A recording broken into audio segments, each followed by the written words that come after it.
This boy is only 13 years old. He already trains with weights on his body just like Rock Lee. This is because he does not belong to the direct family lineage, so he must stand out. His physique, even at this age, is already monstrous. Because he is from the secondary lineage, he does not even have the right to a real sword. Even so, the boy has absurd strength and precision while training with a wooden sword. Even his own father is afraid of him. The boy's physique is way too ridiculous for his age. He even thinks he would not be able to trade bare-handed punches against that boy. And what the man fears the most is his fierce gaze and coldness. Even when he lost his mother at a young age, he did not even grieve or cry. The boy also keeps saying that they should go after the blacksmith, who creates the training dolls, and bring him there to beat him up because of his incompetence. On the first day he was sent to the main family's castle, he already impressed even the maid with his speed. He got into trouble with the most annoying guy there, and even made that guy's sister fall in love with him. In the end, he took off the weights to the sound of Linkin Park and made the boy spit out yesterday's lunch, leaving afterward, after farming a lot of aura.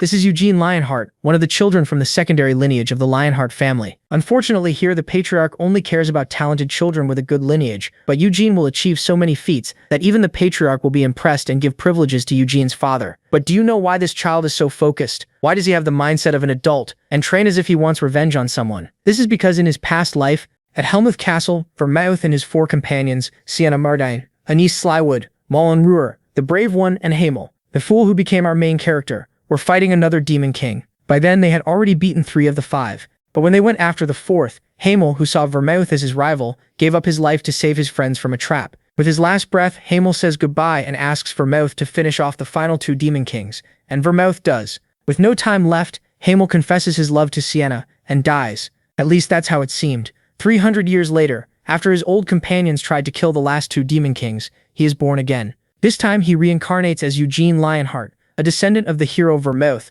He was one of many descendants of Vermouth, and his branch family ranked below the main line. Because of that, he wasn't allowed to train with real swords or use mana. Even so, his talent with a blade kept growing fast. Whenever he trained, his father could only stare in shock. For a 13-year-old, Eugene's body was far beyond normal. He was building himself up for the lineage ceremony, the Lionheart tradition where kids from age 10 to 15 gather and fight for the right to truly be called Lionheart. Still, the branch family had a big disadvantage against the main line. The direct descendants could use real swords and mana. His father felt small knowing his gifted son had to face that. So he begged Eugene to skip the ceremony, warning him he could never beat the direct line. The protagonist, of course, only wanted to crush every one of them. On the way to the ceremony grounds, he thought back to his past life. As Hamel Dinas, Death Knight, he had always learned hard things easily, yet his friends still outshined him. That memory led to one question: why were the Demon Kings still alive? Noticing his mood, the butler starts telling him about life in the main house. Once they arrive at the Lionheart estate, Eugene is shown to his room, and there he meets his temporary maid Nina.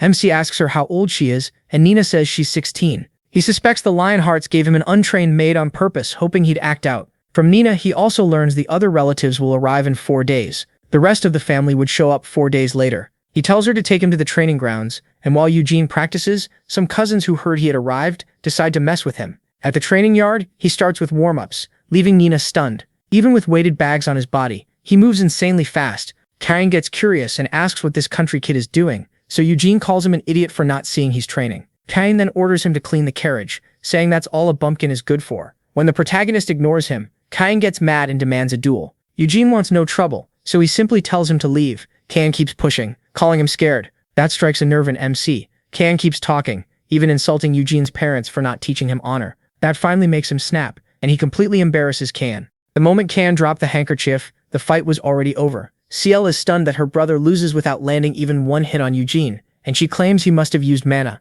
The protagonist calmly says he didn't cheat at all. Then Kian's butler shows up. After Eugene explains why the duel happened, the siblings leave. MC, meanwhile, looks forward to the lineage ceremony so he can shame the descendants of his old rival. After hearing Hezar's report, Ancilla Lionheart, the second wife of the main family, is upset that her son lost to someone from a branch line. She questions her daughter CL to learn more about Eugene. Once she understands what happened, Ancilla tells her to watch the boy closely, and CL agrees. She's already getting curious about him. The next day, 3 more branch family members arrive for the ceremony. While he is training, Nina tells him the Patriarch is coming. He has no time to change, so he greets him in training clothes. For the first time, Eugene sees the whole direct lineage. The Patriarch arrives and greets everyone, including his eldest son, who speaks to him with obvious fear and insecurity. After meeting the relatives, the Patriarch gathers all the children at a banquet to explain the lineage ceremony. At the banquet, Gargith Lionheart and Desra Lionheart show up, the last 2 branch family members who were missing. They aren't alone either. A special guest joins the feast, and when CL asks her father who it is, The whole room is shocked to hear the answer.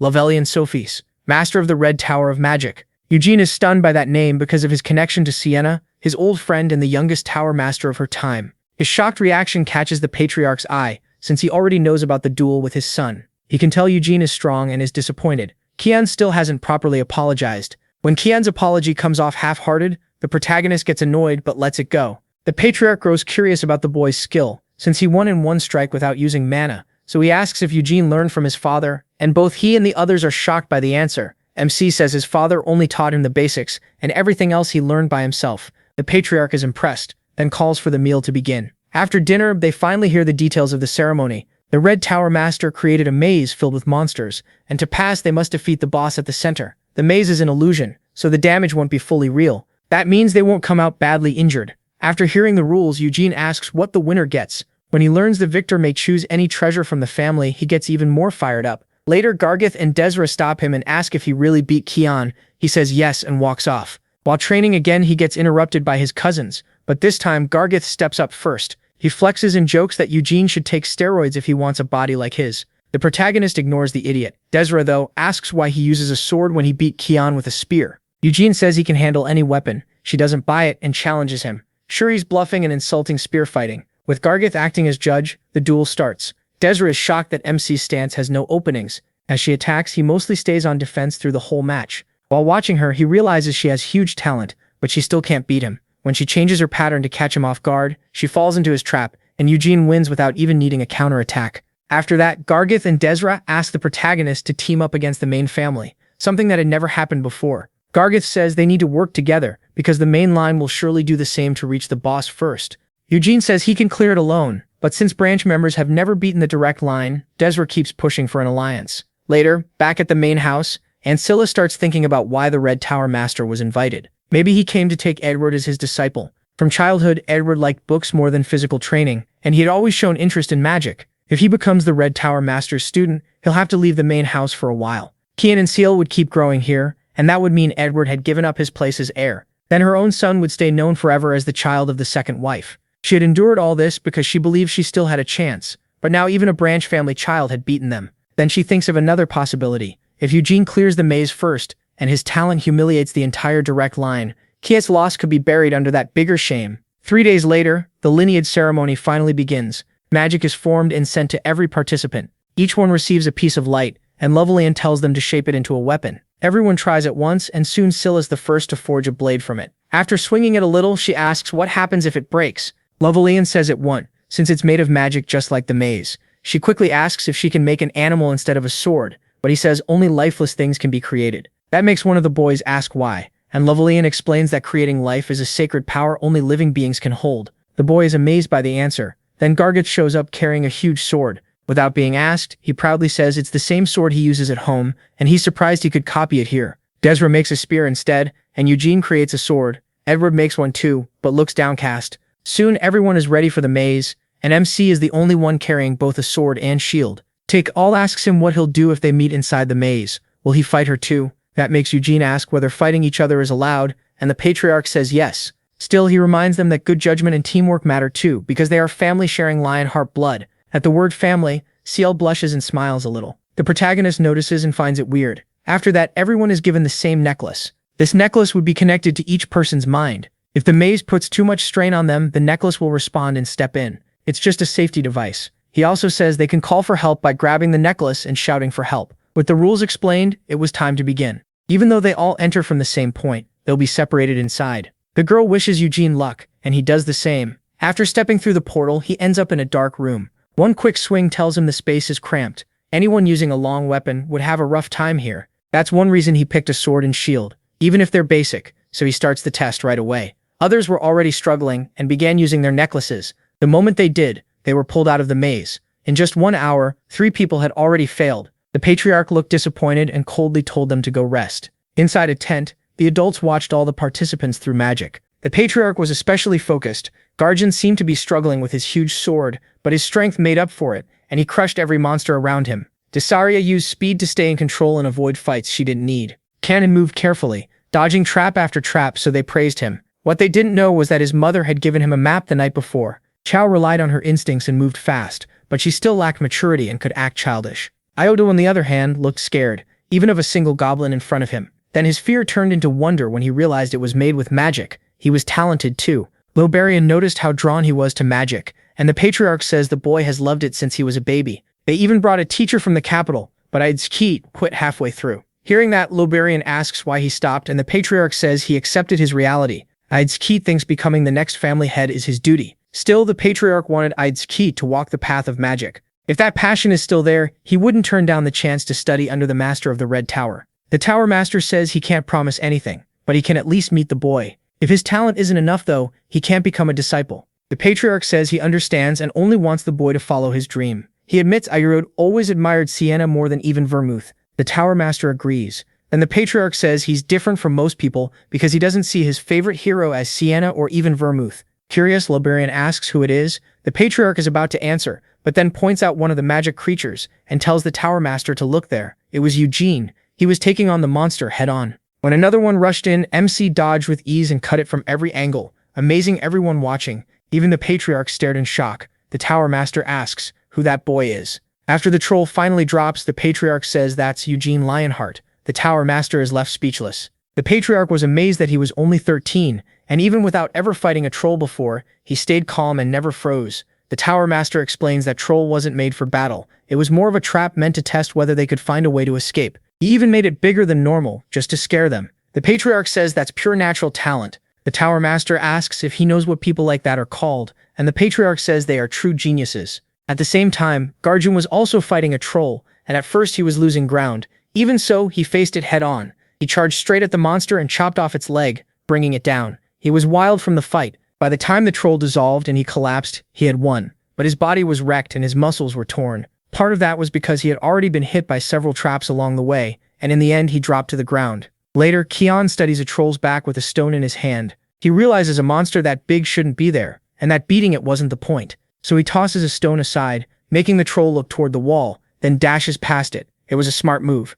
Not long after, he meets Chow and figures out they must be near the maze's center. He starts bragging that if she stays with him, they won't get lost. It's obvious he still resents Eugene for embarrassing him in front of her. Then she suddenly starts talking about how, since the maze is an illusion, it could have any kind of monster in it, even ghosts. That rattles him a little, but trying to look dependable, he asks if she's scared of ghosts. He's just about to tell her not to worry about something so silly when a bloody face suddenly appears. He screams in terror, and the other person screams just as loudly. Realizing it's Dronzer, he asks why she tried to scare him. She snaps back that his scream scared her even more, because it came out of nowhere. She says she meant to find them, but things went wrong, so she turns and runs away. Chow warns that she's trying to get away, and Kian, wanting to look good in front of her, says they have to chase her. The two of them take off after Dronzer at full speed. Dronzer thinks she's only running because she can't beat two people alone, and she needs to find Garjin fast. Then she triggers another trap, but thanks to her amazing speed, she slips past it and keeps going. Kian notices the trap and thinks about turning back, but once he realizes Chow is right behind him, he knows he has no choice. He gathers himself, leaps over the trap with everything he has, and barely makes it across. Reaching out, he tells Chow to jump too. She does, and doesn't even need his help. After a long chase, they finally arrive at the boss room. The boss is massive. Then Eugene, already behind them, asks why the three of them came here together. Kian turns and asks what he's doing there. The protagonist says he was waiting. He wanted to see who would reach the boss room first. That catches all of them off guard. Chow points out that he actually got there first, and she's right. Dronzer guesses that if he waited this long, maybe he accepted her offer from last night. Eugene says not exactly, but he's willing to let her take the spotlight. He says he could beat the boss by himself in no time, but then all their hard work getting here would be wasted. Chow gets angry. MC explains that the boss won't attack unless someone gets close enough, and right now it's resting. So in the order they arrived after him, they'll each fight the boss first. Dronzer, then Chow, then Kain. Kain asks who he thinks he is. Dronzer looks uneasy and asks if they really have to fight alone. Eugene just mocks her, saying she spent the whole time wandering around, and if she thinks she can't win, she should just quit.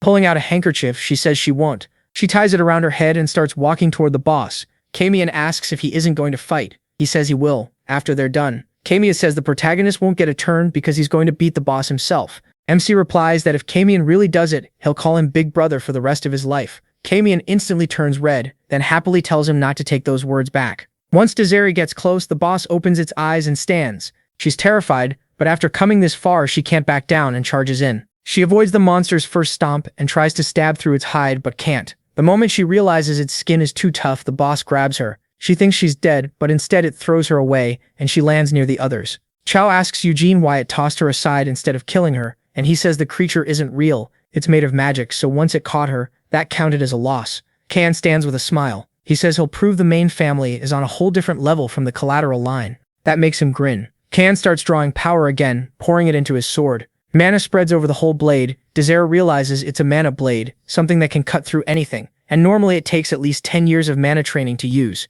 Only then does she truly see the gap between the main family and the collateral branch. Eugene, though, doesn't think that's a bad move. Kan says that even if he can only hold it for a short time, it's enough to beat the boss. But then the mana vanishes from the sword. Kan can't understand it, while Eugene quickly remembers the Patriarch saying he wanted to test them without letting the main family's advantage affect the results. So the Tower Master probably blocked mana attacks in the maze's center. That means both sides are now equal. Kyan still doesn't get what's happening, so the protagonist asks if he thinks he's going to lose. If so, he should just admit he wants to give up and go back instead of getting beaten for being stubborn. The girl looked thrilled as she watched. Kyan charged the boss, and the monster came straight at him. He slipped past it and sliced along its arm. Then he dodged a few more attacks and struck back. But he quickly realized those small hits wouldn't take the boss down. So he rushed in with everything he had and aimed for its legs. But the boss was clever enough to stop him with its knee. Kami was caught off guard by that, and the boss grabbed him and slammed him down. Then it hurled him away with all its strength. He landed on his feet, but Eugene told him that still counted as a loss.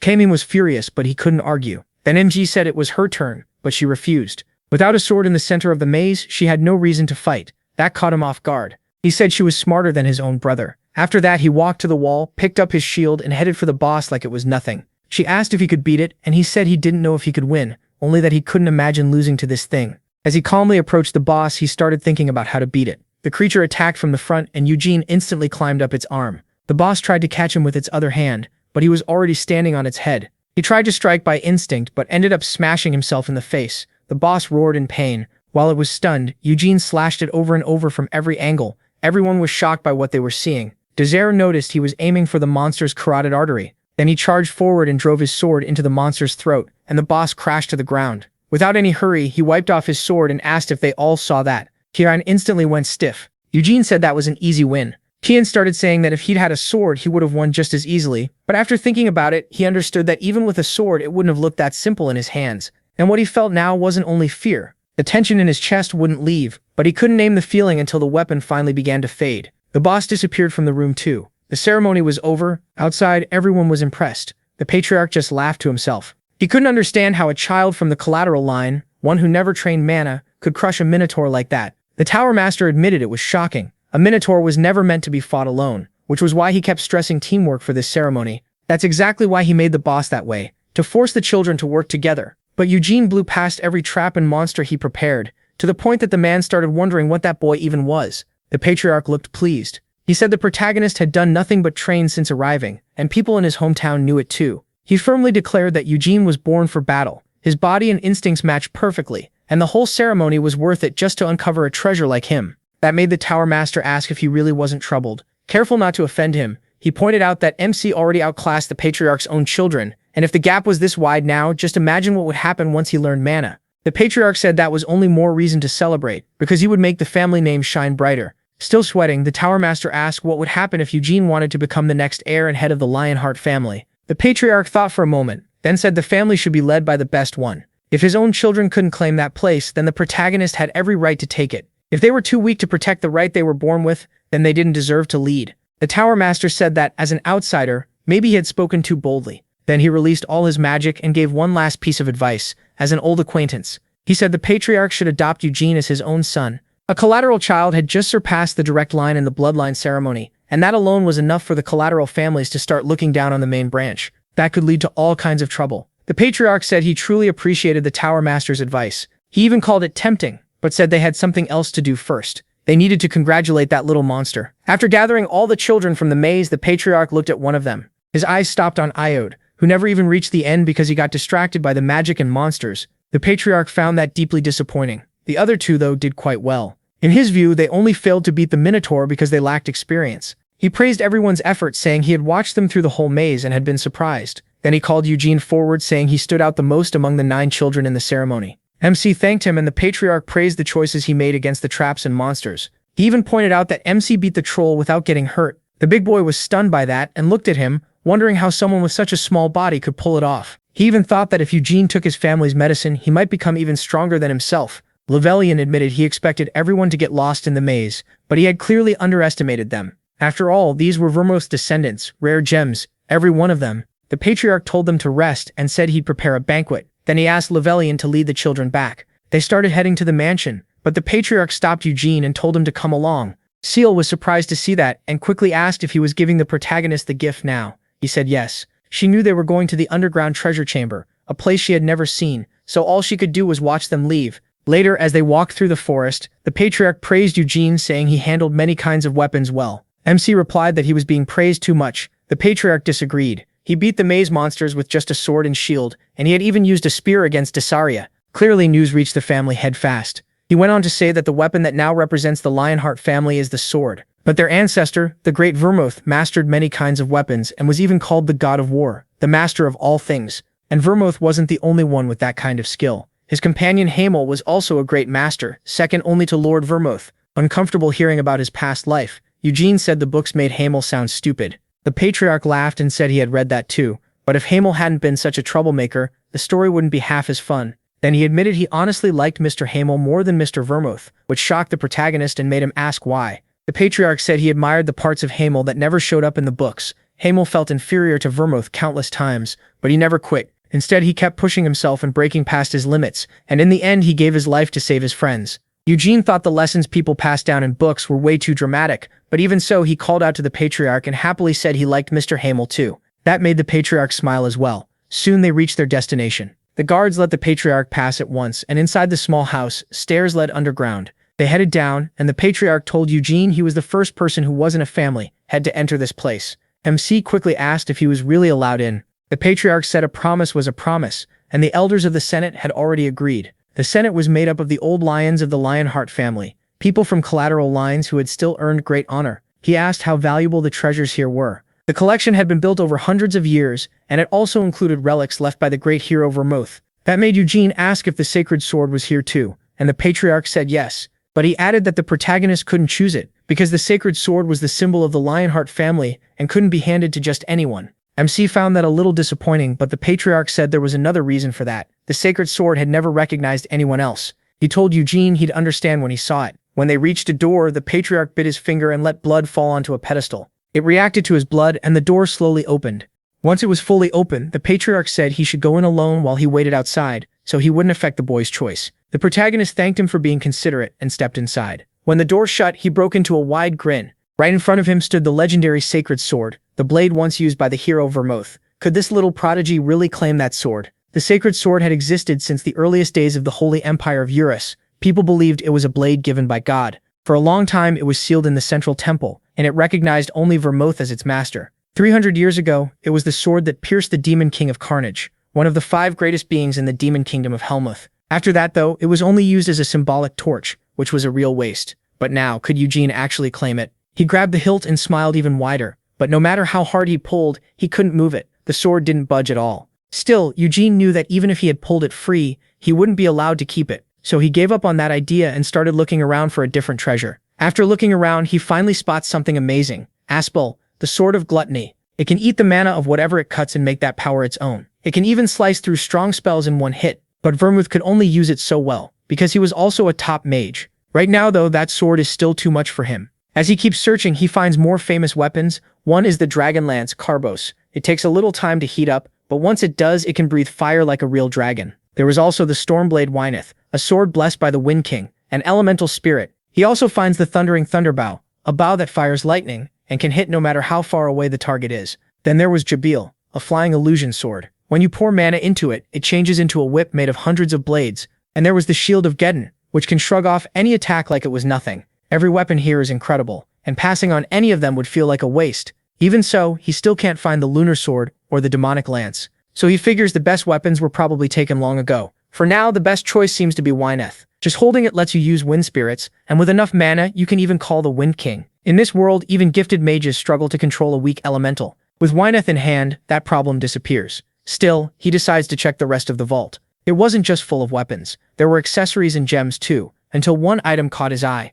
He quickly pulls out a necklace from one of the shelves. To him, this necklace is deeply familiar from his past life. It was the keepsake his parents left behind after monsters killed them. He got revenge long ago, but he still wore this necklace until the day he died. So why is it here? Did Vermouth bring his body back? He starts wondering if his friends didn't leave him behind after all. The promise between Vermouth and the Demon King of Incarceration brought peace, but Helmuth still stands, and 2 Demon Kings are still alive. The stories now say all 5 heroes defeated the 5 Demon Kings together, but seeing this keepsake here makes him wonder what promise they really made. More than anything, he wants to know what Vermouth was thinking. He even guesses they may have lost their chance because he died before the end. If that's true, then maybe this was all his fault. Still, he doesn't want to blame his friends. There had to be a reason they couldn't finish the Demon King. There are many weapons in this room that he wants, but he can't leave Hamel's keepsake sitting in the Lionheart vault. The Patriarch is surprised by his choice and smiles, saying he likes the necklace. Still, he asks if Eugene is serious, since the vault was filled with priceless treasures. He asks to look at the necklace for a moment. It's just a rough red stone, not precious,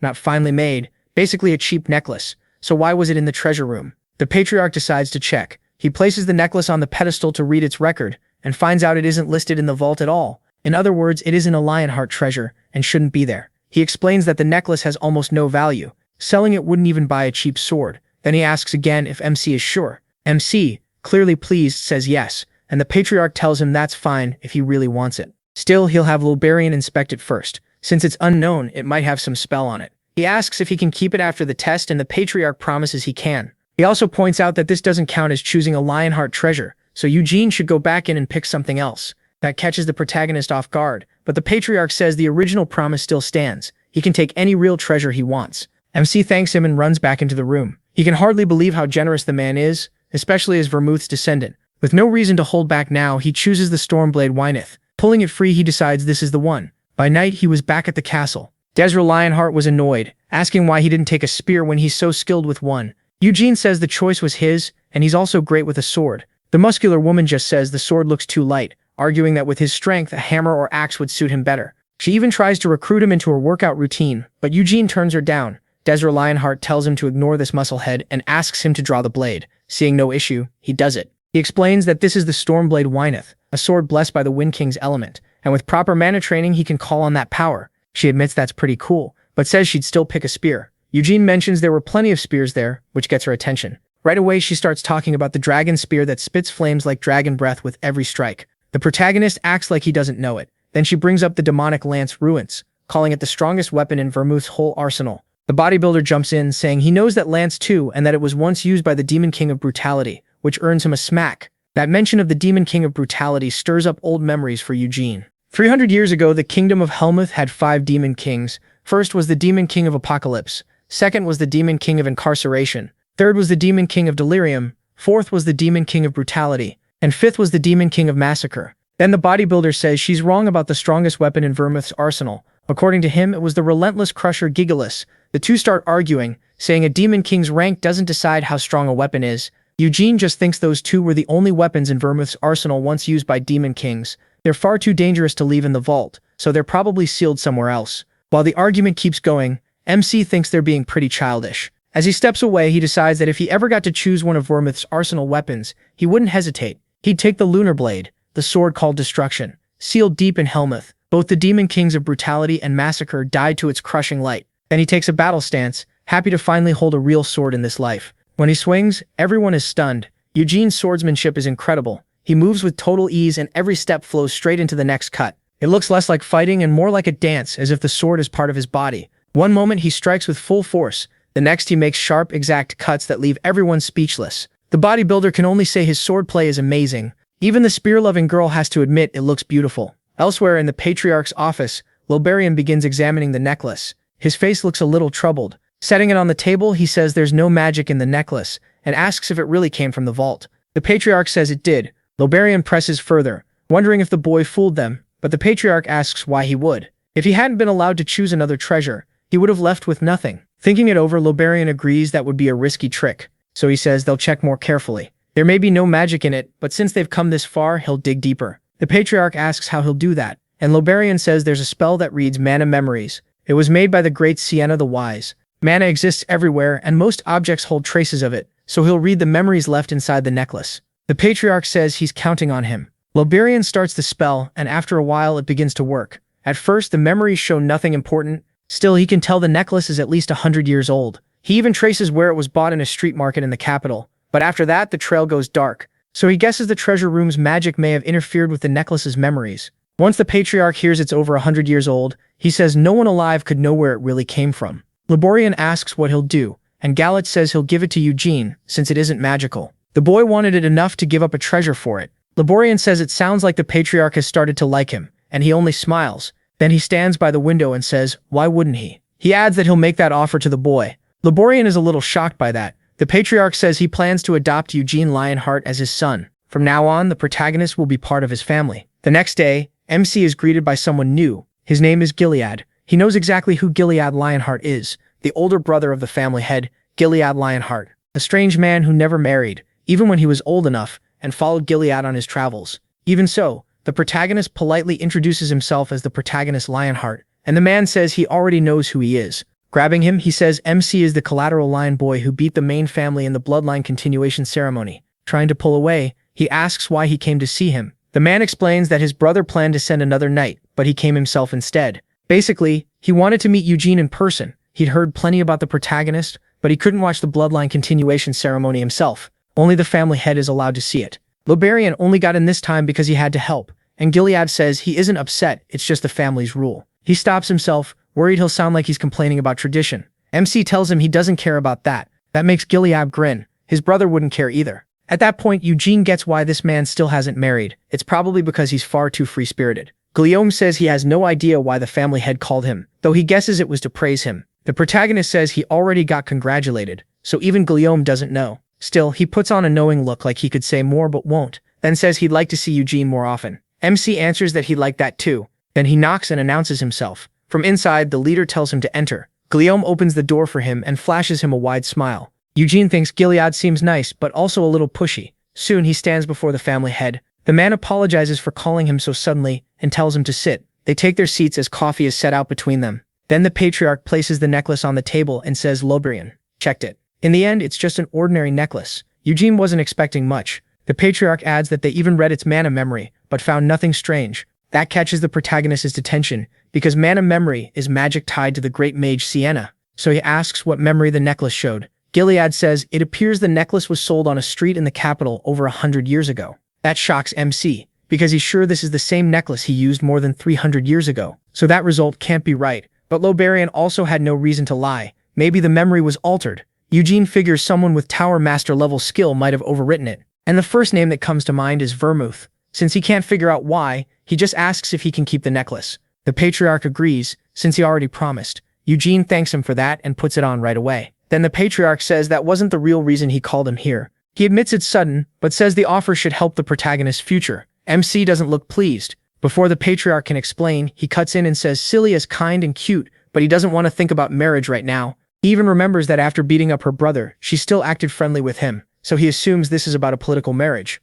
Plus that leaves the family head stunned. Eugene goes on saying he's too young for marriage and would also need his father's approval, until the Patriarch stops him and says he's got it all wrong. He has no plan to marry him to Seal. Now he is the one caught off guard. He instantly gets embarrassed. He really just jumped to marriage at 13. If that's not it, then why was he called here? The family head answers, he wants to adopt Eugene as his son. Once again, the protagonist is stunned. It would definitely be a strong way to bind him to the main family. Everything is happening so fast that he can't even respond properly. The Patriarch laughs and says it's still less sudden than a marriage proposal, making MC blush again. Then he adds that if MC wants, he's willing to bring Gerhard into the main family too. He jokes that would give him 2 fathers. The Patriarch tells him not to overthink it. It would simply mean Eugene's whole family joins the main house. He explains that he already has 3 children and isn't trying to take a son away from Gerhard. He hasn't spoken to the man yet, but he would treat him like his own brother. This really does put the protagonist in a strange spot. The Patriarch is even offering the same chance to Gerhard, which makes the proposal hard to dismiss.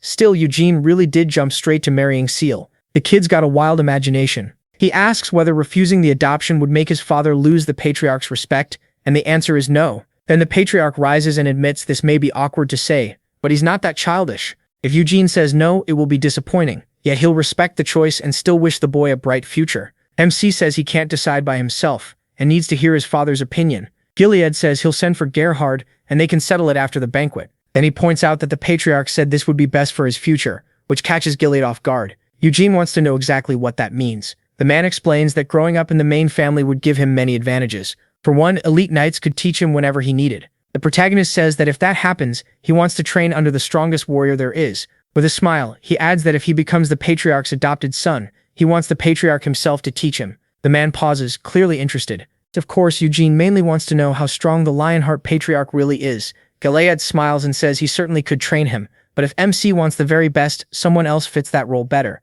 He asks who he means. The answer is Guillaume. Gilead says he may once have been stronger, but Guillaume has already surpassed him. The Patriarch then asks whether Gerhard has taught Eugene anything about mana. The protagonist says no, and that was his own decision. He wanted to focus on physical combat first. The Patriarch says that choice is admirable. Then he explains that training mana properly requires a mana crystal from a high-level monster. The better the stone, the harder and more expensive it is to get, and even with one, you'd still need someone highly skilled to guide the process. That kind of support is probably impossible to find in Gerhard's branch of the family. It simply isn't the right place to raise Eugene's talent, but he keeps that part to himself. Knowing harsh words could make the boy resent the family he came from. After that, they kept talking a little longer before Eugene headed back to his room. On the way, a scent reached him. He quickly recognized it as perfume and traced it to someone hiding behind a pillar. Right away, he realizes the person is waiting for him. He keeps walking until an adult woman steps out from behind it, pretending their meeting is pure chance. Her first move is to ask for proper formalities, so Eugene bows and gives his name.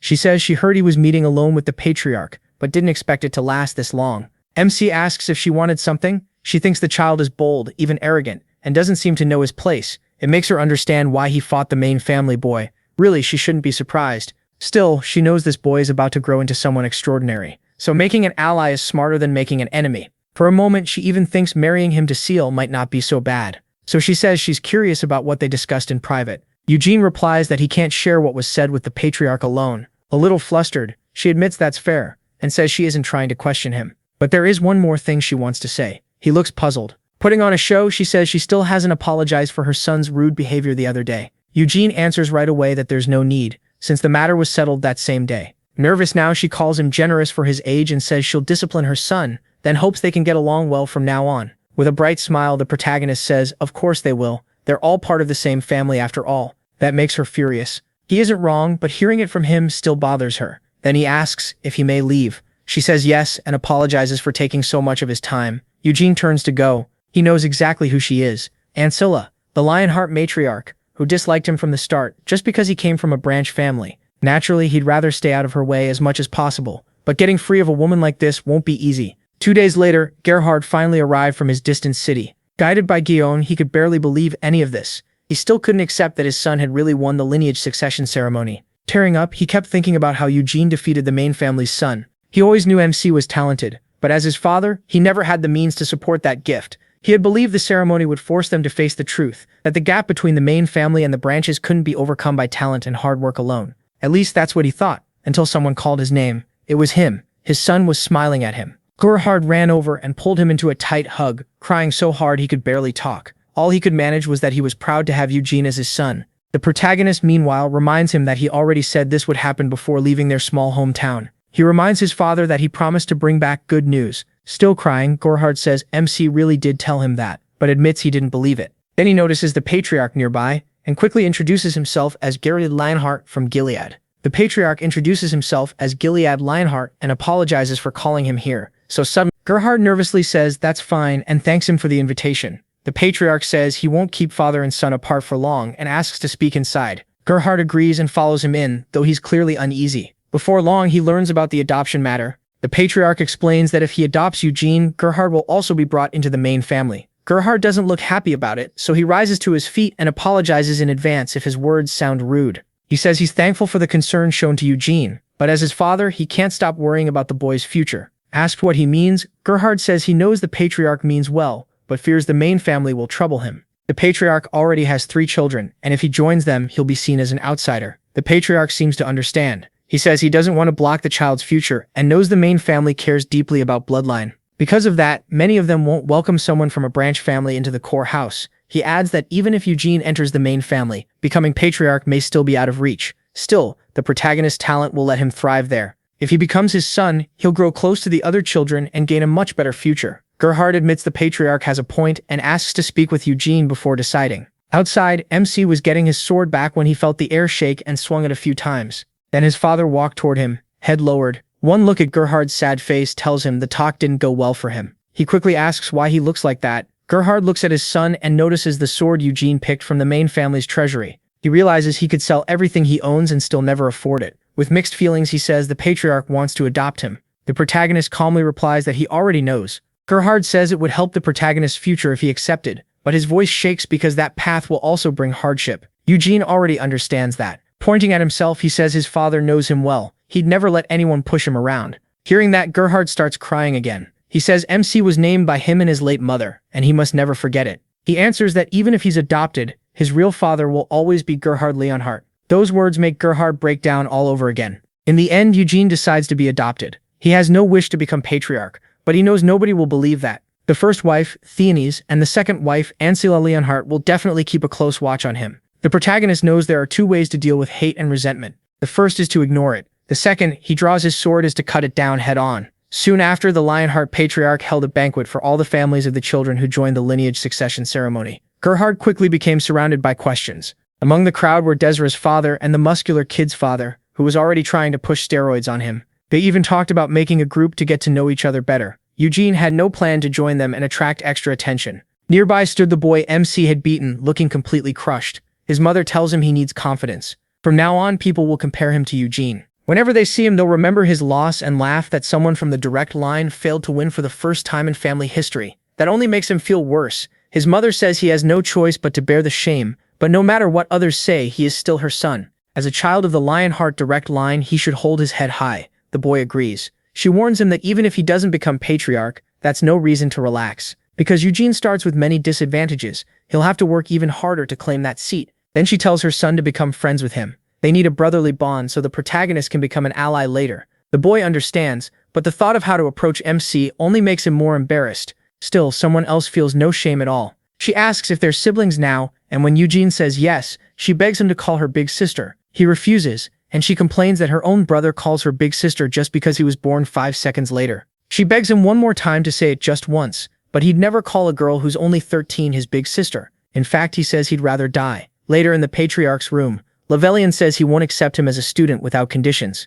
He's speaking to Edward, who's about to be tested for talent at the Arath Tower. Edward asks what happens if he truly has talent for summoning magic. Lavelian says that would be great, but Arath won't care about the Lionheart name. Without real skill, he still can't take him in as a disciple. Edward sadly accepts that, but Lavelian adds that as an old friend of the Lionheart Patriarch long before he became master of the Red Tower, he'll make sure Edward gets plenty of chances. He'll also shield him from discrimination and help him find the best place to develop his magic. That cheers the boy up right away. Even if he doesn't become Lavelian's student, he's happy just to leave his family's pressure behind and study magic, so he looks to the Patriarch for approval. The Patriarch simply says the choice is his. Edward is about to answer when his mother cuts in, saying this chance was given by his father, so he should accept it gratefully. Then holding him close, she says he is her son, and is meant to become this family's Patriarch. Even in Arath, he must never forget that. The Patriarch immediately rebukes her, but she insists she's only encouraging her son, as any mother would. Of course, she's really thinking about her rivalry with the second wife,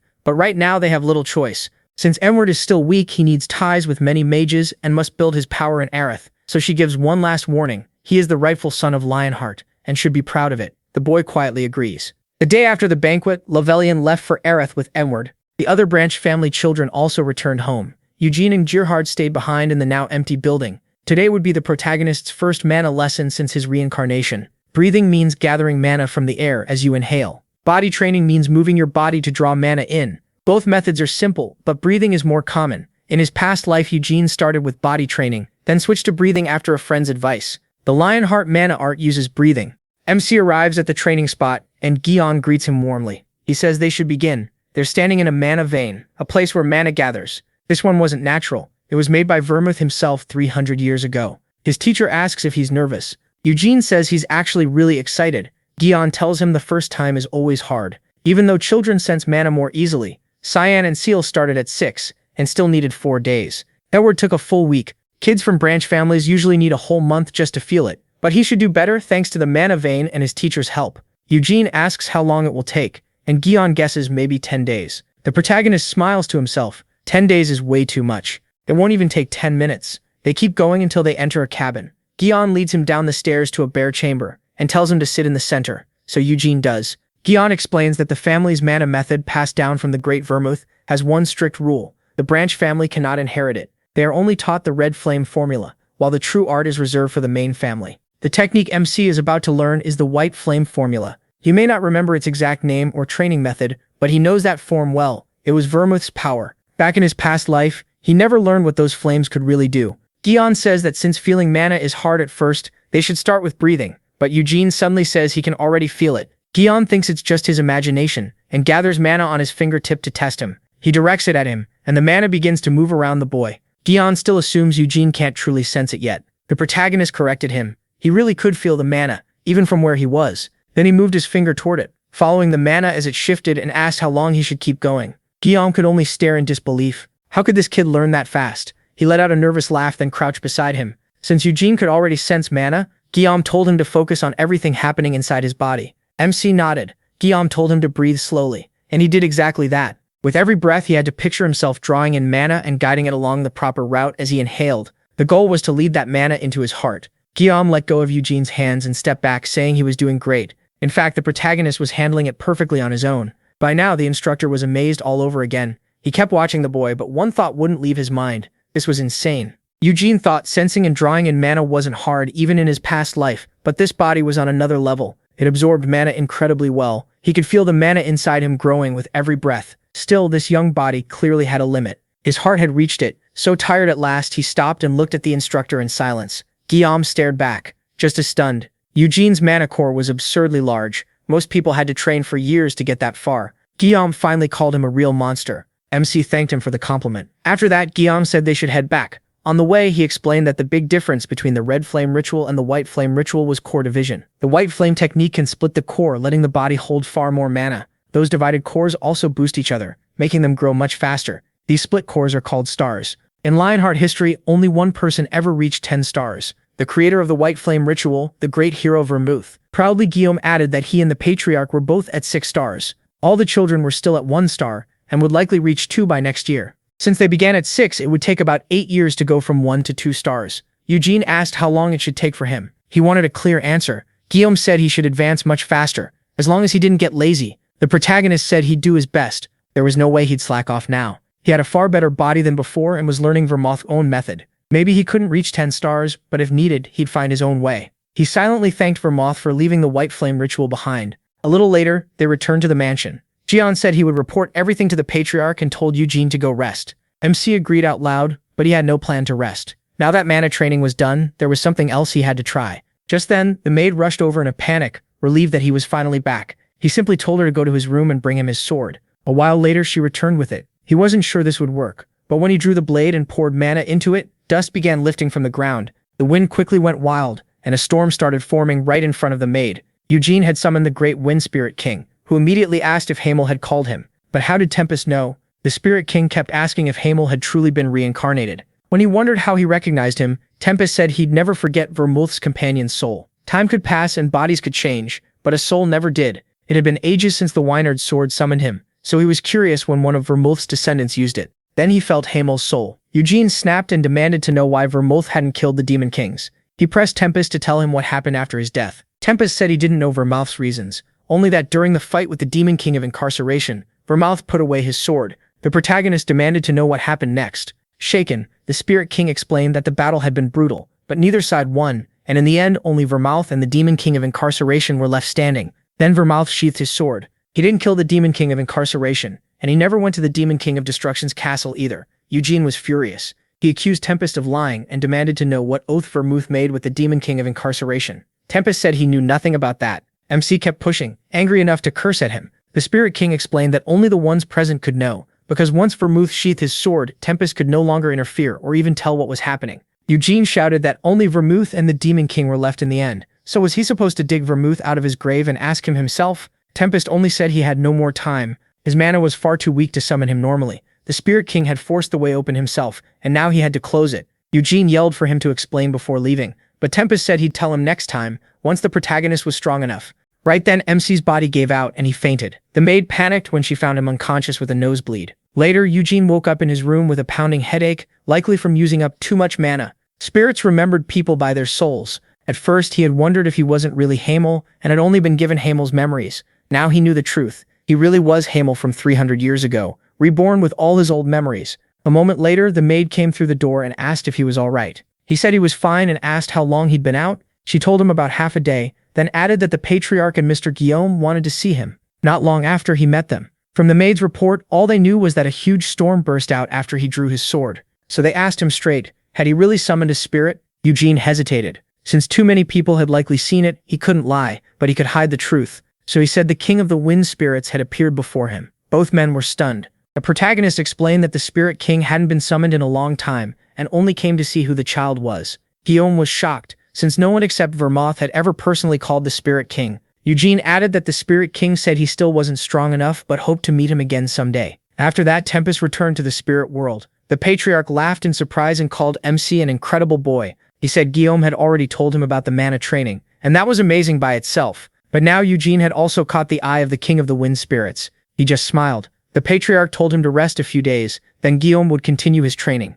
He had planned to leave on a trip, but now the protagonist's talent came first. The protagonist thanked him, though he said he didn't want to take too much of their time. Guillaume quickly shut that down. He wanted to teach MC himself. He also said he'd train Cian and Seal with him, and the Patriarch would support it. The Patriarch only hoped the other children would use this as motivation. Soon after, the girl teased her brother, saying Eugene earned a star in the White Flame ceremony. The boy acted like he already knew and didn't care. She kept going, pointing out how much longer it had taken them compared to he. He argued that they did it in about a month, which was still faster than almost all their ancestors, but she reminded him Eugene had done the same thing in just one day. That was enough. They rushed at each other, and their swords collided. Later, back in his room, the protagonist got up, took his sword, and summoned a spirit. With his current mana, an inferior one was probably all he could call. He immediately asked the little spirit whether her king had said anything, but she gave no answer. Inferior spirits probably weren't smart enough to speak. Annoyed, Eugene told her to go back and warn the spirit king that if he was lying, MC would kill him himself. The fairy clearly didn't like that. She fluttered over his head and vanished into the air. He thought back to Helmuth Castle.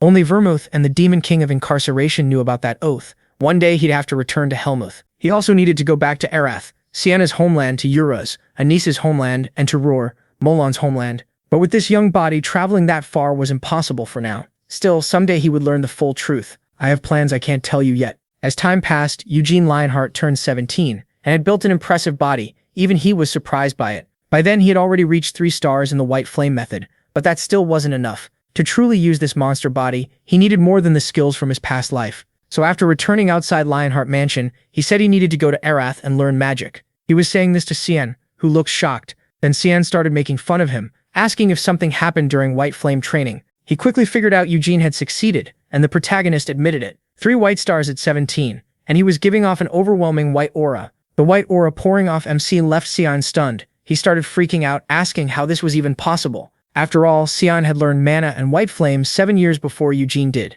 He just shrugs and says it's simple. He's a genius. Cian blurts out that he wants to kill him, and the protagonist laughs it off, saying he can't treat his little brother like that. Then again, MC does beat him up almost every morning, but only because Cian keeps challenging him. Facts are facts. Still annoyed, Cian asks why Eugene wants to go there to study magic, and reminds him what happened to their older brother Iode. He went to Arath to learn magic, but after the continuation ceremony, his talent wasn't enough to become Lord Lovelian's disciple. He only got into the Red Tower through connections, and even then he achieved nothing. 4 years later, he's probably still just drifting around the tower. That makes Eugene snap. He won't let Cian talk about his older brother like that. Cian fires back, telling him not to act like he knows everything. Then he says if he goes to Arath to study magic, Cian will probably be upset. Eugene mocks that, asking if he means the same CL who barely talks, trains alone, and hardly says anything. Then he turns away and says that's too bad for her. After that, the protagonist heads off to see the head of the family. He's most likely going to report that he reached 3 stars and get permission to leave early for the tower. Cian can't do anything about it. All he can do is kick his sword and swear. Frustrated that MC showed him up again, the Patriarch is stunned when he hears Eugene's request. He wants to go to the magic tower to study. The Patriarch can hardly believe it. No one has ever reached 3 stars at his age, and if he keeps going like this, he might hit 4 stars before becoming an adult. The protagonist explains that when he reached 3 stars today, he gained something, and now he feels like staying in the main house won't help him grow much more. He wants to learn more, and even though he doesn't know if he has talent for magic, studying there might let him understand mana from a different angle. He says it'll help him later, then bows low and asks the Patriarch to please allow it. The Patriarch still hesitates over the request, but when he looks at the gifted boy, he tells him to lift his head. As the family leader, he says he could never crush someone's hunger to learn. So he accepts Eugene's reason, but makes him promise never to touch black magic. In Arath, there's a black tower where black mages gather. These days, people don't really see them as dangerous, and their image isn't as bad as it used to be. Even so, the Lionhearts are descendants of Vermouth, and their family has an unspoken rule against black magic. Since Eugene already knows plenty about demon kings and black mages from 300 years ago, he tells the Patriarch not to worry. He hates black magic too. After leaving the Patriarch's room, Eugene hears someone knock from the room beside his. A voice asks to speak with him for a minute. He asks why she won't just come out, but she says she can't. She's been training, and smells like sweat. It's Skill EA, asking if he's really going to Arath. By now, Cyan has already told her everything, including the 3 stars, so she wants to know why he's leaving. MC says he wants to learn magic. Seal points out they already have spirit magic here, and if needed, they could even bring a mage from the capital to teach him. Then she adds that while he's gone, she and Cyan might catch up to him. Eugene says that's fine, it'll just make their duels more fun. He even mentions it's been a while since they last fought. Seal hesitates, then asks if he'd stay and give up Arath if they started dueling again. He says no, he's going anyway. She keeps pressing him. How long will he stay there? And why does he have to be gone for so many years? She says life will get harder once he leaves the house, and even brings up his real father. Eugene says his father will be fine without him. He's already settled into life at the main house, and since he goes hunting so often, he's even lost a lot of weight. Seal says Uncle Jian will be sad too, and Eugene admits that's probably true. Then she mentions Cyan, saying he looked really upset when he came to tell her all this. The protagonist just smiles, says he's still going, and tells her to keep training hard. That catches her off guard, but he's already walking away. She quickly opens the door and calls after him, asking if he's really leaving. MC only waves, and that makes her call him awful because she doesn't want him to go either. Honestly, I wouldn't mind a little romance here, but Eugene's choosing power over getting mixed up with a messy girl. Meme aside, he next goes to see his real father. Gerhardt warns him not to fall in with the wrong crowd and not to slack off on his studies. The protagonist also tells him not to quit exercising while he's gone. Gerhardt just laughs. By now, Eugene is already taller than his own father, and he seems more mature too, so Gerhardt wishes him a safe trip. Then, at the portal, the time to leave finally comes. The Patriarch asks if he really doesn't need guards. MC says he can at least protect himself and tells them not to worry. The Patriarch knows that's true. Eugene is different from Iode. Around them, people show all kinds of expressions. Joy, sadness, even regret. But what bothers him most is that his father won't stop crying. So right before leaving, he says he'll go even if Gerhardt keeps crying like that, but asks if he can at least smile before he leaves. Wiping away his tears, Gerhardt gives him a big smile and wishes him good luck. Eugene thanks him, then turns toward the portal and promises he'll come back. Soon, he arrives in the capital of Arath, Pentagon. The city got that name because the 5 magic towers surround the palace like a pentagram. Eugene rides through it in a floating carriage. He notes that he came here in his past life too, but now the place has changed a lot. One big difference is the floating station. Even among magic nations, Arath is the only one with a teleport portal in the sky, held up by several kinds of magic. It's proof of how advanced Arath's magic is, and it helps the country's trade too. The guide asks if it isn't amazing, then says people even treat this as part of the city tour. Pentagon has more than 15 floating stations, all built by the wise Sienna Murdine. Eugene asks if the carriage they're riding in was made by Sienna too. The guide says yes and tells him not to worry. Though it was made hundreds of years ago, it still gets regular maintenance, so accidents are very rare. Eugene quietly thinks that means the odds still aren't 0. The guide starts talking about more tourist spots, but the protagonist cuts him off and says the first place he wants to see is Sienna's mansion. The guide lights up, saying that's an excellent choice, and they head straight there. On the way, he starts telling a story from 300 years ago. After returning from the Demon King's castle, Sienna Murdine became the youngest tower master in Arath. A bronze statue of her stands in the Green Tower Square, and the mansion was where she lived until the end. Then, around 200 years ago, Sienna left a letter saying she was retiring and left the mansion. Eugene asks if no one knows where she went after that. The guide says that's right. Many mages in Arath, even Sienna's own disciples, tried to find her, but no one ever learned where she went. He says it's a shame. She vanished on her birthday. Then the guide says he has his own theory and thinks she may have gone to the demon realm. Eugene asks why. The man explains that 200 years ago marked 100 years since she left Hamel's body behind and returned to the demon realm. He says Sienna always spoke often about her late friend, wanted to avenge Hamel, and that's why he thinks Miss Sienna Murdine left. Then, blushing with excitement, he asks if MC also knows the rumor that Hamel was in love with her and confessed before he died. That instantly sets him off, and he demands to know who says such stupid nonsense. The guide is caught off guard by that reaction. Eugene quickly tries to smooth it over, but the man just says it seems the protagonist doesn't care much for the romance story about Hamel and Sienna. Then he brings up other theories about her disappearance. One says Sienna hated black magic, and when demons pushed for the Black Tower, she stayed against it until the day she retired. Some people even believe radical black mages who supported the Black Tower killed her. Eugene gets angry again and says there's no way some black mage could assassinate the great Sienna Murdine.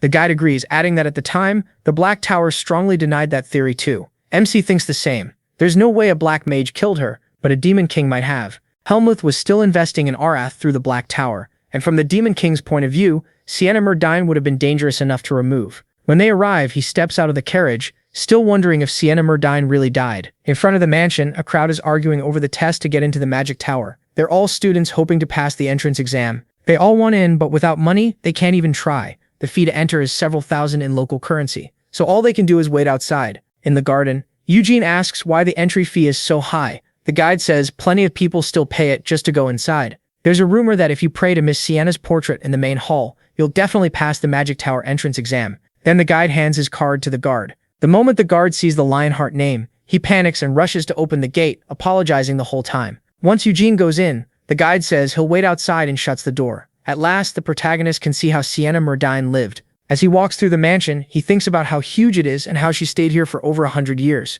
Then he remembers Sienna suddenly asking him what he planned to do after everything was over. The question caught him off guard. She said if they were throwing away their youth in a place like that, they should at least enjoy life once it all ended. But Hamel had never thought that far. Milan had already said he wanted to become a king, and Hamel called him insane, asking why he'd want that. Sienna told him to leave Malin alone. Anyone can dream. Hamel asked if she'd been drinking, because that was usually his line. Annoyed, she said she was being serious, so he asked what she wanted. That threw her off too. Blushing hard, she said she wanted a normal life like everyone else, marriage, children, even grandchildren someday. But was that ever the future she got? She wanted to meet a good man, get married, and grow old in peace. Thinking about that, Eugene reaches out and the guard beside him snaps at him not to touch anything. Frustrated, MC pulls back and heads somewhere else. He goes down to the massive study that fills the mansion's basement. Looking over the shelves, he figures Sienna had to leave some clue behind, but the guard warns him again not to touch anything, so all he can do is scan the titles. Then he remembers the necklace from the safe, along with the fake memories, and wonders if any of that was really an accident.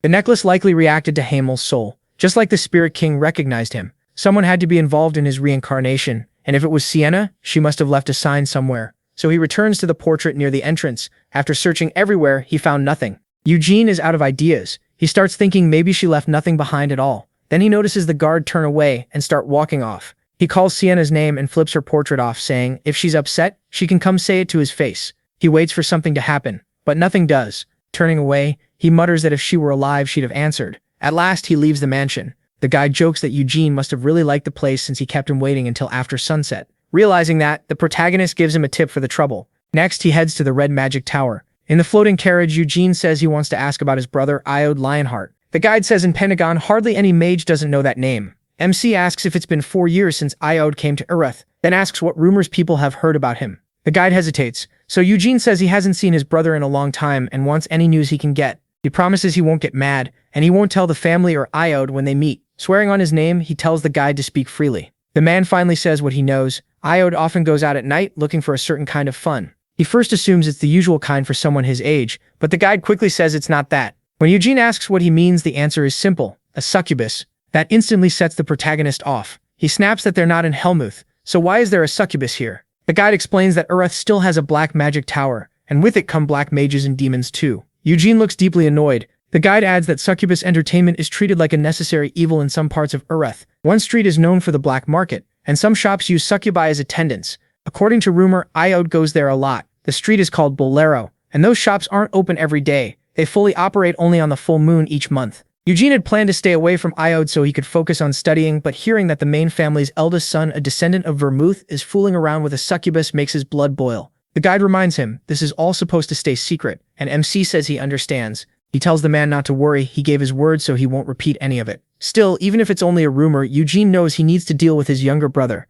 Now he has what he needed to know. Iode may have suffered under their mother's pressure, and that explains some things, but still the idiot definitely found a way to enjoy himself. A while later, he reaches the magic tower. The mage waiting there is startled when she hears the name Lionheart and quickly introduces herself as Hera, a mage of the Red Tower. A bit nervous, she says the tower master is waiting upstairs. Then a window suddenly explodes. Eugene asks if something went wrong. Arath explains the Red Tower mainly studies summoning magic, and that branch fails more often than any other. Just then, 2 demons burst out of the Red Tower, but giant hands grab them at once and crush them completely. The one who did it is the master of the Red Tower, Levelian, and he's furious. He immediately starts tearing into his students. Those summoned beasts could have attacked people in the capital. The students apologize, but Levelian orders them to pack up and leave. He's expelling them. Then he looks down and notices someone waiting below. Though he was raging a second ago, he comes down at once, and his face lights up as he greets Eugene. He says he almost didn't recognize him. The protagonist replies that Levelian looks exactly the same, thanks to magic keeping him young.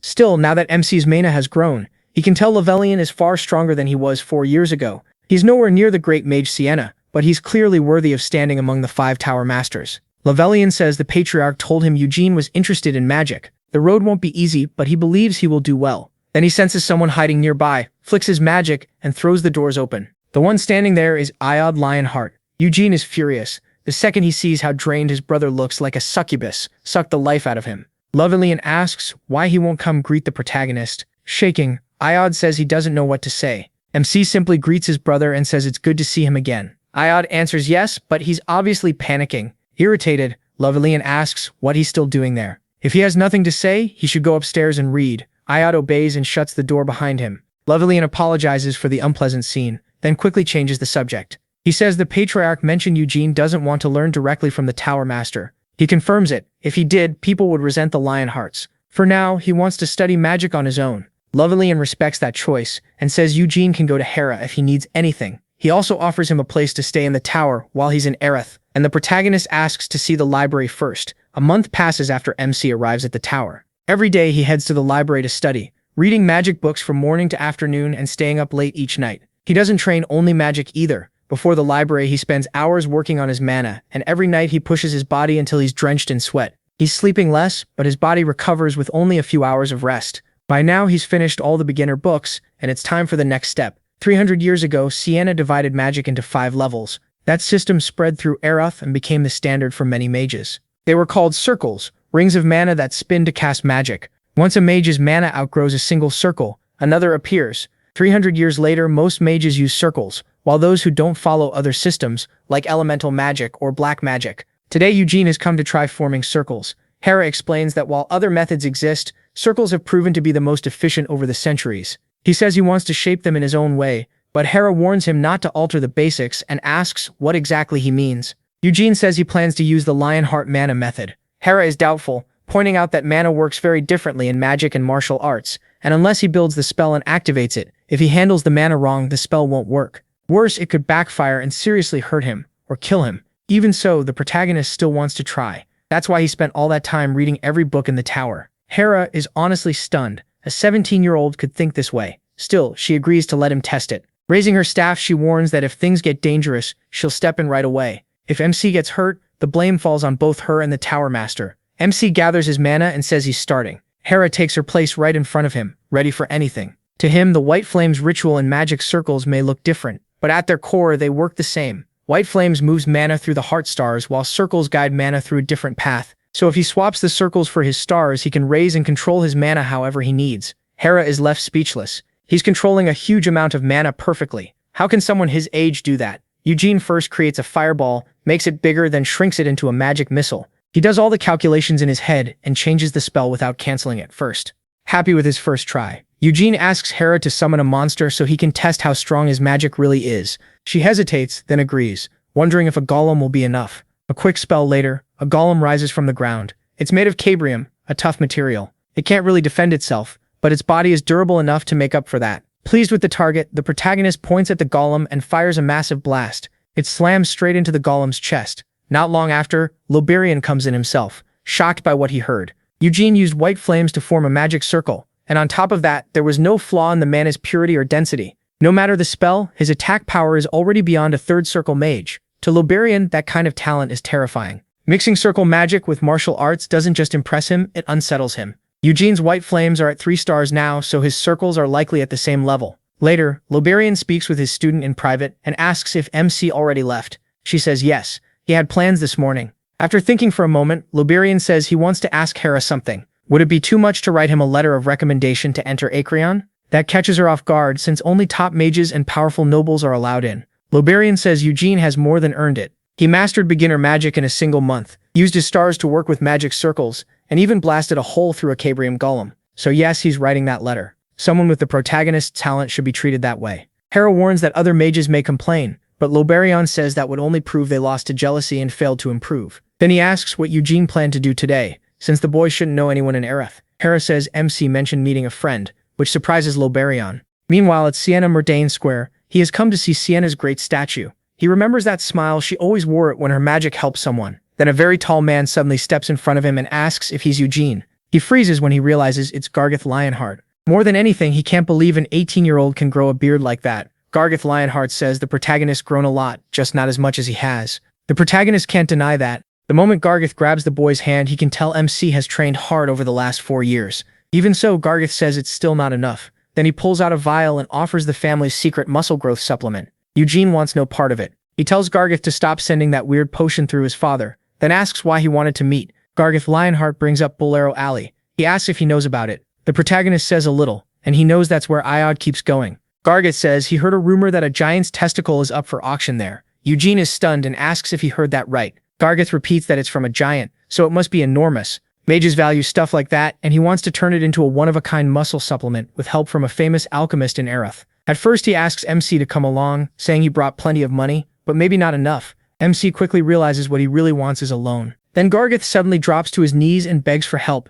Embarrassed, he tells him it's fine and asks him to stand up. Gargeth thanks him and swears on his name that he'll pay it back with interest. He adds that the auction will have other expensive items too and asks if Eugene is interested. But the protagonist only cares about Bolero Alley itself. A few days earlier, he ran into Iod at the tower, and it was obvious he'd recently had his life force drained by a succubus. So on the next full moon, Iod will definitely head back to Bolero Alley again. He clearly can't go without it any longer. Around then, Eugene also went to meet Loberion. He had questions about his brother. When he arrived, Loberion greeted him and asked him to sit. Once they were face to face, MC asked why he had been called. Loberion raised one finger and pulled a document from a stack behind him, telling Eugene to read it. It was a recommendation letter for Acreon, and he was stunned. For over 300 years, Acreon's royal library has been known for holding the greatest collection of magical knowledge in Arath. The protagonist tries to act modest and says this is too much for him. But Loberion insists this is exactly when he should go to Acreon. Eugene still lacks knowledge. Right now, he's just raw talent waiting to be shaped.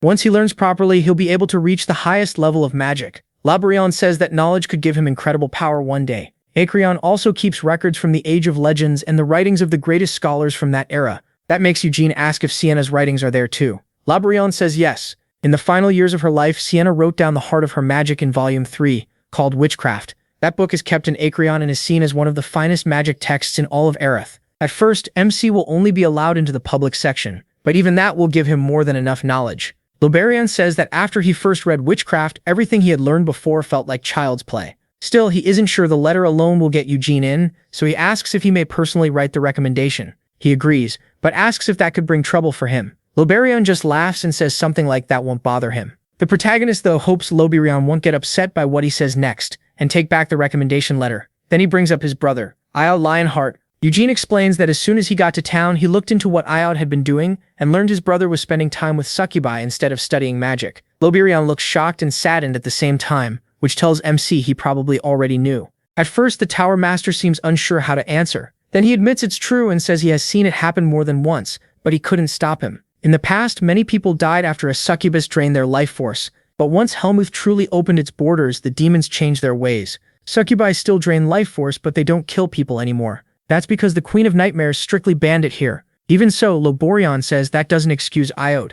He asks Eugene to try to understand his position, which surprises him. Loberion explains that Iod came to Arath at 4 years old with huge expectations on his shoulders. But his talent wasn't enough to match them. He struggled, and the tower did what it could to guide him. Sadly, Iod still can't escape the burden of the Lionheart name, and that pressure keeps getting worse every day. Loberion knew what was happening and warned him not to get too deep into it, but he allowed some of it, because without a release for all that stress, Iod might have broken down long ago. Eugene knows very well what life is like in the main family, 2 ruthless mothers fighting for power and 2 gifted children full of ambition. Anyone in Iod's place would feel crushed. The only reason he stays at the Magic Tower and puts up with mockery is because even that is better than going back to the main family. Eugene understands that much but says succubi are too far. They may smile, but they're still demons, and humans have never truly lived alongside them in peace. So he decides he needs to see for himself what the succubi is doing to Iod. On the night of the full moon, they head to Bolero Street. The 2 figures here are exactly who you think. The tall blonde one is the muscle-crazy Gargeth, and the dark-haired one is the protagonist, hiding his usual white Lionheart hair so he won't stand out. Then someone calls MC. When he answers, he asks how the man knows it's him. The caller is their guide, who says the communicator only works on Bolero Street and promises to let them know the moment he finds Ayad. At first, Eugene thought tracking him down here would be impossible. His brother would be easy to spot. The guide said Ayad's soul shows up with no disguise, wearing the same outfit. That only made him even angrier. He was already thinking about how hard he'd hit his brother. Then it was finally time to head into the auction house. Bolero Street had several auction houses, and they all followed the same system. Every bid stayed secret. Each guest was put in a separate room, so no one knew who was bidding. Once Eugene got inside, he learned the controls. Red called for help, blue placed a bid, and yellow raised it. The protagonist had come with Gargeth Lionheart to the auction, and since he had nothing else to do, he started looking around. Then the curtains opened, and the host welcomed everyone on this full moon night. He explained that this auction specialized in extremely rare magic items. Tonight's focus was treasures from Helmuth. The first item was the Horn of Valorex, starting at 10 million coins, and after that came the Prosia fruit, the Mandrake root, and the Izarak rose buttons. None of it interested Eugene. Gargeth Lionheart was here for just one thing, the giant's testicle. Then they brought out a strange metal item made from an unknown material, something that had failed to sell for a long time. The crowd clearly didn't think it was worth much. It had been discovered in the Khazard Hills, inside Helmuth's land. All it supposedly did was glow under moonlight. The opening price was 1 million coins. The moment the box opened, Eugene's eyes widened, and he slammed the bid button at once. Gargeth Lionheart thought his sudden interest was weird. Even the auctioneer looked surprised. They'd never gotten an offer for it before. MC stared in shock. He never expected to find something like this here. It was a weapon erased from history after the destruction, a sword known as Destruction. The piece in the box was a fragment of the moonlight blade once used by Vermouth. Later, the item was delivered to his room and Gargeth Lionheart asked why he'd waste money on something so useless, but Eugene was sure. A fragment of the moonlight blade. In his past life, Vermouth found it in the Khazard caves and returned it before leaving Helmuth. That blade was so dangerous that every time it was drawn, it brought destruction. It also rejected every wielder except Vermouth. Maybe the hero shattered it on purpose so no one could ever use it again. He bought it to see if any mana was still inside, but there was nothing. The evil feeling it once had was gone, and now it stayed silent. Whatever he should do with it could wait until later. Right then, the guide contacted the protagonist and said Ayad had arrived. The protagonist immediately got up to leave the auction and find him. Before going, he left his card, so Gargeth Lionheart could use the money to buy the giant's testicles. Following the guide's directions, he reached a place called Raphaelia. Guards stopped him right away and asked if he was a customer. Seeing demons working like this was new to Eugene. In his past life, he would have killed both of them on the spot. Instead, he said he just wanted to take a look. The guard told him the entrance fee was 2 million coins, plus extra, depending on how long and what kind of dream he chose.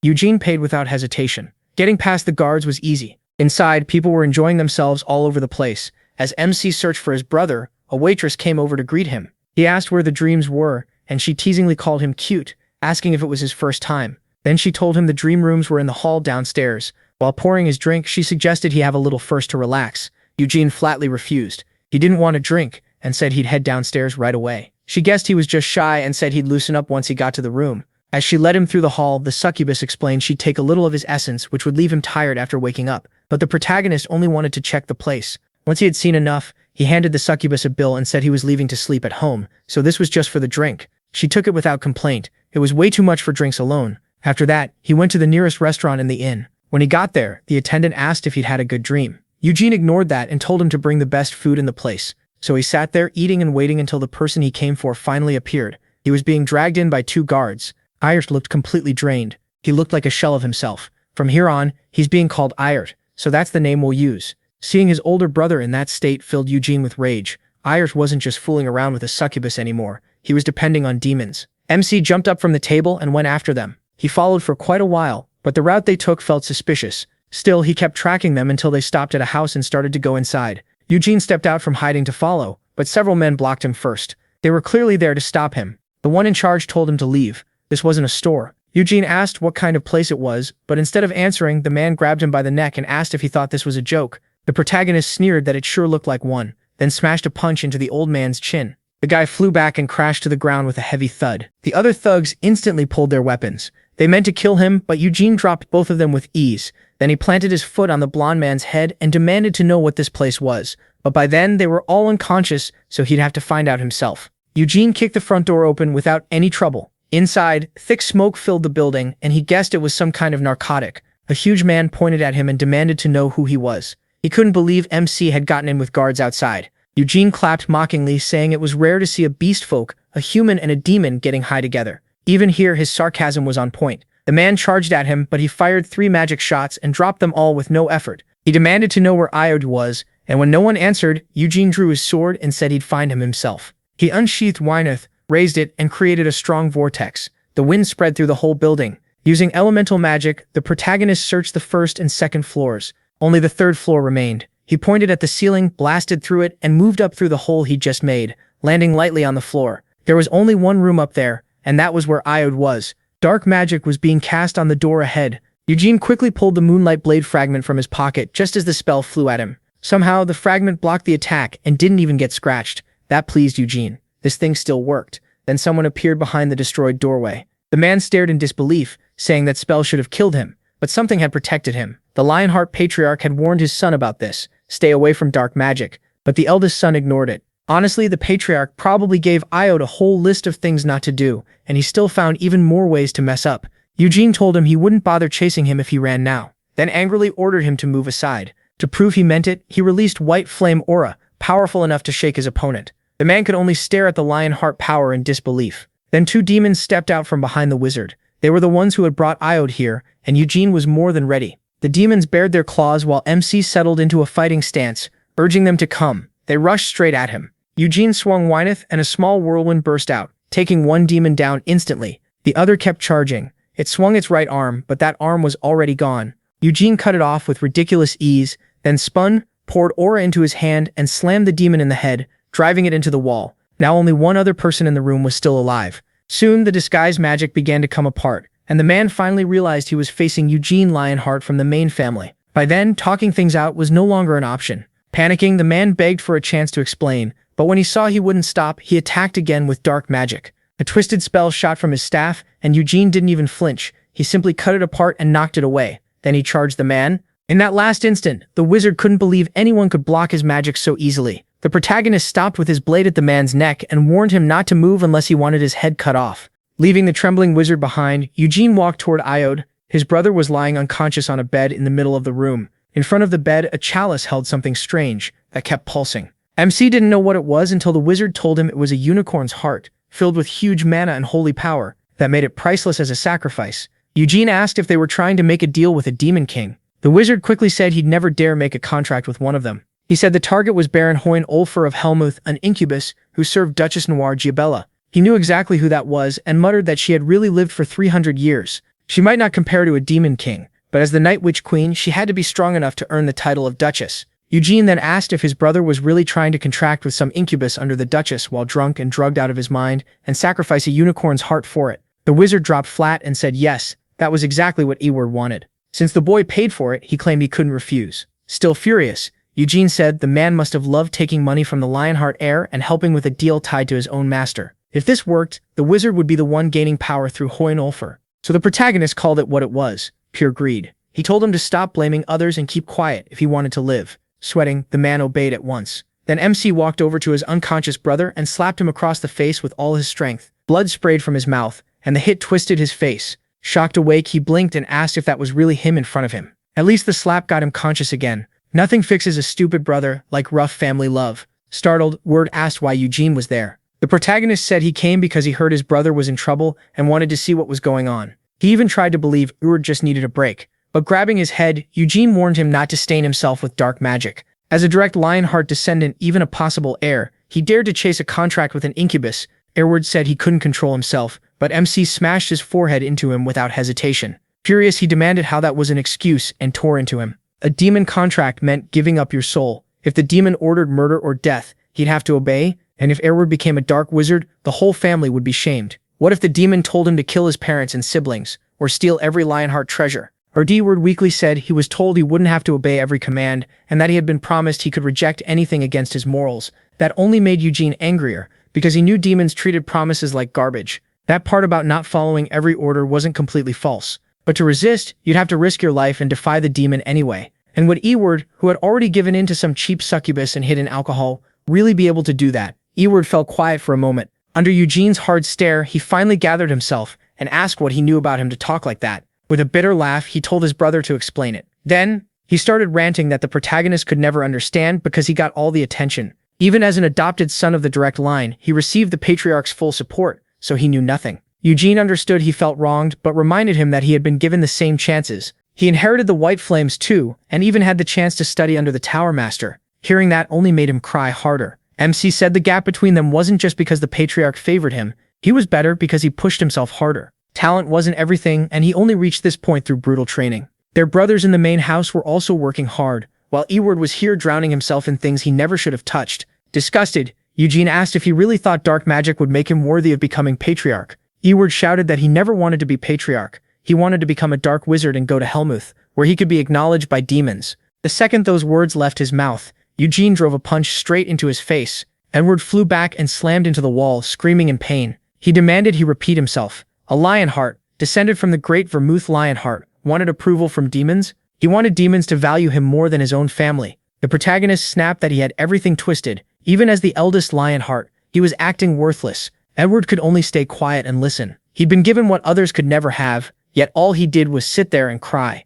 Done talking, Eugene pulled out his phone and said Edward could explain himself to Levelian instead. Later, the guards dragged the wizard away. By then, the Tower Master had arrived, furious and deeply disappointed. Edward started stammering to Levelian, insisting he hadn't done anything wrong and hadn't really stepped into dark magic. Levelian cut him off. Trying was enough. Edward had disgraced the Lionheart name, insulted his father who trusted him, and shamed the Red Tower mages who taught him. He had even insulted Levelian himself, after all his patience. When Edward tried making excuses again, Levelian told him to stop before he was punished for that too. If he truly wanted to apologize, he should save it for the parents who sent him there. That left the boy in total despair. After that, everyone returned to the tower. That night, Levelian called Gilead Lionheart and Theonis to Wrath, and neither of them was happy. But one more guest had been summoned, Balzac Ludbeth, the master of the Black Magic Tower. He had led it for decades and was one of the 3 legendary black mages contracted with the Demon King of Incarceration. Theonis immediately demanded to know why he was sitting there. The master of the Black Magic Tower. Levelian told her to calm down because the Black Tower wasn't directly involved.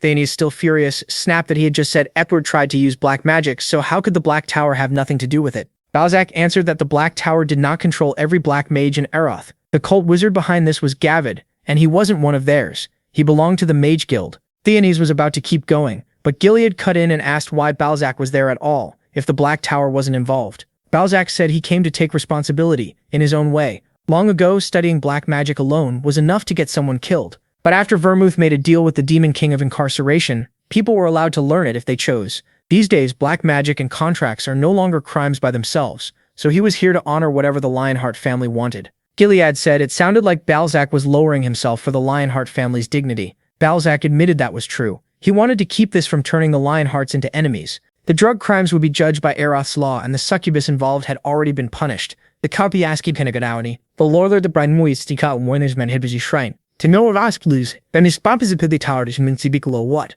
I guess can Berluz Hibinul Fustful, Belhapalad, Kaithiga Steve. Balzac answered that he would personally cut off the head of Baron Hohenulfer, who contracted with Gavid Lindman and tried to complete a contract with Edward. Then the candles in the room went out. A flame lit on Balzac's fingertip as he began a spell and said the Demon King of Incarceration had a message for them. The moment Eugene heard that name, his anger flared. Balzac continued, saying the Demon King was deeply displeased that Vermouth's family, one he supposedly respected so highly, had been dragged into this matter. Because of that, he had decided Hohenulfer would lose his head. MC barely held himself back. Hearing that the Demon King respected Vermouth's family only made him burn with rage. Gilead looked much the same until Balzac snapped his fingers. Then he bowed and offered another apology. He admitted it likely wouldn't reduce Gilead's anger, but he wanted the Patriarch to know the Black Tower and the Demon King of Incarceration were doing all they could to ease the Lionheart family's outrage. Gilead said nothing. Balzac bowed once more and said he hoped their next meeting would be under friendlier terms. Before leaving, he glanced at Eugene and gave him a bright smile. He, on the other hand, clearly didn't like that at all. After Balzac left, Gilead, still tense, asked the protagonist to excuse them, and he did. Once MC was out of the room, Gilead apologized to Levelian, saying this happened because of his own failure. But Levelian said he had also been too hard on Eward. Then Gilead declared he would take Eward back to the main family home, which shocked Theonis. Panicked, she said they didn't need to go that far. It wasn't as if he had fully fallen into black magic. She kept making excuses, saying he wouldn't do it again and would treat this as a lesson. But Gilead said that in the 300-year history of the Lionheart family, the main line had never produced a wizard. Even if Arath was his son, he would not change his mind. What he did stained the family name, and he could no longer stay in Arath. That made Theonis furious. She argued there was no place for him in the main family estate, and pointed out that the other 2 sons had already been accepted by the main family. While Uhtred was in Arath, she realized the Patriarch didn't care and snapped that he had never really done anything for Uhtred. She said all his care went to instill a Lionheart and to his adopted son, who wasn't even blood. Gilead looked at her coldly and asked if she truly believed that. He said he gave his children everything they asked for and sent Uhtred to Arath because the boy wanted to study magic.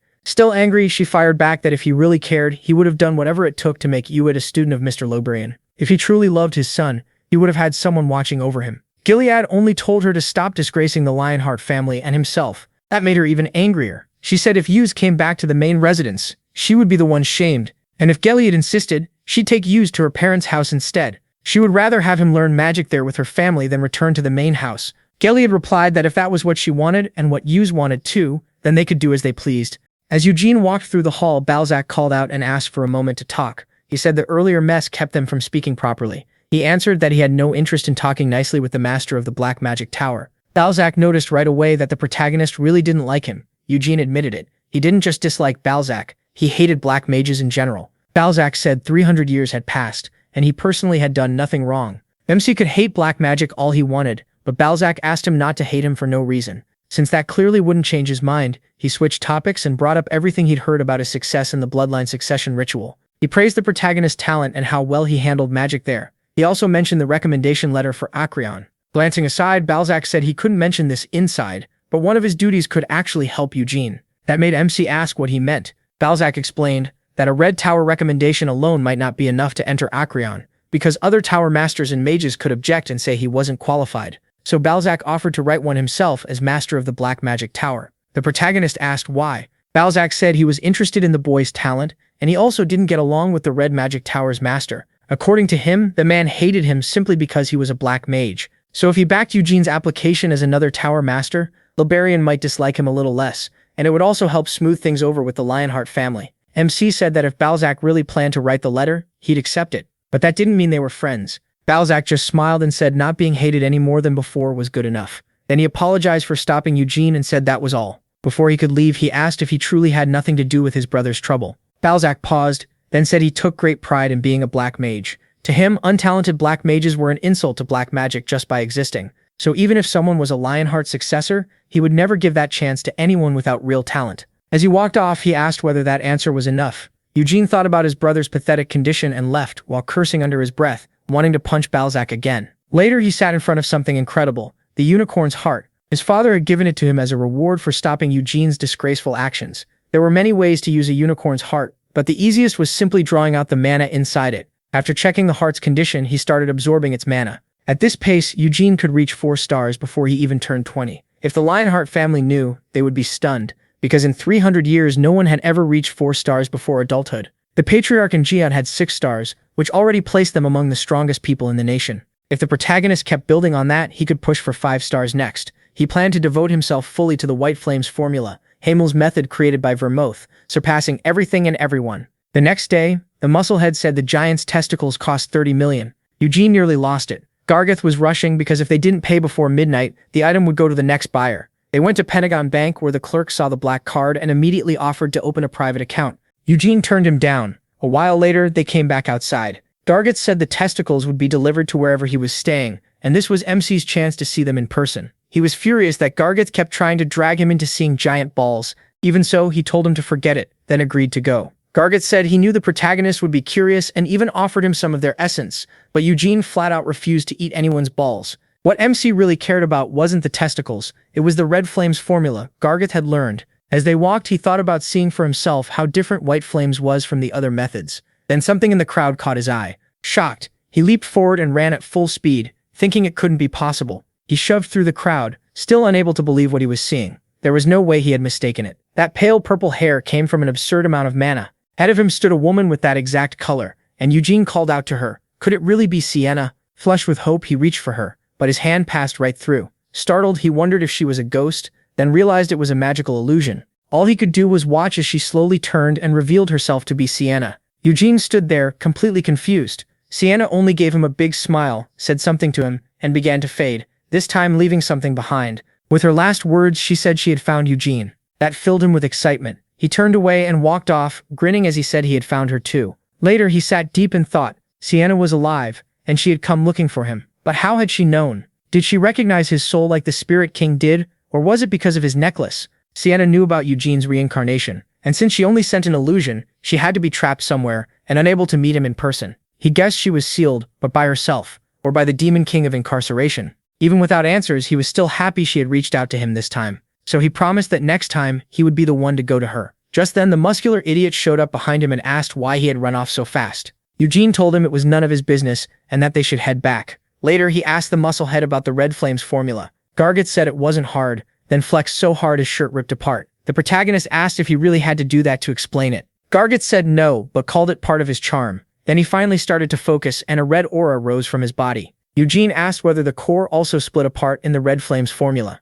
Gargit said normally it didn't, but his family had developed the method enough to raise it to 5 stars. As far as he knew, only a few side families had reached 5 stars with the weaker formulas passed down to them.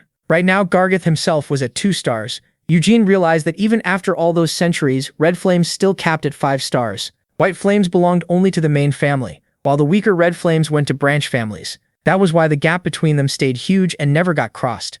Still, this didn't sit right with MC, because Vermouth wasn't the kind of person to be that petty. He had considered learning Red Flames if it had real potential, but clearly it didn't, so he said goodbye and started to leave. Gargith asked if he wasn't going to stay for the giant testicles, but Eugene flipped him off and said he could keep them. Now at the Red Magic Tower, the protagonist figured Sienna's last magic writings were in Acreon. There had to be some clue about her in that book called Witchcraft. Both Liberian and Balzac had promised recommendation letters, so Eugene had a real chance of getting in. In his heart, he thought Sienna had already waited 300 years. A little longer wouldn't hurt, right, Sienna? Now he stood before a crystal to begin a test.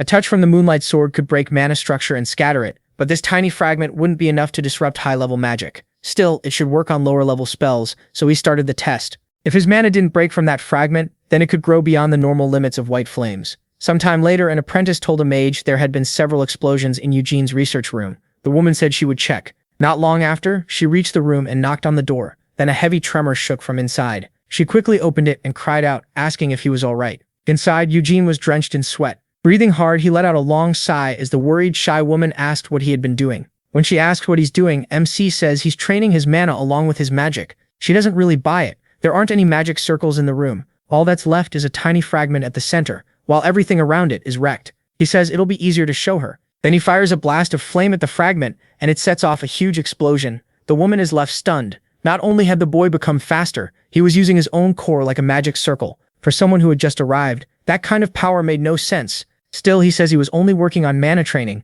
and it looks like he made real progress. At first, his magic scattered before it could explode, but now he can hold that broken mana together and turn it into a massive blast. Still shocked, she says she came because people heard explosions from his room and wanted to check on him. But that isn't the only reason. The Tower Master also wants to see him. As Eugene goes to get dressed, he asks if the Tower Master is upstairs, but she says no. He's at the Royal Library in Acreon now. At the middle of the 5 magic towers stands Arath's royal castle, Abraham. It sits in the middle of a huge lake, and you can't reach it without a boat. Even flying carriages and magic can't cross over because of the demon seal circle around the lake. That circle was a gift from Sienna Murdine to Arath's royal family, a sign of friendship that has lasted for hundreds of years. Eugene is amazed. He hasn't studied magic for long, but even to him, covering a lake that huge with a demon seal circle feels impossible. The excited girl asks if he'd like to visit Abraham. The protagonist says he was only looking because it seemed interesting, and it's not like anyone can just walk in. She agrees only Tower Masters and top nobles are allowed inside. Even Tower Masters can't use magic there. Only the royal family and the castle mages, who swore absolute loyalty to them, can. Eugene asks if that means the Tower Masters never swore loyalty. She says they did, but they don't follow pointless orders. Basically, Arath's magic towers work with the kingdom through a mutual agreement. Their ties are with the parliament, not the castle, since the castle has its own mages. That doesn't mean the mages are enemies, though. Soon they reach their destination. The mage explains that only 3 people objected to Eugene being recommended for Acreon: the masters of the blue and green towers, and the head of the mage guild. If he wins them over, he'll be allowed in. With that, the girl says she's leaving, then quickly adds that he shouldn't be nervous and wishes him good luck. Eugene thanks her with a small wave. Inside, MC bows and introduces himself to everyone gathered there. Among them is the captain of the castle mages, Tremple Visordo. There is Tremple Visordo, the master of the red magic tower, Loberian Serpis, the master of the green magic tower, Generic Osman, the master of the blue magic tower, Herodoth Oslan, the mistress of the white magic tower, Melkith El Haya, the master of the black magic tower, Balzac Ludboth, and finally the master of the mage guild, Edgard Gyron. A moment later, someone tells the boy to raise his head. It is Honolain Abraham, first in line to succeed Arath's throne. He says he's heard Eugene's name for years and always wanted to meet him. He knows of him too, a genius who reached 5 circles before even becoming an adult. The Blue Tower Master says he's also heard plenty about the protagonist, especially since the Red and Black Tower Masters have been pushing so hard for him. He admits the boy has talent, but swordsmanship and magic are completely different. In his view, Eugene is only 17 and just started learning magic, so should he really already be getting a recommendation for Acreon? He suspects there's more to it since the Red Tower Master is an old friend of the Lionheart Patriarch, and maybe the Black Tower Master wants to get close to the Lionheart family after the humiliation he recently suffered. MC says he understands and asks what he has to do to enter the school. Loburian tells him to demonstrate his magic so the nobles and mages present can judge it. The Blue Tower Master mocks him, adding that he should also present papers in magical research, though he doubts he has anything like that. He notices the jab and says he's right, so he'll begin now. Using his stars to build a circle, the protagonist releases mana far stronger than anyone expects from someone his age, but no one reacts. Even so, the Blue Tower Master finds it interesting. The others notice he isn't separating his core from the circle, he's combining multiple cores to make one. They are impressed, especially since he only started training 4 years ago. His talent for controlling mana is obvious, but they still think that alone isn't enough. Handling mana well is different from truly understanding magic. Then Eugene forms a small wind tornado in his hand. It shifts into bright red flames, then turns back into mana. After that, he shapes the mana into a blade in his left hand. One Tower Master is surprised by how smoothly he changes spells, all without speaking a single chant. That takes perfect control of magic. Someone asks if he can use magic while holding his aura sword. Even then, the old man asks what else he has to show. Eugene only smiles. Then he slowly draws his sword from its sheath, catching the White Tower Mistress's attention. He isn't just feeding mana into the sword, he's doing that while forming an aura blade and still moving the stars of the circle in his heart. The Tower Mistress is shocked that his circle stays stable. Even though he's using the core as a circle, it still works like a core. Loburian asks what everyone thinks, and the old man says they need to discuss it first. Understanding that, Loburian asks Eugene to step outside for a while. He agrees and leaves the room. The moment he's gone, the Blue Tower Master angrily points at the Red Tower Master and asks if he really taught the boy nothing. The answer is no. MC wasn't trained by anyone and only studied from an introductory Red Tower text on his own. The man can't believe someone could read a beginner's book and reach that level of magical understanding. Smiling, Abraham says that's only natural. He's a Lionheart of the Keel Empire, a descendant of the great hero Vermouth. Everyone knows how gifted that bloodline is, and Abraham says he can already tell Eugene is a genius. The White Tower Mistress adds that the magic he used should have been only first circle level, yet its power was clearly beyond that. The purity of his mana and the accuracy of his control were shocking, though they'll need to confirm it. Still, she believes even 4th circle magic cancellation might not be enough to stop his spells. Then someone behind her says he's still too young. He agrees Eugene is gifted, but sees no reason to rush while the boy is still so young. He suggests Loburian teach him for a few more years, until he becomes truly necessary for Acreon. Another Tower Master says they should see this as an investment. The protagonist is only 17, very talented, and also a Lionheart. Even now his skills are strong, and his future potential seems endless. They're already on decent terms with the Lionheart family, but even putting that aside, helping Eugene now could be a smart move. The old man argues that even if he's talented, he's still an adopted son, so he won't become Patriarch anyway. The Black Tower Master says one of the twins, Cyan Lionheart, will be the next Patriarch. The word Lionheart has an inferiority complex, and after the recent incident, he has no real chance in that struggle. Even if MC never becomes Patriarch, the Black Tower Master warns them not to underestimate how secure his place in the main family is. Another man cuts in, saying Eugene will have to leave the main family someday. By Lionheart custom, once he marries and has children, he must leave the main estate, so they should invite him to Arath then. By that time, he'll be even more capable and won't forget the favor they showed him. Balzac goes on, saying he became famous 4 years ago during the blood succession ritual because of his obvious talent. Even the Lionheart family admits how much potential he has, and if he gains the support of Arath, he could become the very image of Great Vermouth from 300 years ago.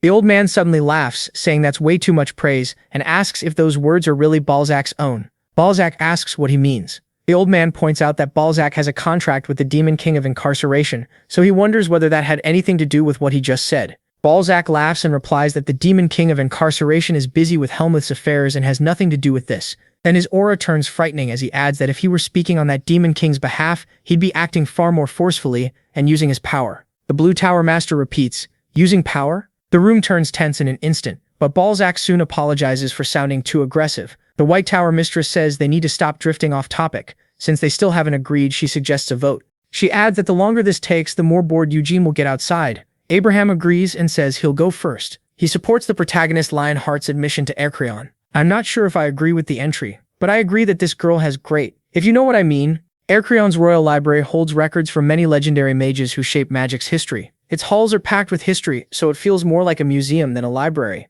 Ercreon has 15 floors of records, including Sienna's writings. Then someone calls out to Eugene. It's the mistress of the White Tower. MC knows she's the greatest spiritualist of this age, the first person ever to make contracts with two spirit kings at once. He asks if their discussion is over. She says yes, adding that reaching a full agreement would have taken a few days, so they settled it with a vote. In the end, 5 supported his entry, and 2 opposed it. 1 person stayed neutral. Eugene only asks if he can go to the upper floors now. She says yes, then asks if he wants to know who voted which way. He says no. That makes her grin, then she tells him anyway. She was the neutral vote. It wasn't because she opposed him. She just wanted to stop a fight. Everyone was already irritated and things would have only gotten worse somewhere else. The master of the Blue Tower glances at Eugene and looks away, clearly annoyed. She says that surprisingly, he still voted to let him in. At first, he looked very unhappy when the protagonist came in, but he must have changed his mind. Excited, she asks MC to guess who voted against him, but he says he doesn't care, so she leans in and whispers that it was the master of the Green Tower and the master of the Mage Guild. Eugene asks why she's telling him after he said he didn't care. She wonders if he's really 17 years old because his reactions are so dull. Isn't he angry or annoyed? He says no, then turns to leave and says goodbye. She quickly stops him, pointing out the sword at his waist. Wyneth, the blade blessed by the Wind Spirit King. He confirms it and asks why. She admits she's always wanted a contract with him, but the Wind Spirit King never appears, no matter how often she calls. She says she's tried everything. Even the Thunder Spirit King and Earth Spirit King told her the Wind Spirit King wouldn't make a contract with anyone. She even sent the Lionheart family a letter asking to borrow the sword, but they refused. They probably thought she'd steal the sword. Eugene says he can't lend Wyneth no matter what, and technically, it isn't even his. She stays doubtful and promises not to tell anyone. He only needs to lend it for a short time. At most, just 1 day, and he can watch the whole time. He finds that interesting. The Wind Spirit King hasn't answered his calls for 4 years. With Eugene's current mana, he probably can't summon him. But if the mistress of the White Tower tries, the only spiritualist with contracts from 2 spirit kings, then using Wyneth as a bridge might make the king respond. Even so, the protagonist decides not to agree yet. If she gets more desperate, he might gain something from it. So he pretends not to notice and asks where to get his entry card. She happily says she'll take him there. Soon, he has the card in hand. It's an ID item marked with his seal. Trying to get a reaction, she says the familiars kept here belong to the great mages who shaped history in Ercreon, the mage king who founded Arath, the battle mage called the father of battle magic, and even the great Sienna. Their familiar spirits are all here too. Eugene barely reacts. She says his responses are so boring and thought he'd at least care about Sienna. After all, he looked for her floors before, and on his first day here, he even visited the mansion of the wise Sienna. MC asks how she knows that. She says he has no idea how famous he is around here. Then she calls him a jerk and asks when he'll lend her the sword, but he refuses again. A little later, she explains how to use the identity card to open and close the door. Then she asks if he's really going to the 12th floor. He says yes, and she teases that he really likes Miss Sienna. As he steps through the door, Eugene asks if she's going to wait for him. She says she doesn't have that much time, though she admits she'd like to come along, but if she did, he might embarrass himself when he feels that magic for the first time. Laughing, she says he should bring diapers. Eugene asks why. With a mocking smile, she says he might end up wetting his pants. That ticks him off, so he starts jabbing the elevator button hard. After the lift finally arrives, he reaches the floor he wanted. When the door opens, he comes face to face with someone. The figure removes her hat and welcomes him to Sienna's floor, even calling him Eugene Lionheart. Confused, he asks if she's Sienna. The girl looks like a tiny Sienna, but she says she's not. She's Sienna's familiar, made to care for Sienna's salon. Just like the mistress of the White Tower said, this was a familiar. Eugene asks how she knows his name. She says he just registered on the first floor of Acreon. All the familiars in the tower are linked to its magic system, so they know in real time who comes and goes. He asks what to call her, and she says Sienna used to call her Mare. The protagonist finds that odd, since the name comes from Meridian. The little girl happily says it's a wonderful name. The stranger part is that Sienna made a familiar identical to herself, and named it after her own surname. Eugene asks if all familiars are this human, and she says no. Mare is special because she was created by the companion of the great hero Vermonth, and shaped after Sienna's personality. That makes MC ask if creating a living being is taboo. Mare says she isn't a living being. She has no soul like real people, and her body and mind were made from Miss Sienna's magic. Then she points to something strange spinning nearby. Eugene doesn't know what it is, so he asks. Mare says that's an excellent question, drops her hat for a second, then picks it up and explains that this is the magical core Sienna built over her whole life. Witchcraft. Eugene heard she wrote it across her life and split it into 3 volumes, so he asks how that thing is supposed to be a book. Mare says it's old-fashioned to think a book has to look like a book. He calls that nonsense, but she isn't surprised he doesn't get it, since even great masters failed to understand Sienna's magic. Hearing that brings back memories. The proud smile and the way she looked down on others. She really was made from Sienna's personality. Eugene asks if she reflects Sienna at the end of her life, but Mara says no. She's based on Sienna when she was still young. Back then, she was noble and full of dignity. She rarely laughed and devoted herself completely to studying and building magic. That doesn't match the Sienna Eugene remembers. He asks if her mind is inside the witchcraft.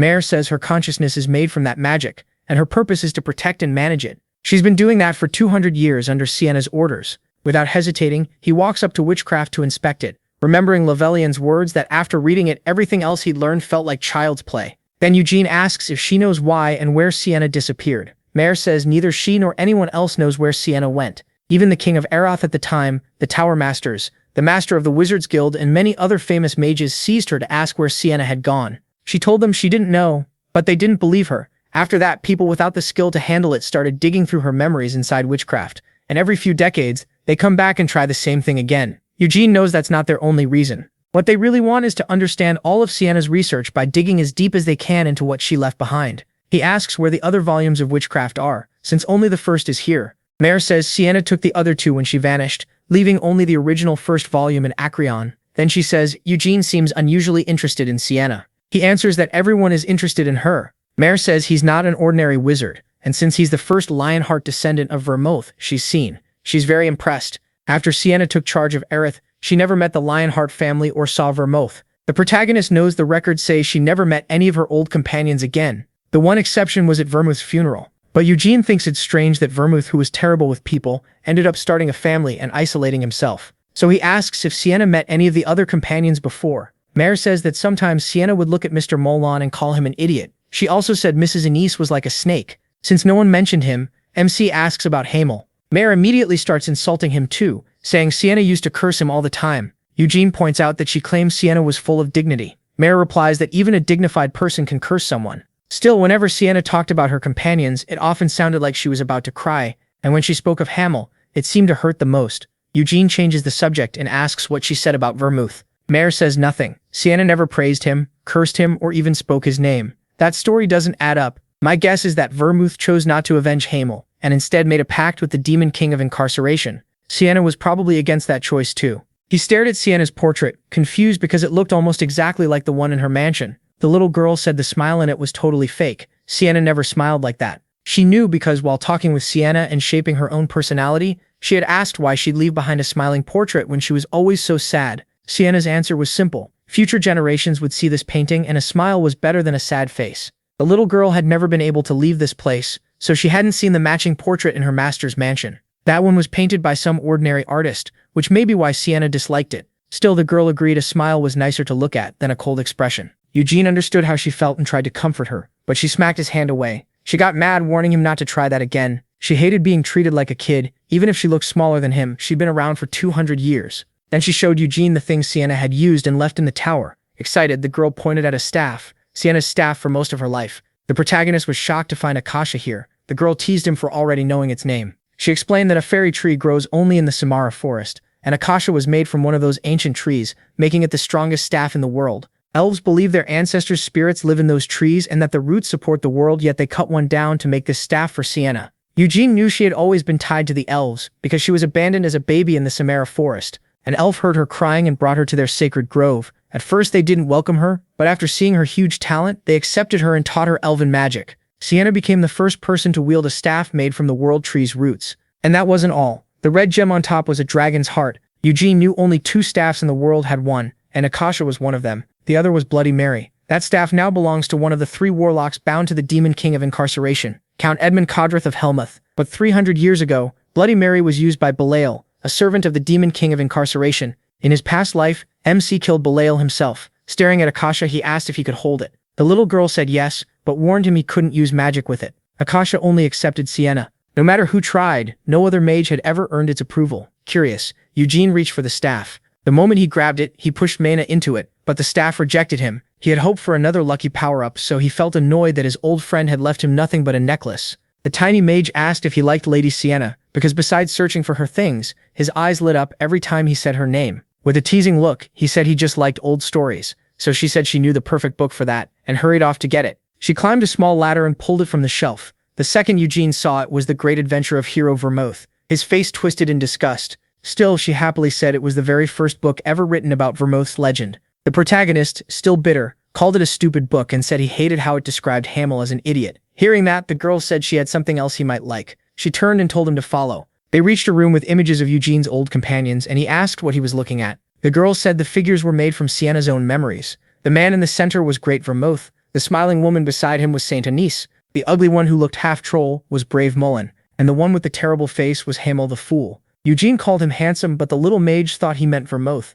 He quickly cleared that up. He was talking about Hamel, saying he had the wild beauty of an untamed beast. She could barely believe what she was hearing, while Eugene told her to just drop it. After that, they moved to a large table, and he asked what was on the floors above. She said the 13th floor held Sienna's research notes, but someone at his level wouldn't be able to understand them. The 14th floor had magic books, which were probably more useful for him right now. Eugene, already discouraged, asked if they were even harder than witchcraft. The girl said words wouldn't help. He'd have to read them himself. Then they returned to the witchcraft. She explained it was a way to use mana more efficiently and boost magical power, letting a mage cast one spell multiple times and even store spells in the subconscious. Best of all, it allowed the circle to flow in the ideal way, far better than the normal circles most mages use. Even after hearing all that, Eugene admitted he still didn't understand any of it. The child seemed pleased and said no one could get it just from listening. Getting impatient, he asked how to read it, and she told him to close his eyes, reach out, and send mana into the witchcraft. He did exactly that, touching the glowing sphere with a little magic, but at first nothing happened. He wondered if he should use his pseudo-circle instead.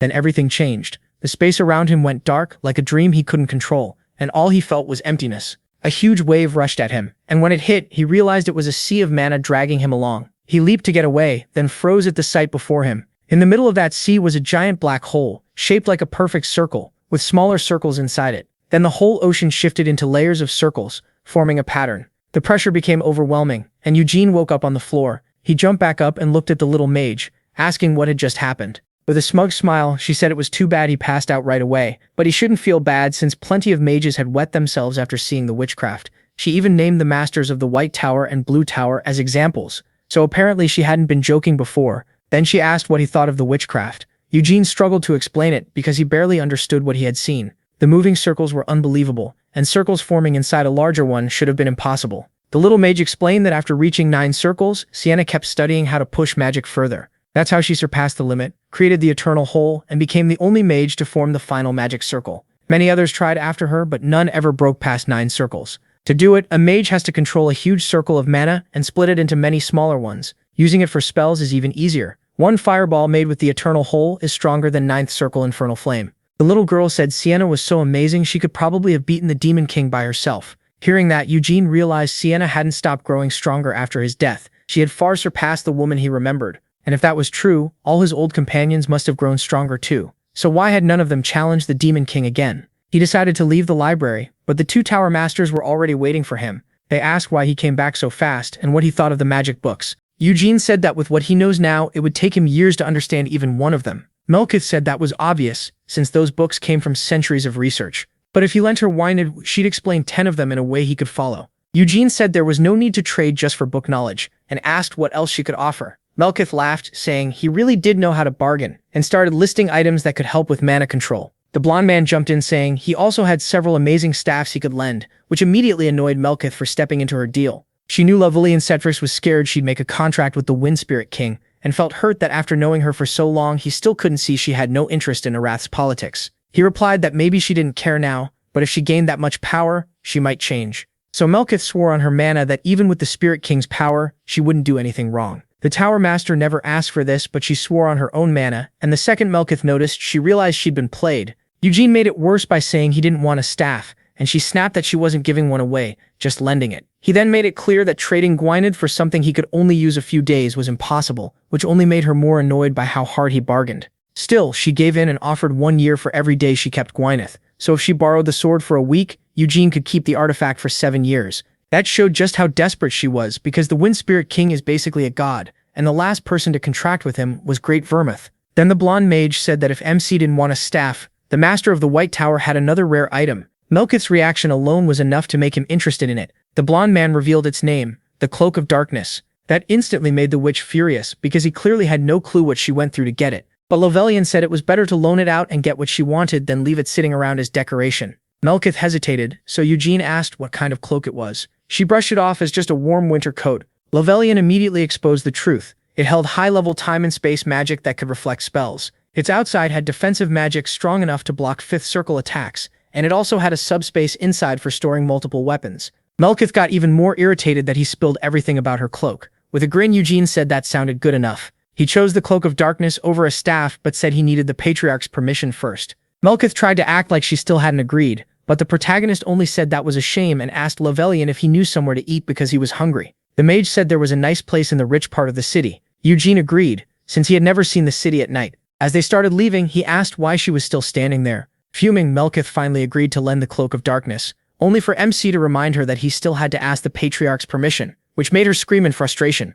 Eugene just said she sounded like a crow cawing. Later, they learned his father had no problem lending Gwyneth, but insisted a supervisor be there. While waiting, he asked if that really was the Cloak of Darkness. Melkith bragged that it looked amazing, but the protagonist shot back that it would look even better on him, telling her not to be mad since the deal was already made. Then the old woman asked who the supervisor would be since it probably wouldn't be the Patriarch. Eugene said it would be his younger brother Cyan, and because this was the first time they were loaning a family treasure, they had to be careful with the guardians. Melkith called them the Lionheart family's dogs, which clearly annoyed MC. Still, he couldn't deny they were loyal like hounds. He remembered that a year earlier, Kanan had joined the Black Lion Order. That wasn't unusual. Anyone with the Lionheart name could enter. The order was split in two. The White Lions served only the main family, while the Black Lions could serve any Lionheart. Above both stood the Senate, which despite being outside the family, recorded names in Lionheart history, and held even more power than the Patriarch. Eugene had never met them during his years at the mansion, so he wondered how strong they were. Then a carriage arrived. Two women from the Black Lions stepped out, and Melkith mockingly said they had finally shown up. He asked if she really didn't respect Great Vermouth. She did respect the legend, but hated his family, and especially hated seeing the Black Lion Knights lurking around. Lovelian warned her to hide that attitude, because if she wanted to keep Gwyneth, she couldn't afford to offend them. Melkith asked if he was telling her to flatter them, arguing that this deal was between equals, and that she was already offering her precious black cloak for the sword. At last, the carriage doors opened, and the first person out was Eugene's sister, Ciel. Completely thrown off, he asked what she was doing there. Ciel said their mother's birthday was coming up, so she came to buy gifts and of course check on her brother too. Hearing that, Eugene relaxed, but her red face showed she was embarrassed. The reason was simple. Her twin brother had come too, and he greeted the protagonist right after. Then an old man stepped forward and said it had been a long time since they'd met again, so being happy made sense, but business had to come first. Eugene wondered who he was because the man seemed highly skilled. From his build alone, MC could tell he wasn't a swordsman, he was a lancer. Another man appeared behind him, and this one was a mage, which he had expected them to bring, but they still weren't done. Another person stepped out, and one look at the striking woman told Eugene she was definitely powerful. Her hand felt hard as steel, and he could tell she was an expert at beating people down. She walked up, said it had been 20 years since she last saw Lovelian, and noted that he had become the Red Tower Master. The blonde mage replied that he had already said back then he'd become a master soon. She barely remembered, saying too much time had passed and she'd never cared much about that. Then she turned to the protagonist, who introduced himself as the protagonist Lionheart. She said her name was Carmen, and that she was his great aunt, though she didn't want him calling her that. MC was stunned by how old she actually was, and by the fact that she was Gilead's aunt. Since both Tower Masters also looked young despite their age, it wasn't that surprising. Lovelian invited her inside because of the wind, while Eugene kept wondering what she was doing there. Soon, the white-haired group and the blonde mage sat around a large table. He knew Carmen had never married. She stayed in the family's homeland until joining the Black Lions, and now she was captain of the 3rd Squadron.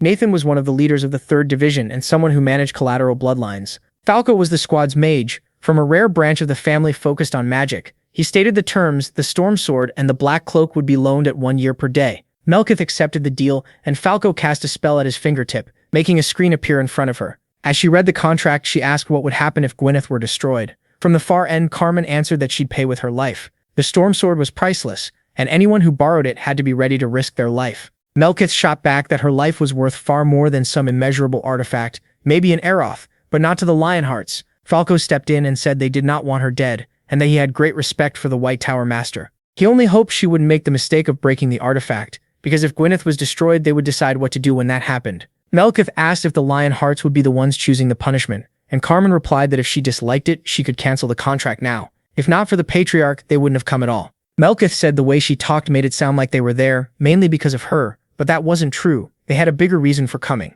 In a few hours, they were meeting the Black Tower Master and questioning an imprisoned sorcerer. Hearing that, Lovelian said the Patriarch had once agreed to let the sorcerer be judged under Arath's laws, but Carmen answered that the Senate had overruled him. While they talked, Eugene tried not to laugh at the ridiculously heavy pocket watch Carmen carried. Melkith noticed it too and asked why she had a pocket watch when she was already wearing a wristwatch. A closer look showed the Lionheart crest on it. Carmen said they had the king's permission, so it was better to obey than cause trouble. Eugene realized they must have paid a huge amount to Parliament to get that approval, and Carmen, already impatient, asked Melkith what she would do about the contract.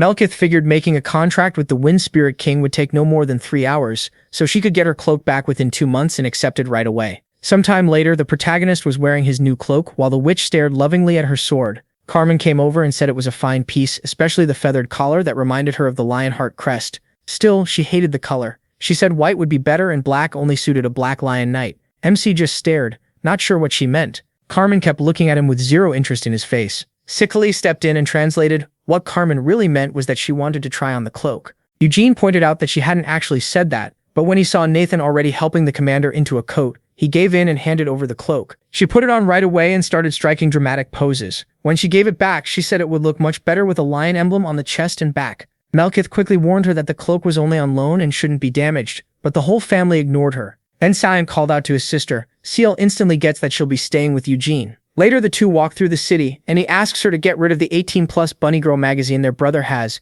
Nina already knows about it, and Ciel is worried that when she gets back to the mansion, the maids might all be wearing bunny ears. She says she'll tell their mother, but Eugene tries to tone it down and asks her to at least say bunny ears are awful. That makes Ciel ask what kind of ears he likes if he hates rabbit ears so much. The protagonist bluntly says he likes normal ears. He also complains that helping pick a gift is pointless when he doesn't even know what their mother likes, and if he's only there to trail behind her, he'd rather not come. Ciel turns to him and calls him a jerk for wanting to leave her alone in a city she's never been to. Eugene shoots back that she's not some helpless little kid, and says he came because he knows she'll never let it go if he annoys her. As they keep walking, Ciletus asks what he did on his birthday, and MC says he spent it reading in the magic library. Lovelian and Hera wanted to give him gifts too, but he begged them not to. Then he cuts off the small talk and asks what she really came for and what's going on between her and Carmen. Ciel says he's still weirdly quick to notice the least useful things, then admits she wants Carmen to become her mentor, since her brother is set to be the next Patriarch. There's also the problem of their mother pushing an arranged marriage. Ciel wants no part of that, and being stuck in a house acting like a proper lady sounds miserable. Eugene asks if she wants to join the Black Lion Knights, but she says that isn't possible right now, so learning from Carmen is the next best thing. He says it's good that she wants to build something for herself instead of just leaning on the family, then asks how her brother is doing. Apparently, he still talks about Eugene all the time and keeps asking how many stars the protagonist has reached. MC says he has the same number as when he left, then asks about Enrollment since he never heard what happened after he went home. Their mother is trying to find a wizard to teach him at home, though Ciel thinks that's silly if he won't be Patriarch anyway. They should just let him live how he wants. Done with that topic, she asks if there's a good place nearby to eat. Eugene says there are some decent spots, but none beat home cooking. Ciel doesn't care much about the food. Good atmosphere can make any meal better. Elsewhere, Nathan stands with his hand covered in blood. The interrogation is already over, and the Black Mage has been dealt with. He stayed silent even after they went easy on him, so he probably didn't know much. Trying to contact a Lionheart direct descendant for a witchcraft contract was insane. But Nathan says the man was likely desperate. He became a Black Mage decades ago and still achieved nothing, so he probably thought tricking Eward was his last way out before demons claimed his soul. Hera says she heard Noir Gibella wasn't involved and asks what Balzac Ludbeth, the master of the Black Tower, thinks. Balzac asks why he's being suspected when he cooperated the whole time and even offered an apology. Hera replies that blaming him still makes more sense than blaming some low-level Black Mage. Balzac says he gets why she'd think that, but he had nothing to gain from this, and if he had planned it, he would have erased every trace so no one could turn it against him. He adds that he has enemies all over the world because the Demon King of Incarceration gave him favor and trust. From his view, someone who hates him likely staged this to ruin him. Hera says there's no proof of that, but there's also no proof he did it. Balzac says this mess didn't just put him in danger. But before he goes on, Hera warns him to think carefully about what he says next. Balzac says that as a loyal servant of the Demon King of Incarceration, he truly respects the Lionhearts, which is why his apology was sincere. Still, he's human, and being falsely accused naturally makes him angry. He understands if they refuse to respect him as a Black Mage and servant of a demon, but he won't accept insults toward his master. The pressure makes Cyan instinctively reach for his sword, but Balzac says he doesn't want trouble in a foreign land. Even so, if they insist, he can settle it without anyone noticing. Carmen says that before no one notices anything, his head would need to stay attached, though she admits it's possible someone in Lionheart wants to harm the main family. Still, it's only a theory, And the fact that even mental magic and a very gentle approach found nothing is suspicious by itself. Balzac apologizes again and says he spoke poorly, but repeats that he wasn't behind this and had no reason to be. Carmen then brings up the incubus who tried to make the contract, saying she's seen plenty of vile things and one is standing right in front of her. Since he keeps insisting, Balzac uses magic, opening a portal-like gate and pulling out the incubus's severed head, wrapped up for transport. He says the Demon King already took its soul, but they can keep the head if they want. Since no one plans to carry it around, Carmen kicks it straight into the wall and crushes it. As they leave, Carmen gives one last warning. If he ever tries to contact Eugene Lionheart, both he and the Dark Magic Tower could suffer for it. Before she can finish, Balzac says the only one who can command him is the Demon King, and someone like her has no right to tell him what to do. After that warm little exchange, everyone is clearly in a great mood. Carmen asks what Cyan thinks. To her, the most likely culprit is Amelia Merwin, since she has always envied Balzac's place as master of the Dark Magic Tower. Cyan says that if she's involved, Nahama may be too. Carmen answers that a war could break out within a few years, so Keel needs to be ready for a possible strike on Turas. Of course, this may still be a lone incident with nobody bigger behind it, but she asks what would have happened if he hadn't ignored Balzac's taunt. Carmen says that if a fight had started, everyone there except the commander would have died. Carmen says that's oddly humble of him, but the truth is she didn't feel sure enough to fight either. Eward will be watched from now on. Even if they spare him, because he's part of the main family, he'll spend the rest of his life under Lionheart's surveillance. The only reason they're letting him have a magic teacher is to see who's really behind this, in case that person reaches out again. Syrian remembers how happy his brother looked when he used magic, and wonders why he ended up going down such a dark path. A few hours later, the Black Lions say their goodbyes and Eugene, Ciel, and Jian part with them cheerfully, promising to meet again. Before leaving, Carmen asks what he thinks about joining the Black Lions. The vice captain spot is open, and she wants to recommend him, but the protagonist turns it down. Seeing he's serious, Carmen accepts his answer and leaves with the others. Eugene then asks if the White Tower Master still hasn't said anything. The blonde says that if she had made the contract right away, she would have rushed over to brag, so she's probably struggling. At that moment, Melkith stands atop a tower, red-faced and embarrassed, holding Gwyneth. She definitely sent her message to the spirit world, but Tempest still hasn't answered. She even stopped warming her body to sharpen her senses, then chants the spells again to form a contract with the Great Wind Spirit. Suddenly, lightning pours down from the sky and a bird wrapped in lightning appears, calling her the contractor. Melkith asks why he's there when she didn't summon him, but Livin says Tempest told him to shut her up because he has no interest in making a contract. Melkith insists she's the greatest spirit mage in the world, the only one worthy of a pact with him. But when Livin sees his contractor desperately waving the sword and yelling for Tempest to come out, he decides the only answer is to electrocute Melkith. The Lightning Phoenix tells her she can't give the Wind Spirit King what he wants, and that desire is the same one he had centuries ago, to travel to the northern land of the Demon Kingdom. 10 days later, Melkith comes to return the sword, looking completely drained, and Eugene can't believe someone can age that much so fast. He asks if she managed to make the contract, which only makes her more annoyed, since he obviously knows the answer. MC then says that if she gives the sword back now, he'll only keep the cloak for 9 years. Heartbroken and still without a contract, she hands over Gwyneth and tells him to take good care of the Cloak of Darkness until then. Later, Eugene reads that the chief of the giants was monstrously strong. Kamash was hundreds of years old and the strongest chief in their history. Thousands of humans fought only hundreds of giants, but numbers meant little against that army. Still, the count of soldiers didn't really matter, because Vermouth was there. Some foolish knights would step up, throwing around titles and brave-sounding words, saying they wanted to fight beside him, but none of them could even scratch Kamash. And Vermouth didn't like fighting with a crowd anyway. He relied on just one person. Vermouth tells Hamel to take the left arm, but Hamel says he wants the right one, since that damn giant is right-handed. Only the Holy Sword could cut through Kamash. Even after their leader died, the giants didn't retreat, but the magic shielding them from human spells weakened, and Sienna was finally able to unleash her power. Eugene asks if she wrote this book, since it keeps praising the author. The little girl snaps that it's insulting. No one would brag about themselves that much in their own book. After going over a part of his old life, he decides to study witchcraft again. The little witch says that's fine, but he's way too full of himself, and Eugene answers that he knows that. He already knows he can't make the eternal whole yet. He'd need to be at least at the 9th circle. In simple terms, it's a huge circle with smaller ones inside that can be turned, broken, and rebuilt to grow his mana. But the protagonist doesn't cast magic with circles. He uses the White Flames method instead. In his past life, he learned the basics of mana training, then improved them after meeting Sienna. That let Hamel build a mana method of his own, and with it, he cut off Kamash's arm and leg. Vermouth himself called him talented, while Sienna was amazed he got that far with such a lousy mana method bought with money, more shocked by that than anything else. Now Eugene doesn't pass out when he looks at the Eternal Hole, and he can finally track the mana moving inside it. It seems he's found a way to rebuild the Eternal Hole through the White Flames method. 2 years pass, and MC turns 19. The little girl asks if he isn't hungry. Still writing on a sheet of paper, he says he can't stop now or he'll break his focus. She asks why he's rushing to finish a thesis, but Eugene says he's not rushing at all. He keeps checking it over so he won't mess up. Normally wizards spend their whole lives writing a thesis, and she says he should quit acting smug and study another 10 years first. He asks if she's just being shy, which makes the little mage blush. She blurts out that she's over 200 years older than him, so he needs to stop treating her like a kid. The truth is she just doesn't want him to leave. He's the only one who visits her regularly.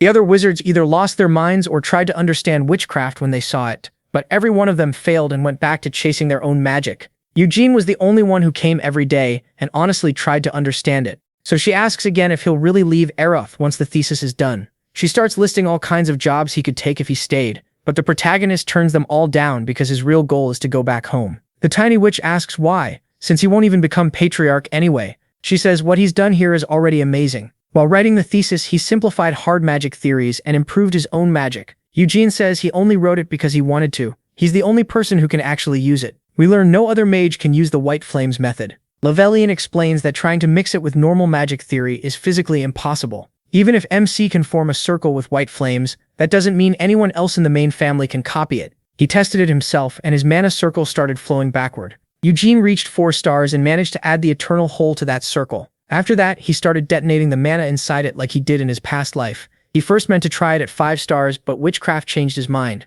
After a lot of study and time spent on the 8th and 6th floors, plus help from Lavelian, who reviewed his work and checked things for him, he pulled off all of this in just 2 years. The little witch makes a scene, saying she doesn't care if he leaves because she's lived over 200 years and said goodbye plenty of times. Even so, she wants him to tell her before he goes and not disappear like Sienna did. After hearing all that, Eugene simply says okay and walks off, leaving the little girl fuming and cursing at him. Even though she wants him to stay, she acts childish, because her personality was based on a younger Sienna, so she's stubborn and immature sometimes. Deep down, she thinks that part is silly, and believes her master wouldn't really act that way. But Eugene says Sienna would have acted exactly like her. Naturally, the little girl gets mad and says he couldn't know that because he never met her. He tells her he'll finish the thesis soon, and come back to say one last thing before leaving. As he leaves the library, a friendly man greets him. Eugene already knows this is Arath's court wizard and can guess what he wants. Tremple explains that there's still an open spot in the Court Wizard Guild, but the protagonist keeps refusing to join. Tremple asks how the thesis is going and offers to help with his research.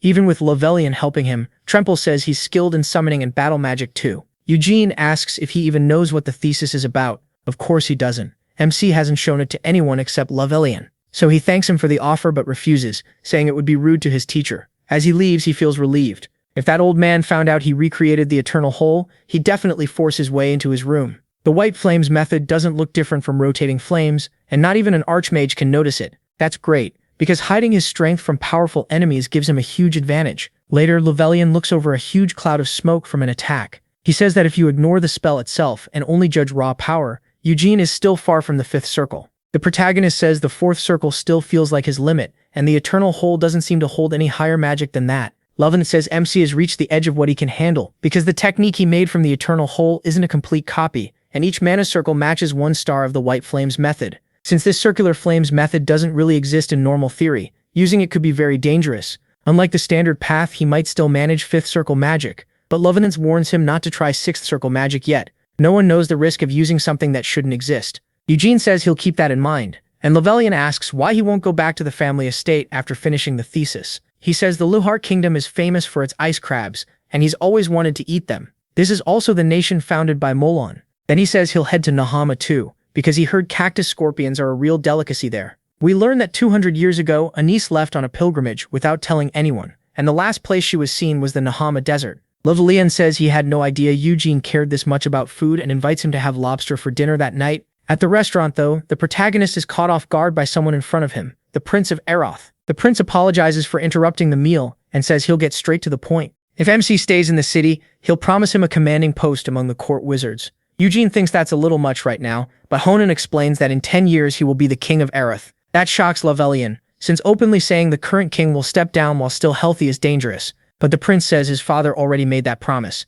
and as the only heir there's no doubt he'll take the throne. The court wizards answer directly to the royal family, and in 10 years he would easily be qualified for that role. Eugene says he's honored, but the prince doesn't even know how far his magic has advanced. The prince replies that's only because he and Lavelian have worked so hard to hide it. Since there must be a reason for that secrecy, all he can do is try to judge the protagonist himself. Looking him over, he sees mana pack through his body and figures he's likely well above the 5th circle. Honan believes MC has fully understood witchcraft, and when Eugene asks if he really has to answer, that basically confirms it. A commoner doesn't have the right to lie to the prince. Still, it's not that he dislikes Arath or the royal family. He just doesn't have that kind of ambition. Seeing that rank and money won't keep him there, the prince asks if knowledge would. As we know, Sienna left behind 3 books of witchcraft, and 2 of them are kept as treasures in the royal palace. Both Eugene and Levelian are stunned by that. From what the little girl told him, Sienna had taken the other 2 volumes with her, so the protagonist didn't know the royal family had them. The prince quickly says not to misunderstand, it is only a copy Sienna gave them herself. Eugene asks if he'd be willing to show those other volumes so he can confirm they're real, but the prince says that's impossible. Even with the king's favor, witchcraft is still the greatest magic book in history. Still, once he becomes king, he'll personally let MC see it. From his side, that's a very tempting offer. For a wizard who knows how amazing witchcraft is, it's hard to ignore. On top of that, the other volumes might reveal what happened to his friend, so the protagonist says they can talk again once the prince takes the throne. The prince accepts that answer and says he'll send a letter when the time comes. Meanwhile, the little mage reads Eugene's thesis. He really did fit everything together cleanly and perfectly, and she can't think of anything else to add. It may not match the eternal whole, but the circular flames method still goes beyond modern circle magic. To most people, it would look unfinished, but from MC's attitude, it seems more like a way to keep others away from knowledge only he can use. With the thesis finally done, the little girl asks when he's leaving and is surprised to hear it'll be the day after tomorrow, since she thought someone like him would leave right away. She adds that his life sounds pretty great, good food and tons of praise. That makes Eugene remember something he said a few months earlier. Before leaving, he tells her there's something important he needs to say. As they walk, he says he wants to confirm one thing first, and asks if this can be passed on some other way. She gets annoyed, asking if he doubts her or thinks she'd leaked the secrets from his thesis. The little witch says plenty of people tried to pry information out of her while he was gone, but they couldn't get anything because it's locked in the deepest part of witchcraft. That system exists to protect magic families and their knowledge. Eugene says that if it's really that secure, then what he's about to say will stay hidden. Then he turns to her and says he was reincarnated. She just stares at him, confused, thinking it has to be some kind of joke. He starts explaining that he was reborn with memories from his previous life, but she still doesn't buy it. Then Eugene tells her who he used to be, Hamel Dinas, or rather, Hamel the Fool. That leaves her stunned, and she asks if he means it. When he asks if it's that hard to believe, she admits it actually explains a lot. He only studied magic for 2 years, yet he understood the eternal whole and made all those strange techniques. If he remembers a past life and was one of Great Ranulf's companions, that would explain it. She says Hamel the Fool always stood out from the others. Sienna Murdane was raised in the forest by elves and learned magic there. Molan Ruhr was the son of the Beor tribe's great chief, a famous battle tribe from the northern wildlands. Anise Slywood spent her whole life under the care of bishops in the Holy Empire as a saint candidate. Vermouth, on the other hand, began as a slave meant to be offered to the demon race. He stole a sword and fought to stay alive, and with that very first blade he killed 10 demons and warlocks guarding the slaves. The little mage says it sounds overblown, but legends usually do. Eugene says that knowing Vermouth, it was probably true. He really was a monster. She goes on saying Hamel was the strangest hero, because unlike the others, he started with nothing special. His village was destroyed by monsters, so he picked up a sword to survive and became a mercenary driven by hatred for monsters and the Demon King. Even with the most ordinary past among the heroes, he still grew strong enough to stand beside them. If Eugene really is his reincarnation, that crazy learning speed makes sense, but he says it's not that simple. During their journey, he kept trying to surpass Vermouth and lost every single time. She replies that from her view, Hamel was a monster too. Still, the protagonist says none of that matters. He never beat Vermouth before he died. Then she finally understands why he once called Hamel's hologram beautiful. He quickly says that was true in his past life. Dropping the topic, she asks why he told her. Now, when she can't really offer useful information, but that wasn't what Hamel expected anyway. From the moment he first saw her, this little witch reminded him of someone. She says that's obvious, since she was created from a memory of her mistress as a child. Eugene gently pats her head and asks if he overstepped again. She says she'll let it slide this once because he was her mistress's companion. Then MC asks if she believes Sienna Murdane is dead. She plainly says no, and he agrees. Sienna isn't the kind of person who'd die without leaving something behind, so he says he'll start searching for her. In fact, he believes all of them are still alive somewhere in the world, and he plans to find them and help them. Even though she believes him, the little witch asks him to swear it before witchcraft. So Eugene steps up and swears in his own name and in his family's name that he was Hamel Dinas in his previous life.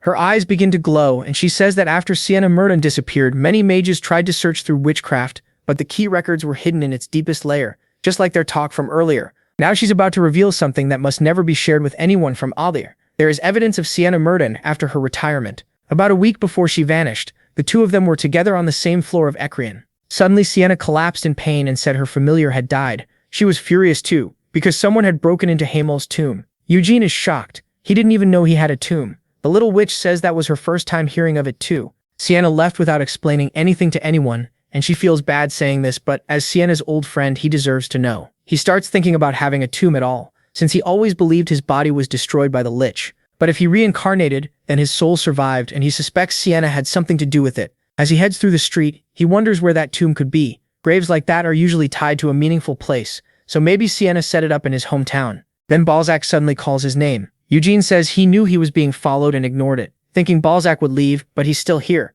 Balzac says he heard the protagonist is heading to Luhar, and out of concern, he came to warn him. That place isn't under Lionheart protection, and Luhar originally banned demons and warlocks. Some demons also oppose the wishes of the Demon King of Incarceration. Hearing that, Eugene asks if the Demon King of Destruction is preparing for war again, but Balzac says neither side will move unless the other does. The Demon King of Destruction stands above all the others. Even in his past life, MC only met him once, and he could barely even understand what he was seeing. No one could tell whether to charge or flee, and if not for Anissa's prayers, they all would have gone insane. Balzac says that just because the two strongest demon kings are quiet doesn't mean the rest are. A lot of demons are sick of this long peace, so Vermouth's descendants showing up could provoke those waiting for any excuse to break it. Others are after the empty thrones and want to become a demon king, and Duchess Noir Giabella is one of them. Hearing that name, Eugene wonders if he's strong enough to face higher-ranked demons. Since he can't be sure he'd win, he decides he shouldn't head to Luhar yet. Instead, he says he'll go to Nahama first. Balzac warns him to be careful in the desert, since it's Emilia Merwin's territory, a woman who was already a great witch even before contracting with a demon king.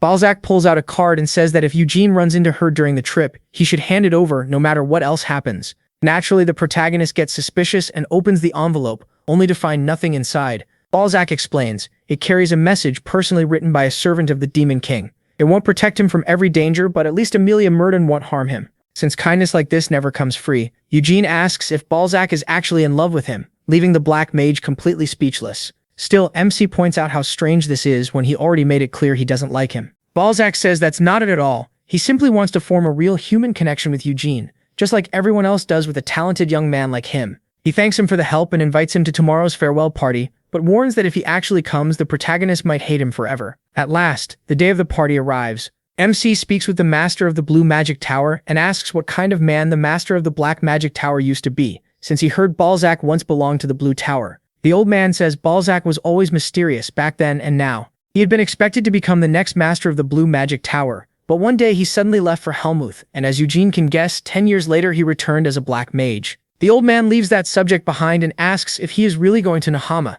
then warns him never to use his family name there. No one knows what people might do to a noble from the Kiel Empire. Sometime later, Eugene reaches the desert. He's pleased with his cloak, which changes shape based on the wearer's will. It's especially useful here, adjusting to his senses and controlling both outside and inside temperature. He's in the western region now, and heading north will take him to Turath. His first goal was to find his tomb, but that can wait. He remembers that over the last 300 years, the desert has slowly spread, and he knows it isn't natural. It was caused by the enemy's sand mages. 300 years ago, as the Demon Kings grew stronger, Nahama used the war to move against the Kiel Empire. That's why, past or present, Eugene still hates them. For now, he'll keep searching for his tomb, gather clues about his old companions, and uncover the truth behind his reincarnation. That's where the first season of Dan Reincarnation ends. If you enjoyed it, leave a like and subscribe. Season 2 will be coming soon. See you next time. Under the blazing sun, a group of men spots a lone figure crossing the desert through a telescope, and right away they know something feels off. Most people travel here in caravans or with guards. One of them wonders if the kid is just reckless. He's heard the traveler is only 19 and says their tribe is the only one that sends youths alone into the desert for a coming-of-age test. That makes another man ask why the Lionhearts would send someone to a place this far out. No one knows, so the one with the telescope says they just need to follow orders and keep the boy out of the Kazani desert. The older man also finds it odd, but decides not to question his master's command. Then someone blurts out that the Lionhearts are unbelievable. The boy is moving insanely fast across the desert. He says anyone who didn't know better would think the kid was born here. Then panic hits. He's coming straight at them. The man grabs the telescope again, because from that distance no one should have noticed them without one. That's when he sees white flames. Horrified, he realizes the energy looks like a lion's mane. There's no mistaking it, that's the Lionheart's white flame formula. Eugene charges at them at full speed. The man can't believe it and wonders when the protagonist spotted them, but by then there's no backing out. Bad as it is, he decides this is the moment, and orders everyone to prepare. They plan to overwhelm Eugene, scare him off, and send him back home. The others move at once. From their stance alone, MC can tell they're not killers or normal travelers. Then he notices the aura on one man's sword and figures out it's a force sword, meaning they've at least got decent skill. That excites him. For the last 2 years, he spent more time with books than blades. Magic is fun, but nothing beats a real fight. Eugene slams into the man so hard the impact shoots pain through his hand and makes him groan. He quickly jumps back. Then his men move in. In a flash, Eugene is surrounded by 5 warriors, but an instant later, 5 energy spheres appear above him. The man realizes he cast magic without even speaking an incantation. The protagonist fires them off with a blank look. The blasts smash through everyone, leaving only the one who seems to be their leader. Eugene calls to him impatiently, then demands to know who they are, after tailing him for so long. So yes, he knew from the start. The man nervously claims they're bandits. MC mocks him, saying he didn't know. Nahama raised thugs this strong. If a leader of just 10 bandits can use a force sword, then what about someone leading 100? Still making fun of him, he says Nahama could conquer the whole continent with power like that. The man tries to keep up the lie, saying they're special bandits, but Eugene tells him to stop the nonsense. Then he changes his approach and says he'll make the old man talk himself. The man is shaken even though he is just a teen. He talks like a hardened mercenary. And how can someone that young give off such crushing bloodlust? Then the protagonist vanishes from his sight. He's so fast the man can barely think. Still, his instincts warn him something is coming from the side. Eugene crashes into his guard at full force. Only then does the man understand MC is using a force sword too, and it's even stronger than his, since the mana stays perfectly wrapped around the blade. He stomps hard, kicking up a huge blast of sand. The old man quickly realizes magic missiles are coming again and pushes his mana shield to the limit. But the moment the missiles break through the cloud and hit, his shield shatters completely. He's stunned. This is supposed to be only first circle magic, yet Eugene is already in front of him, ready to strike. He knows he's about to be cut down and can't stop it, but the blade halts right beside his face instead. Eugene hops back, wearing a wide grin like he's laughing at him. The man got humiliated by a teenager in a straight fight. Realizing the kid spared him, he explodes in rage and yells, then charges in swinging. None of it works. Eugene draws his sword and blocks every attack with ease, smiling the whole time. He actually wants the man to land a hit with the force sword. The protagonist is testing his reincarnated body against the attacks. Then with only a few swings, he slices the man in several places, but the old man notices they're all shallow cuts. That only makes him angrier at being toyed with, so he attacks with everything he has. He slashes, but Eugene springs away and deflects it, coming to a stop a few meters off. Then MC starts sheathing his sword again. The man stares, confused, and asks why he's putting it away. Furious, he shouts that he hasn't lost yet, and Eugene agrees. Then he mocks him again, saying his bare hands are enough. The veins in the man's forehead bulge. He lunges at him, but the protagonist dodges like always, and drives a brutal punch into his stomach. The blow makes him vomit up everything he ate. Then Eugene grabs him by the head and slams him into the sand. This time he seriously asks who the man is. Spitting sand, he says his name is Layman Shulpov. Eugene smashes his head into the ground again and says he doesn't care about his name, he wants to know who sent him. The old man hesitates and gets slammed down again. One of the other soldiers gets up and begs MC to stop. He says their master is Teria Madani. The old man tries to stop him, but Eugene drives him into the ground again and asks who that is. The soldier explains Terry is the emir of Kizatin, the man in charge of the next city by the east gate. So Layman Shulhov is one of the city lord's subordinates. He adds that they don't know the full reason, they were just ordered to stop him from entering Kazani. He spills all of this hoping Eugene will quit smashing his boss's face into the sand. If the protagonist keeps going, he'll enter Kazani, and right in the middle of that place is Hamel's hometown from 300 years ago. Kazani is a newer desert and the center of a giant sandstorm, so MC figures this may be the Sand Shaman's base. Of course Nahama wouldn't want a Lionheart in there. Still, Nahama's greatest threat is Amelia Merwin, the one tied to the Demon King of Incarceration. Her dungeon lies in the Asher Desert, far from where Honest was last seen. So Eugene doesn't actually need to go that way. Then he suddenly says everyone else can leave. Only this sandmouth old man is coming with him. In short, he plans to use him as a shield if fighting breaks out on the way to Kazani. And to avoid trouble, they'll use the Emerwin of Kazidan's name. Naturally, the old man hesitates again, but Eugene warns that if he refuses, he'll go back and tell the Lionhearts the Emir tried to rob him. That makes the man start stammering. The protagonist keeps going, saying he has something worth stealing, the sword Wyneth, once carried by the Lionheart ancestor Vermouth Lionheart. He'll just say the great Emir of Kizatin tried to steal Wyneth from the Lionhearts. The old man nearly has a heart attack hearing this. At that moment, he realizes not even the Emir of Kizatin is safe from this boy's troublemaking. Finally, he drops to his knees and says he'll do as Master Eugene wishes. Once again, MC handles the situation with ease. Soon the two are walking side by side. The order had been to stop him from entering, and now Layman is guiding him instead. He's already imagining his punishment when Eugene suddenly calls out to him. The boy asks what rank he holds in the army. Layman Shulhov says he commands the 2nd Battalion of the Red Sand Warriors and protects Terry, the Emir of Kizitin. Thinking a man that skilled should rank higher, the protagonist asks if the sand shamans are in the Kazani desert. Layman doesn't seem to get the question, so MC says he can ask with his fists instead. Layman quickly says he really doesn't know the shaman's answer to the royal family, so it wouldn't make sense for them to be stationed this far from the capital. Eugene steps closer and asks if he's really that dumb. Layman is still lost. Then he explains that Kazani used to belong to the Turks, but a sandstorm suddenly started swallowing everything and turning forests into desert. Nahama's sultan claimed it was heaven's will, then quickly placed troops there and turned the area into a military camp. Since going against the Keel Empire head-on was impossible, using the desert was the easiest move. Laman tries to argue back, saying his master would never stoop that low. Eugene calls him naive and asks if he's really from Kazani. He says Laman Shulhov survived the sandstorm and was handpicked by the emir, so he shouldn't be this blind. That leaves the man with nothing to say. The protagonist tells him he didn't come all this way just to make things up, so he should think it through. That would also explain why they tried to keep him out of Kazani, because letting a young Lionheart master into the Sand Shaman's base would be a disaster. Once he puts it together, Laman Shulhov says that if those shamans really are there, he'll protect Eugene himself, even if that means going against the Sultan. MC only says he better keep that promise. After walking a while, Laman Shulhov finally asks why he is so set on reaching Kazani.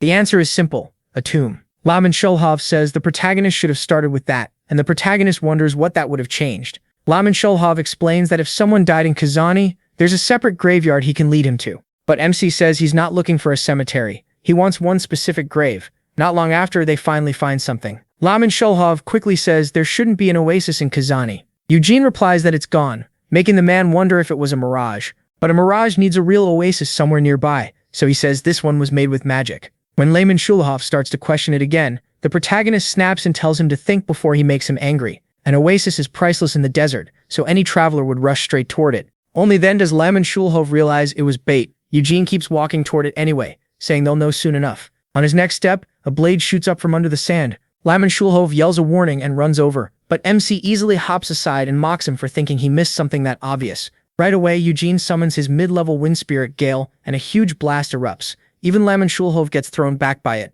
but he stays completely calm. When the dust settles, the attacker is still standing for a moment, then groans from the impact, drops dead, and Eugene lands without a scratch. Soon the sand starts moving again, and more warriors rise from below. They all lock onto the protagonist with killing intent. Laman Shulhov rushes in and orders them to lower their weapons, putting himself in front of Eugene. He announces that he serves the emir directly, and gives his name, trying to stop their attack on the guest. He even warns that refusing would be an insult to his master, and they'd die for it. But the enemies don't care. They quickly surround both of them in the desert. Still confused, Laman Shulhov acts like they must have heard him wrong, so he repeats that he is a guest of the emir, and that Eugene is the young master of the Lionheart family from the Keel Empire. MC cuts him off, saying that's only giving them more reason to attack. Laman Shulhov still doesn't get it, so he says it plainly. Since they already made a move, none of them can leave alive. They're likely planning to poison him, but first they need to pin him down. Now understanding that much, Laman Shulhov thinks he has to help. Eugene simply tells them to come. They all leap at him at once. That brings a memory of Hamel. When Anis asks why he keeps carrying weapons he barely uses, Hamel says if he keeps them close, he'll need them someday. Sienna, already annoyed, says he'd never listen, no matter how many times they told him. Then Anis complains it isn't fair because Molon is always the one hauling those useless weapons around. He's basically carrying Hamel's whole armory. Hamel argues that's because Molon lost at rock, paper, scissors, but Anis says that makes no sense. The weapons belong to Hamel, not Molon. Annoyed, Hamel fires back, asking if she really thinks the wagon only holds his stuff. It's also packed with her holy water and Molon's axe, which is the heaviest thing there. That makes Anissa even madder. She says if the holy water were only for her, she'd carry it herself. But Hamel and Sienna are the ones always using it because they're constantly near death. Hamel points at Sienna, saying he told her to stop using Anissa's holy water and to use subspace magic instead. Sienna explodes, reminding him he was the one who said grabbing things that way was easier, so why blame her now? With nowhere left to turn, Hamel asks Vermouth why he doesn't volunteer to pull the cart. Vermouth calmly answers that none of his things are in it. That just makes Hamel more bitter, saying it must be nice to use dimensional subspace magic. Sienna brightens up and says she can teach him if he crawls over and begs. The memory makes Eugene smile before he returns to the present. If he had owned this cloak back then, he would have heard a lot less complaining. Now that he has such a valuable item, he fights the way Hamel once did, with 2 spears in hand, fully ready. He slips past 2 assassins at once, moves above them and hurls a spear hard enough to kill one instantly. The other tries to strike back, but Eugene drops him just as fast with the other spear. The impact is so strong it blasts the ground apart. Another enemy comes in from behind to attack, but the protagonist is behind him in a flash and cuts him down just as easily. More attackers rush in, coming from every side, yet Eugene never loses his cool. He flicks 3 daggers from his cloak and drops 3 enemies at once. As one body falls, 2 more move in. Eugene keeps pulling weapons from his dimensional cloak, blocking one attacker in front while taking out another from behind. Without slowing down, he draws yet another weapon. This time it's an axe, and another enemy goes down. MC tears through the battlefield with weapon after weapon, even whipping an axe at high speed. It kills enemies from a distance before they can react. One assassin tries to use a fallen ally as a step, but gets struck from behind and loses himself in the chaos. Eugene keeps pushing forward through the swarm. From a distance, Laman Shulhov can only stare in shock. Trembling, he calls him a monster. There isn't even a gap for him to join the fight. The boy is completely unstoppable, a master using every kind of weapon with perfect control. At last, all of the enemies are down. Laman Shulhov realizes Eugene never even drew Wyneth and only used magic as support. Then he asks if the protagonist really plans to kill every last one of them. MC says these men are trained killers who wouldn't talk even under pain. He doesn't have the skill to force answers out of them, and as he points out, Laman Shulhov was only brought to use the Ember's name, but that failed too. He got mocked, which means he's useless now. That makes the man admit he can't go back like this. Eugene asks if he wants to see the truth of the desert with his own eyes. Laman Shulhov says nothing, but his face gives him away. The protagonist says his help is about the same as no help at all. Yet Laman Shulhov insists he won't let anyone block the boy's path. MC tells him to do whatever he wants, but if death comes, don't expect saving. Then the ground under them starts shaking and Eugene springs into the air. The assassins' bodies begin glowing with purple light, then melt away. He says it's a sacrifice summoning magic. The desert itself starts getting sucked into a massive hole. Something powerful is coming up. The mana pouring from below is enormous. Laman Shulhov gets dragged toward the pit, but instead of begging for help, he tells Eugene to run. The hole turns into a sand vortex, and a sandstorm rises right in front of them far too suddenly to be natural. At last, Laman Shulhov realizes Eugene was right. The storm really is the work of sand shaman magic. That brings back his childhood, when a sandstorm took everything from him. It was the same kind of storm that destroyed his whole city. Enraged, he charges the vortex and slashes with all his strength, but nothing changes. The storm keeps raging like he never touched it. That's when he understands his strength can't stop this storm. And by then it's too late, because his body is already sinking into the sand. Eugene, meanwhile, is staying aloft with Gale's power, but even that isn't enough to escape. He can only hover in place. He even considers teleporting, but decides to wait and see what's rising from beneath the sand. Then he hears Laman Shulhov scream. The man is being dragged through the sand, so Eugene moves to help. With one hand, he pulls him free and throws him far away. As Laman Shulhov shouts for the protagonist, the boy just tells him to get back. Laman Shulhov is yelling because a giant monster is about to swallow Eugene. MC recognizes it at once, a sandworm. A moment later, he's completely swallowed by the beast. Laman Shulhov can only cry out for the young Lionheart master, realizing he gave himself up to save him. Something in him starts to change. He says that as a real warrior, he has to repay that debt, and rushes forward with his sword, trying to cut into the creature. Inside the sandworm, Eugene drops through its insides and realizes these creatures absorb everything they eat. That means they don't need to get rid of waste, so there's no natural way out. He'll have to cut one himself. He instantly uses the white flame formula. Several circles form at once, and he pulls his sword free. A weird sound echoes from inside the worm. Then Eugene blows it apart from the inside and bursts out alive. He hits the ground and plants his sword in the sand.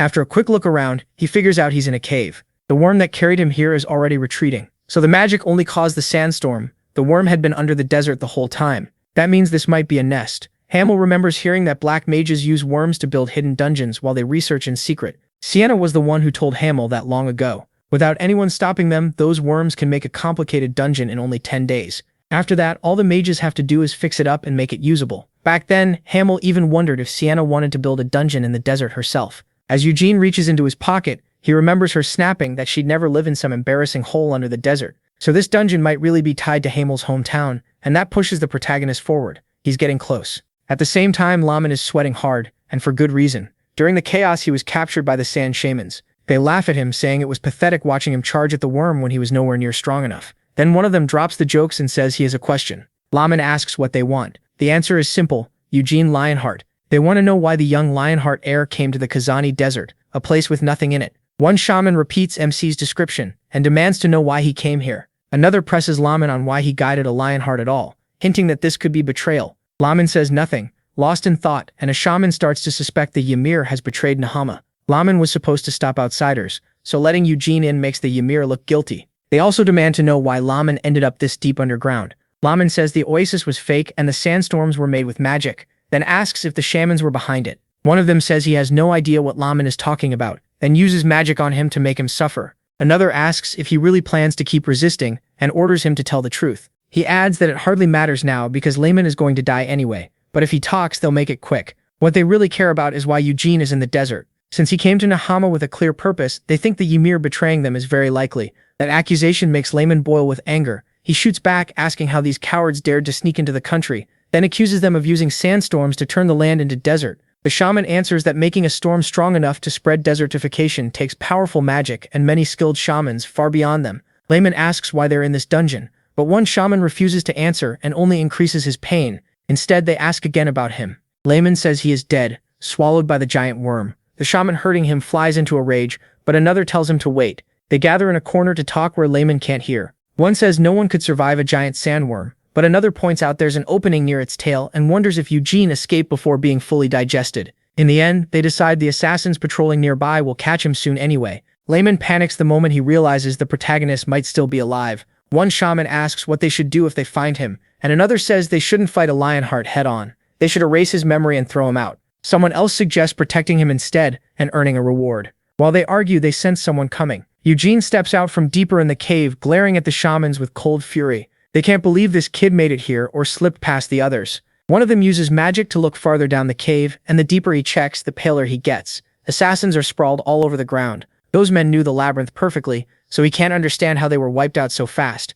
Eugene doesn't think they deserve praise. Stealth is only one skill, and their mana training is pathetic. The assassins he faced in his past life were on a whole different level, almost inhuman. Compared to them, these ones are weak, which makes him wonder if this place even matters to Nahama. Maybe the Sultan of this land is doing nothing at all. Then Layman shouts for his young master from where he's being held. Eugene is startled to see him there. He told him to run, yet he still got caught. MC turns to the sand shamans and says he has a lot to ask them. One touches the ground and raises a wall of sand around him, but he is already ready. Before the barrier seals shut, he flicks a small magic stone out and covers himself with his cloak. A huge blast tears the barrier apart. The shamans are stunned by how easily he broke it. As the dust settles, Eugene is still standing there with another magic stone in hand. One shaman first thinks the protagonist dispelled the spell, but rejects that idea. Dispel magic works before activation. So his guess is that MC forced all the mana out instead, and since that technique doesn't exist in Arath, it must be something tied to the Lionheart clan. Realizing they can't capture him alive, he orders the others to kill him. Eugene just says they were the ones who attacked first. As he gets another spell ready, he adds that there's no problem if he strikes before they do. Seeing him move, every shaman starts forming jutsus.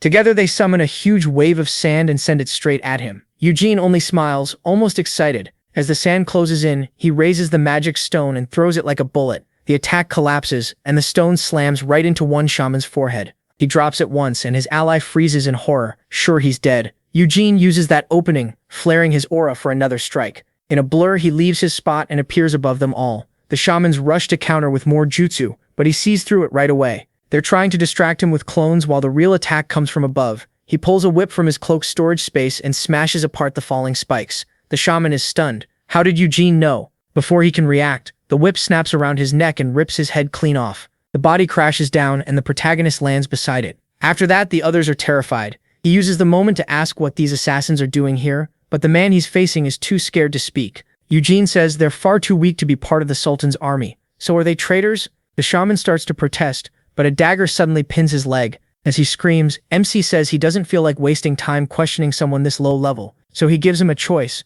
talk or die. Finally, the shaman says what's happening here is not under the Sultan's control. Eugene asks who is in charge, maybe the Emir of Kazakhstan. The shaman denies it. The Emir is only involved, not the one leading it. Before he can finish, he drives another dagger into his other leg, and through the pain, the man blurts out the true leader, Emilia Merwin. That name shocks the protagonist, but he quickly says her dungeon should be in the Asher Desert. The shaman explains that she's been moving between dungeons for 6 years. That makes Eugene wonder why a great witch would come to a place like this. The man goes quiet again, so MC notices what's really stopping him: fear. He offers two choices: a fast death by his hand, or whatever his mistress would do to him. Remembering how terrifying she is, the shaman gives in. He says this labyrinth was built to speed up the desertification, and there are many more like it. This one, in particular, was made over 10 years ago. 6 years ago, it was expanded. Everyone thought it was for the underground foundation. But then they found a huge drawer buried below. They couldn't open it, so they brought in Emilia. Eugene pulls out another dagger and says he understands now, then throws it into the shaman's forehead, dropping him beside the others. With the shamans dead, Lamont finally breaks free from the sand chains. Eugene realizes everyone here was working for Emilia, dealing with any travelers who got too close. Laman hurriedly calls out to his young master, and worried, says they need to leave now. If this really is the witch's dungeon, then it must be the Blackthorn dungeon. But the protagonist says they didn't come all this way just to turn back, and the owner probably isn't even here since her main dungeon is in another desert. Leman warns that she could come back at any time, but Eugene says even if they leave, they'll likely be hunted. Nobody likes an outsider stepping into their land. No matter what they do, she'll find them. MC wanted to avoid that woman, but now he has no choice. Then he notices someone following him. It's Lehman Schulhov. When he asks why he hasn't run, Lehman says he saved him twice, so he'll risk his life to protect him. Even with that resolve, the protagonist tells him he doesn't have the strength to do it, and should focus on getting out. Lehman still refuses to leave him there alone. A second later, MC vanishes from his sight in the blink of an eye and knocks his follower out with a hit to the neck,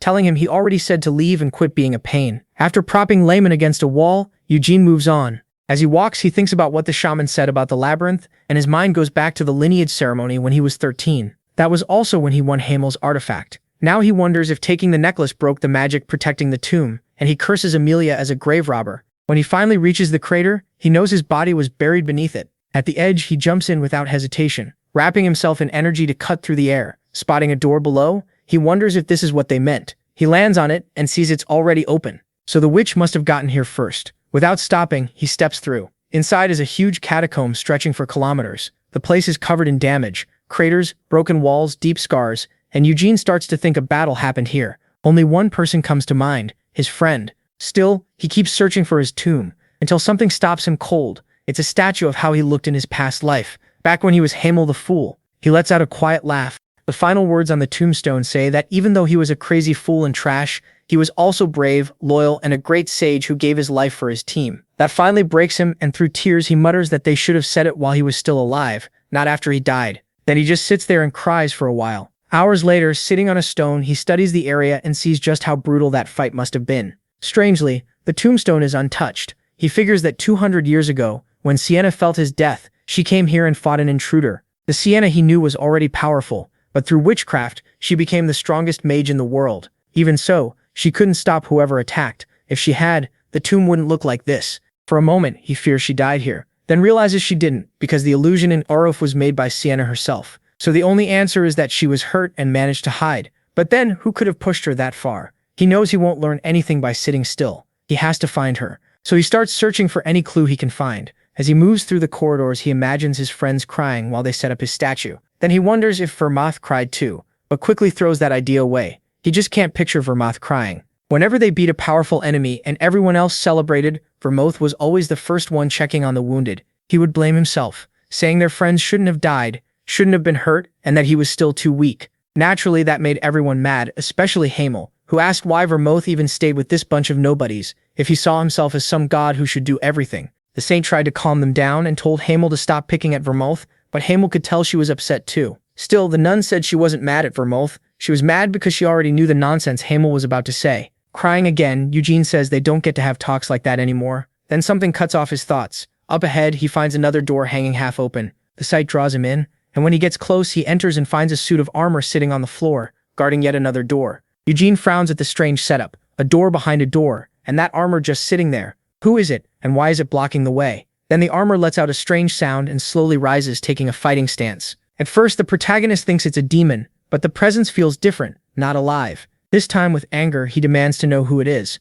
A voice answers from inside the armor, saying it's someone Eugene knows very well. Then it raises its sword and calls itself Hamel the Fool. MC freezes for a few seconds, then angrily asks what it just said. He snaps that it's just a Death Knight pretending to be Hamel. But then it hits him. This is his tomb, so that Death Knight could be using his body too. He orders the walking tin can to take off its helmet. The knight says nothing, only staring at him with burning eyes, and Eugene can't hold back his rage any longer as he charges the armor. Furious, he rushes straight in, and then jumps high for a heavy downward strike, pulling two swords from his cape. As he attacks, he demands to know who shoved him into this body. Both blades crash down with brutal force, but the undead knight slips away at the last second and tries to counter, only to get smashed in the stomach by Eugene's next blow. It does nothing. He instantly realizes the knight is using a mana shield. That makes no sense. Death Knights use demonic power, not mana, and that kind of shield shouldn't work with it. Then the undead knight lunges again, and the protagonist blocks with both swords, but the impact still sends him flying back. Barely keeping his balance, he realizes this thing is seriously strong.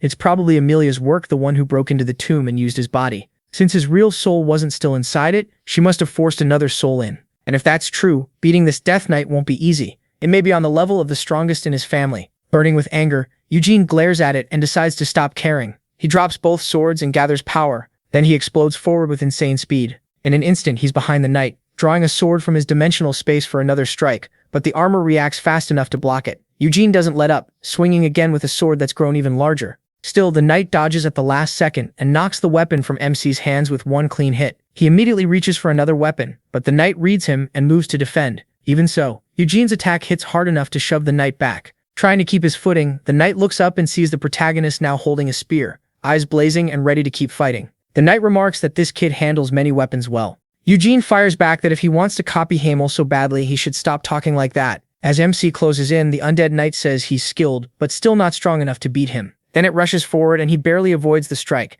He blocks a storm of attacks, but while he holds on, his spear doesn't. The knight uses that opening for a finishing blow, declaring the fight over. Eugene is shocked for a moment, but somehow slips past the attack. The undead knight can't believe it and asks what he did. The protagonist answers by aiming his sword at the armor. The fake Hamel realizes Eugene redirected the strike with a parry, but that wasn't all. He also used mana to create an even stronger reverse flow. Still, the attack was so heavy that changing its flow alone shouldn't have been enough to fully stop it. Knowing he can't drag this out any longer, MC decides to finish it now, even if it wrecks his body. He activates his mana circle, charges in, and unleashes dozens of blinding fast strikes. It feels like his bones are being torn out and his muscles ripped apart. Even this gifted body can barely take it. But that doesn't matter. His old body was far worse, and he still fought in it. As long as he's awake, he can keep going. Then his sword breaks under the non-stop blows, so he instantly draws another as the knight prepares to strike. Pouring all his mana into it, Eugene charges with everything he has at the undead knight. For this attack, he even drops his mana shield, not caring if it leaves him open.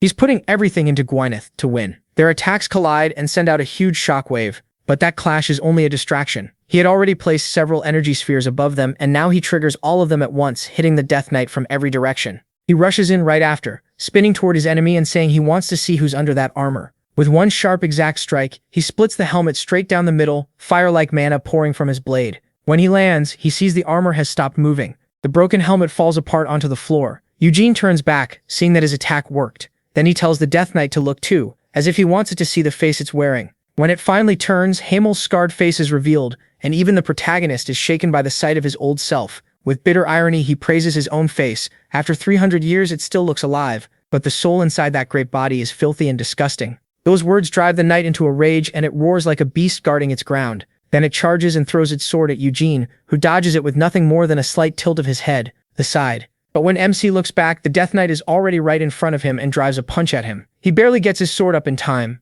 Even blocked, the hit sends him flipping backward before he can stop. Eugene wonders why the knight threw away his sword, then realizes the monster is much faster now. This must be the real power of the soul inside it, a power it couldn't use well before. He quickly thinks through the problem. A Death Knight can heal right away, and the only way to kill one is to destroy the core in its heart. The trouble is, the protagonist isn't sure he can still do that after burning so much strength in his last attacks. Without the white flame formula, he knows he would have died already. Still, he forces those weak thoughts aside and decides he'll do the impossible here. The Death Knight rushes him again, forming red claws that nearly rip Eugene's head off. While the monster is still in the air, MC fires his energy spheres again, but the knight twists around them all and lands like a beast. Now claws cover its hands and feet, and he realizes it's using demonic energy. Its savage style feels less like a swordsman and more like an animal. Then it hits him. The soul in Hamel's body is a lycanthrope. He can't believe it, but the knight doesn't let up and keeps coming at him. Eugene yanks a magic crystal from his dimensional cape and throws it at the undead's attacking right hand. The moment it touches the demonic mana, it starts canceling it out.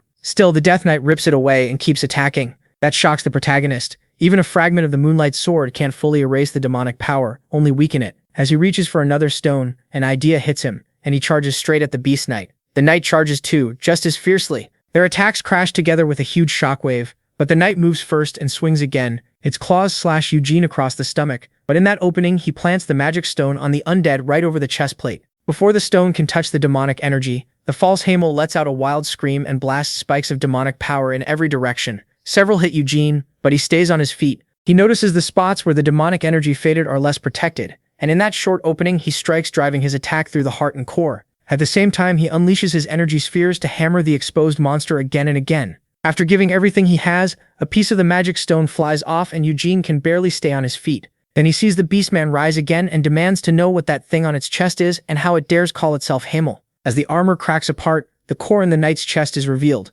The creature tries to cover it and begs MC not to look. He coldly asks if that's supposed to be his heart. Enraged, the knight lunges again, slamming its shoulder into Eugene's stomach and launching him through a wall. The hit wrecks the protagonist, making him cough up blood. Even so, he calls the knight a fool. It's not Hamel, just a death knight, and beneath that, only a lycanthrope. The monster keeps insisting it's Hamel, but MC knows those words mean nothing. Mad with rage, the knight pours out more demonic energy and digs its claws into Eugene's shoulders. The pain is overwhelming. He tells himself he can't die here, not after being reborn. He can't end like this for nothing. He raises a hand, knowing that if he uses that power now and something goes wrong, he won't be able to move for a while. But if it works, he'll win this fight for sure and carve his old body apart until nothing is left. The cost will be brutal, but he has no choice. So Eugene prepares the strongest technique he used in his past life. Before he can ignite it, Lamin appears and shouts the protagonist's name. The moment he arrives, he sees his young master in serious danger. MC can't believe this idiot came back after being knocked out so he could escape.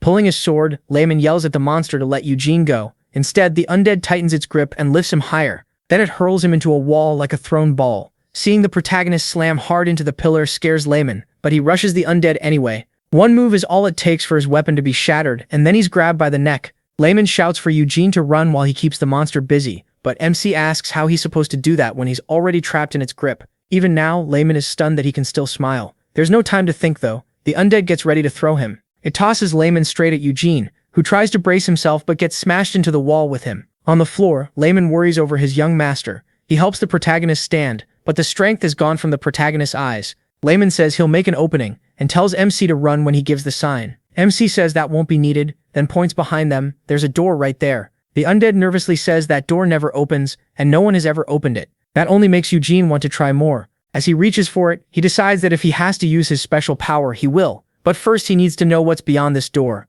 This is his tomb, and if Sienna or someone else arranged his reincarnation, they may have made it so only the original owner could open it. With one light push, the door starts to open, and the Death Knight is terrified. Eugene and Lamin are pulled into the room, and before the knight can react, the door shuts by itself. Lamin lands face first on the floor. As he starts looking around, he knocks him out again with a quick chop to the neck. At least he tried, so the protagonist decides to let him sleep inside instead of dying to the madman outside. Then Eugene looks around the room and freezes. Vermouth really left that here? 300 years ago, after they killed the Demon King of Carnage, MC and the others found tunnels underground. At the bottom, they discovered ancient relics with no clue how long they'd been there. Sienna could read the old language and guessed they were from the Mythic era. In the deepest chamber, they found the Moonlight Sword. Back then, Hamel had lost all his weapons fighting the Demon King of Carnage, so he said he'd take it, and asked if anyone had a problem with that. But the truth was, he couldn't even get near the sword. He dropped to his knees, coughed up blood, and in the end, Vermouth was the one who kept it. Now that same sword stands before him, and Eugene wonders if this is Vermouth's way of honoring him as he stares at the huge blade floating above an altar.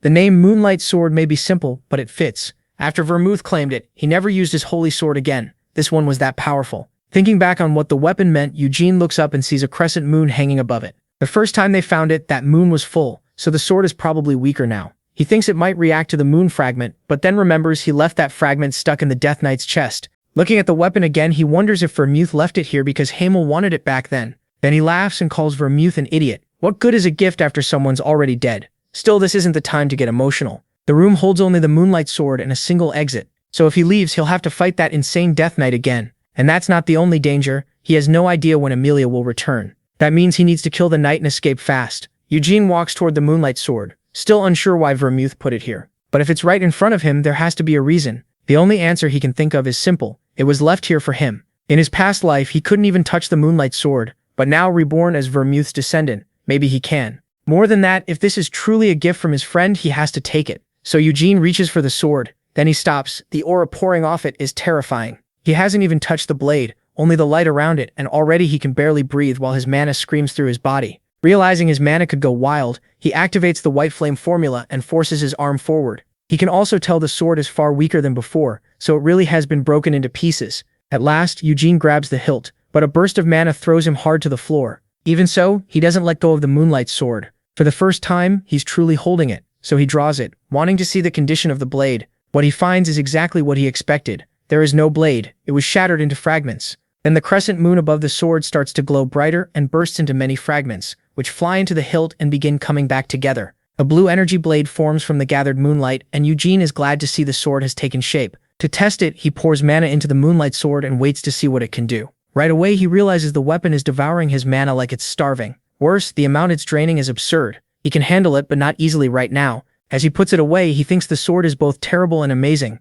broken yet still insanely strong. With this, he won't need ignition. The Moonlight Sword should be enough to beat the Death Knight. Still, before leaving, he decides to check his own coffin. Eugene walks over and opens it. Just as he expected, there's no body inside. But then he notices something beside it. It's a message. Maybe someday they'll meet again in the world he dreamed of. He freezes when he recognizes Sienna's handwriting. He also finds a leaf that's perfectly preserved, even though no tree is anywhere nearby. Outside the chamber, the Death Knight keeps staring at the door. He tried to smash it over and over but couldn't leave a single mark. Even his master couldn't open it. Yet some kid got inside without trouble. So he decides not to kill Eugene until his master returns. She'll likely be furious when she sees her helmet and armor damaged with the claw exposed. He has to prove he's still useful, otherwise he'll be thrown away. Then suddenly, something in front of him makes him flinch. It's Eugene, calmly stepping out of the room. Looking straight at the Death Knight, he asks if he was searching for him. The fake Hamel asks how he got inside. The protagonist answers with a grin that he just pushed the door open and walked in. Then the undead demands to know what was in there.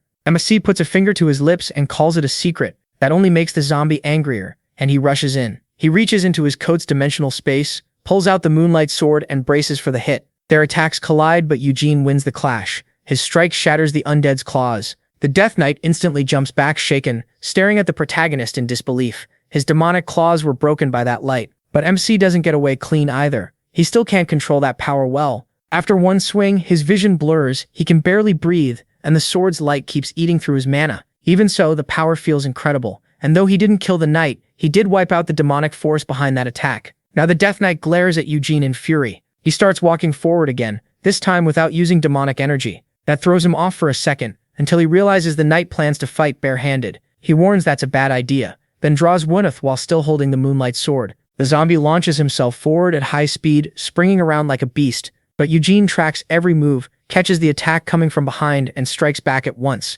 The Death Knight barely slips away. The protagonist taunts him, asking if he's already scared when he hasn't even landed a hit yet. Then he uses Gwyneth to stir up a storm, creating a tornado under the Death Knight and tossing him into the air. The spinning force slams him hard into the ceiling. While that happens, Eugene gathers his mana and spreads it through the broken rocks around them. Then he fires all of them at the airborne Death Knight at once. As MC closes in, he says that if he were in better shape, the fight would already be over. He stomps the ground, burns more mana, and forms a giant hand that surges toward the zombie. The Death Knight barely avoids it and crashes down as the attack misses. But when he glances at his shoulder, he sees more of his armor has broken off. That sends him into a rage, and he activates another ability. Demonic aura starts pouring from his whole body. Eugene scoffs, asking why he didn't use it sooner, since saving it was pointless. The Death Knight sees the mana hand coming back and dodges 3 more blows, but he misses him closing the distance, saying the skill was already wasted. More demonic energy spreads from the zombie, yet the protagonist doesn't stop. Suddenly, a moonstone fragment shoots toward the attack and smashes into the Death Knight's demonic energy. With the Moonlight Sword in hand, Eugene can move the fragments however he wants. He uses that opening to strike at the zombie's core. It only takes a second. The Death Knight tries to hit back, but MC's blade is faster. It pierces his heart and hurls him into the wall. When the body drops, MC looks completely drained. The strain makes him cough up blood. Even using the smallest amount of power was still too much for his body. Still, it's better than using ignition. Looking at the hilt, now missing its blade, he sees the light has gone out because he's out of mana. He stores the sword back in his dimensional space and walks up to his own corpse, the body he just killed again. He definitely felt the core break, so the fact that the body remains means it wasn't fully destroyed. Eugene feels disgusted, wondering how that woman dared to dig him up and use his body like this. He decides to finish it fast, grab the Arab and escape before the witch returns. But something suddenly blocks his sword. At once, he realizes how bad this is. His body locks up as if invisible chains are holding him down. He forces a smile and asks if she's finally decided to show up. The approaching figure is Amelia Merwin. Eugene can't move at all and can only speak because she's letting him. He asks if they can at least talk face to face. As she comes closer, Amelia says she's deciding what to do with him. She has plenty of ideas, but her favorite is dragging him to the surface and burying him in the burning sand. She'd leave only his head above the ground so he couldn't shut his mouth or eyes. Before long, his eyes would be torn apart and his tongue would dry up like a dead branch. After that, she'd ruin his legs, twist them like rope, and drive metal into every finger. While she says this, the protagonist's body starts moving on its own, drawing nearer with a deadly presence. Amelia adds that his arms would be fixed out forever. Blind and unable to see anything, he'd still feel every bit of that pain. Eugene says he'd die from shock first, but Amelia calmly tells him no, because she wouldn't allow it. He'd become a scarecrow in the desert, left there until she got bored of looking at him. Just hearing that nearly makes MC piss himself. Then the woman asks if he wants to know who she is. He already does and says her name is Amelia Merwin, master of the Blackthorn Desert Dungeon, harbinger of death, and the strongest witch. She says he broke her little pet. Useless or not, it was still hers and only its owner had the right to mistreat the Death Knight. Eugene calls that pet disgusting and asks why she didn't at least wash it. Before he can add that the corpse reeks, she smacks him across the head, sending him flying and knocking his sword away. Amelia looks down and says only she gets to talk about it that way. As he spits out blood, he notices the paralysis spell is gone and wonders if he can kill her like this. He quickly understands the truth. Amelia is on a whole different level, and even his trump card won't be enough. He wanted to avoid using the Black Magic Tower Master's card and owing him anything, but now he has no choice. Getting up, he asks if she knows Balzac. Amelia gives him a puzzled look, wondering why he'd bring up that name now. Eugene pulls a card from his pocket and says, "The master of the Black Magic Tower wrote a letter for this exact situation." Using magic, Amelia pulls the card from his hand. She keeps staring at it, still wary of him. Once she sees the seal, she knows it's real, but wonders why Balzac would write to someone like Eugene. The protagonist says Balzac told him that if he gave her this letter, she wouldn't kill him no matter what. Amelia says that's not exactly right. Some time ago, Balzac helped her, and in return she agreed to grant him one favor. That promise was valuable even for the Black Magic Tower Master, but he still hasn't used it after all these years. Then she asks if MC understands what that means. Because he has the letter, he can claim that favor in Balzac's place, as long as it's something she can actually do. Eugene's face hardens as he understands the position he's in. Amelia says that if he wants to live, he can ask, but she still expects to hear why he's here and how he got in. So he makes his request. He tells her to kill herself. Amelia reminds him she said to ask for something possible. Then she gives him two options. First, stay silent and die. Second, live but open his mouth and tell her everything she wants to know. Eugene is horrified by both choices. Amelia tells him not to worry, she won't kill or torture him. She says there are plenty of other ways to make someone talk. With a chilling stare, she adds that he's very interesting since he reached a place even the Sultan doesn't know about. She wonders if one of the sand shamans betrayed her, though that still doesn't seem likely. Eugene is stuck. If he asks her to spare him, he'll have to tell her everything. It's not like he can lie or hide anything. A mage at her level could pull every secret from him in a moment. As Amelia steps closer, she says he's been thinking for a while now, and asks if his silence should be taken as his answer. With no real way to win, the protagonist considers using ignition. Run, but drops the idea right away. Amelia could just paralyze him again. Amelia says she'll count to 3. She won't wait any longer. Eugene briefly thinks about using his family name to get out of this, but the odds are terrible. When she reaches for him, he wonders if telling the truth is better, that he opened the door and found the moonlight sword. But if Amelia learns that, she'll definitely take it. Then something unexpected happens. Just as she finishes counting, Amelia feels a huge presence and spins around. Hema's body is standing again, and Eugene is hit with a very familiar disgust. Amelia drops to her knees before her master and asks why he's here, calling him the Great Demon King of Incarceration. That hated title instantly fills MC with rage. Before he can react, the Demon King of Incarceration calls him by name and says he's been watching through Balzac's eyes. Eugene is stunned to learn he'd been observed the whole time. The Demon King says he came to leave flowers for his ancestor's friend. Since he saw the statue outside, he should know this tomb belongs to Hameldinus, a man the world called a fool even though he wasn't one at all, and a companion of his dear Vermouth. Hearing a Demon King praise Hamel like that catches Eugene off guard, but the moment he hears dear Vermouth, the irritation comes right back. The Demon King says he understands the protagonist's hostility, but explains that he and Vermouth understood each other and became friends. He adds that it would be unfair to force that bond onto someone born 300 years later, so while he respects the Lionhearts as Vermouth's descendants, he does not demand their respect. Then he says that over the 300 years since Vermouth died, he has seen many Lionhearts, but Eugene carries the great hero's blood more strongly than any of them. Those words make Amelia take more interest in MC once she hears his family name. Looking him over, she says his features match Keel's. She didn't expect a Demon King to use a Death Knight's body as a vessel, and asks how she's supposed to take this. The Demon King tells her that's for her to decide, but Amelia asks if he came all this way just to protect a mere lion, and he answers that Eugene is a descendant of his dear friend. Amelia brings up her freedom and asks if he'd strip it away for nothing more than that. The Demon King of Incarceration says Vermouth may be dead, but his blood still lives on, and now he seems more like the hero than anyone in many years. He says he respects Amelia, but he values his friendship with Vermouth far more, so he will not let her harm one of Vermouth's descendants. Amelia pushes back, asking if someone dead for 300 years matters more than the one standing before him, then instantly realizes she went too far. The Demon King's magic nearly crushes her on the spot. Pinned to the ground, Amelia begs her master for mercy. He tells her the freedom he gives can never go beyond the respect she owes him. He let her act freely even when she entered Hamel's tomb, but he will not allow her to harm Vermouth's descendant for now. That last part makes Eugene pause, wondering what he means by for now. Amelia tells the protagonist to show proper respect to the Demon King of Incarceration, but MC barely reacts. The Demon King says that 300 years ago he made a promise with Vermouth, and ever since then he has treated the Lionhearts kindly.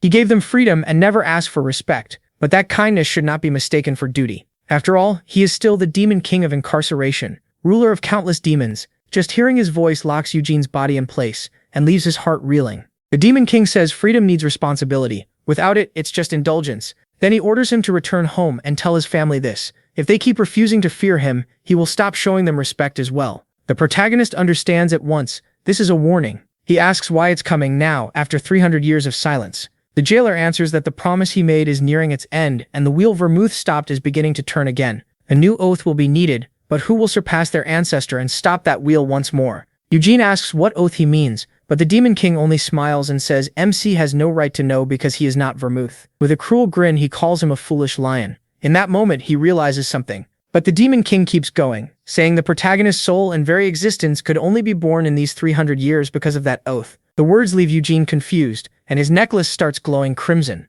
The Demon King orders Amelia back to her dungeon, but she snaps that there's still something she wants to hear from the boy. He shuts her down at once, saying there's nothing she wants from him. That only annoys Amelia more because MC killed her creature and opened the door even she couldn't open. The Demon King glances aside, then releases his aura. A second later, they're moved to the door. With just a wave of his hand, the supposedly indestructible door starts crumbling into sand. Inside, there is only the Arab and Hamel's tomb. He tells Amelia to look carefully. There is nothing there. And there is nothing in this place that she wants either. Frustrated, Amelia falls silent and accepts his order. Then she asks if he had grown attached to that body. The Demon King says his time here is done and he will return Hamel's body. Amelia mocks him, asking if he's really giving it back when it belonged to his precious friend. In a cold voice, he answers that he does not like Hamel, and finally leaves the corpse. Eugene's old body drops to the ground. Getting back up, Amelia tells him he's lucky and next time, things won't go like this. She casts dark magic on Hamel's body, turning it into a small ball of energy. Then she heads for the exit, thinking she can't do anything to this kid today.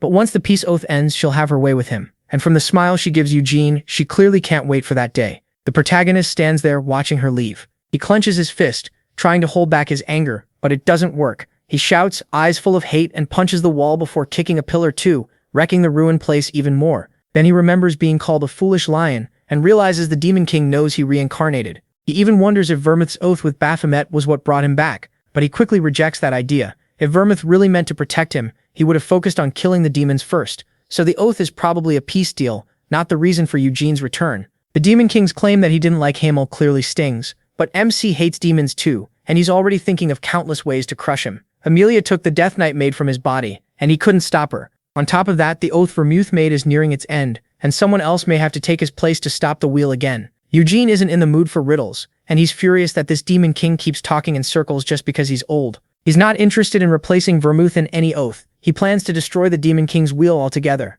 If the Demon King is tied to the protagonist's reincarnation, then there's no way he'd want MC to keep any system like that going. Still, Eugene picks up the leaf that had been on his tomb and remembers that 200 years ago someone broke into this tomb after Vermouth's death. When Sienna Murdine found out, she rushed here at once and fought the intruder with everything she had, but later had to go into hiding. The leaf inside the coffin came from the World Tree, the sacred tree tied to all elf faith. A leaf like this lets an elf return to it from anywhere. Sienna probably used it to escape in danger, but who could force the world's strongest mage to do that? Then one name comes to mind, someone powerful enough to make even her kneel. But if Vermouth really fought her, why fake his death to do it? Eugene remembers when he first met the group as a wandering mercenary. Sienna Murdine was the first to question Vermouth's choice, looking down on him as she did. The second was the Saint, who acted anything but saintly, and even called him a street dog. Moulin Rouge was an idiot, same as ever. But Vermouth stayed firm and said he wanted Hamel Dynas to join him on the journey to defeat evil. Eugene didn't care about that hairy guy at all, and said he wouldn't take orders from someone weaker than him.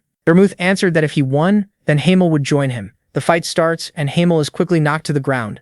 That hairy guy really is stronger than him. Still stubborn as ever, Hamel says he only slipped and charges in again, sword in hand. The result is obvious. He loses again. Afterward, Hamel asks why Vermouth wants him so badly when he's clearly weaker. Vermouth ignores the complaint and simply says a promise is a promise, so Hamel has to come with him. Hamel points out that as the hero of light, Vermouth could recruit plenty of others. Vermouth replies that he needs Hamel's strength to kill all the Demon Kings. Then he holds out his hand and asks Hamel to join the group. Still holding the leaf, Eugene thinks that if Vermouth really caused his reincarnation, then it makes sense the necklace ended up among the Lionheart treasures. Vermouth could have put it there himself. Still, jumping to that conclusion is too soon. He clearly saw Sienna Murdine's image in Arath and the message on his tomb written by her, plainly pointed to his reincarnation. So Vermouth may have turned on Sienna Murdine, but Eugene doesn't want to accept that. But sitting around won't help. If he wants the truth, he has to find his friend first. A while later, the Sultan eyes him suspiciously, saying the protagonist has been asking far too many questions. He already heard his man's report and asks if MC really thinks a king would send people to steal from him. He doesn't care why they did it. The fact is, they tried to hurt him. The Sultan insists it was for Eugene's protection, since Hamel and Keel don't get along and the Emperor is wary. The Sultan doesn't trust him either. He believes the sand shamans making the desert spread are hiding there, and he can't let the protagonist find them. Then he says protecting MC would look like Hamel was bowing to Keel, so he needs to know why Eugene came to that empty desert. He flatly says he didn't come to be questioned. The king agrees. Someone from the protagonist's family isn't easily interrogated, so he tried to protect him before anything went wrong. He adds that if Arab had just followed orders, they wouldn't be having this awkward talk. Then he claims his men kept their distance until MC attacked them first. That makes him chuckle. The old fox is doing everything he can to avoid talking about the sand shamans or the assassins. He also realizes the Sultan probably knows nothing about the tomb, so he says fine, it was a misunderstanding. But how is he supposed to explain that to his family? The moment the Lionhearts are mentioned, the king gets nervous and pretends not to know what Eugene means. The protagonist reminds him that misunderstanding or not, his life was still put in danger, and he has no clue how his family will take that.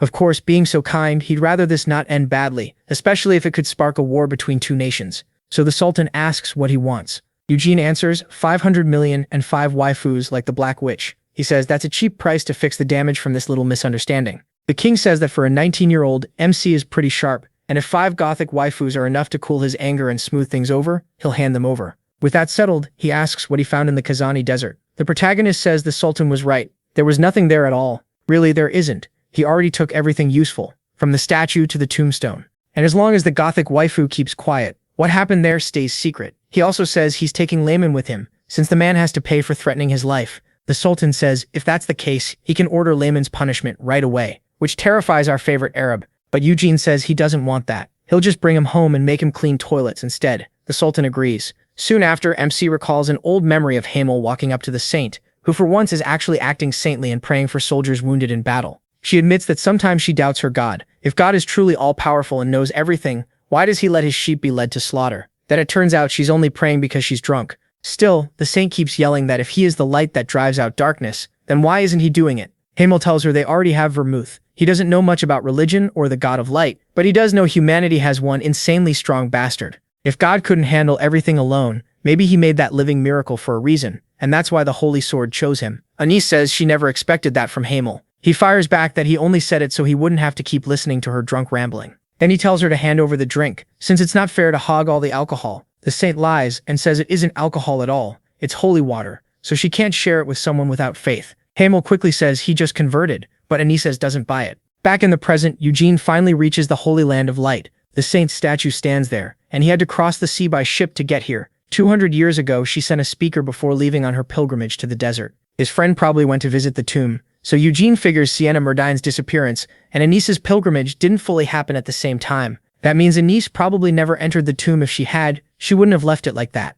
He wonders if Vermouth is tied to the saint's disappearance too, and since he found nothing in Hogani, the world tree leaf is his only clue now. Arab calls out to his young master, saying they've been here a week and asking if he's changed his mind. Eugene says no, they're going back to Keel. Meanwhile, the Lionhearts wait in front of a teleport gate. His brother says he's finally coming back after 2 years, and he's curious how strong Eugene has gotten. Then his face suddenly tightens with disgust. His mother notices and calls him out, saying he doesn't seem very happy about the protagonist's return. Cyan admits it's mixed. He wants MC back, but he also doesn't, because if he aims to become Patriarch, Cyan may have to give up that spot. His mother tells him Eugene won't take it, as long as Cyan refuses to step aside. Cyan asks if that's really best for the Lionhearts. Shouldn't the strongest one lead the family? She says he's not a child anymore, and whether he keeps that role or gives it to his brother is his choice alone. Reluctantly, he says that's not what he wanted to hear from his mother. Disappointed, she says maybe she raised him too harshly and doesn't want to become like Theonis, ruining her children with greed. Cyan says he's nothing like his runaway brother, and that's exactly why she wants him to choose well. If he truly believes he's doing the right thing, she'll support him. She adds that he and Eugene are brothers, even without sharing blood. Then she tells Cyan to talk to the protagonist when he arrives. The Patriarch issue can wait. The spoiled boy agrees. A moment later, MC steps through the teleport gate and meets the family waiting for him. Even so, he says they didn't need to come out. He would have seen them at home anyway, but his father, after years apart, runs over and hugs him. Eugene hugs the teary old man back and says it's been a while, but he must have been training hard. He looks a lot bigger now. Even his beard has grown out, so his old man jokes that it was because of steroid. Not that kind, the kind from Garda's father. He just looks disappointed, since he told him to stay natural. Then he glances over and notices the matriarch watching him, so he quickly bows and apologizes for not greeting her first. After that, he looks around and asks where the patriarch is, and she says he's at Black Lion Castle because of the coming-of-age ritual. Eugene immediately remembers what that means. There's the blood succession ritual, which involves the whole family. But the coming-of-age ritual is different. It is only for the direct line.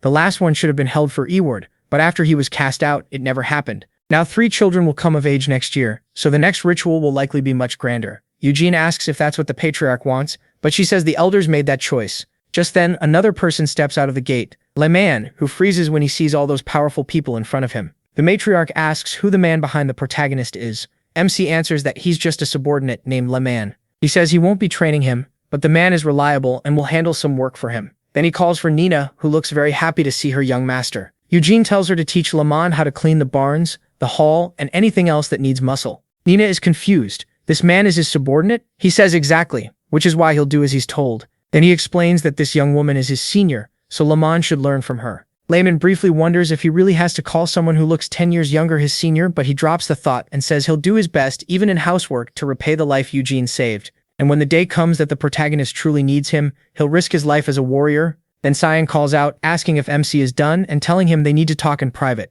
The two walk through the estate until Cyan suddenly asks what he is, catching him off guard. Eugene asks what the hell he's talking about, but Cyan presses him again, asking if he's really 19 years old. The protagonist finally decides to tell the truth and says he's not, because he reincarnated. Cyan glares and tells him to shut up, which makes MC laugh. If he wasn't going to believe him, why even ask? With a firm look, he turns to Cyan. He asks if Cyan was shocked by how much stronger he's gotten lately. The brat looks genuinely nervous as he faces his brother. Cyan says only 2 years have passed for both of them, but for Eugene it feels like he lived 20. He thought he was catching up while pushing himself in magic and sword training, even reaching 3 stars. But he hit the 4th star of the white formula in no time. Then Cyan firmly says he should become the next patriarch of the Lionhearts. That catches the protagonist off guard, and he asks what nonsense he's talking about. Cyan says now that he's seen Eugene's strength up close, he knows he can't do it. How could he be patriarch when his brother is clearly superior? MC still doesn't get the issue, and says if Cyan wants the spot, he should just take it. Then he adds that if Cyan insists, they can settle it with a duel, and if he loses, he'll go along with whatever is decided.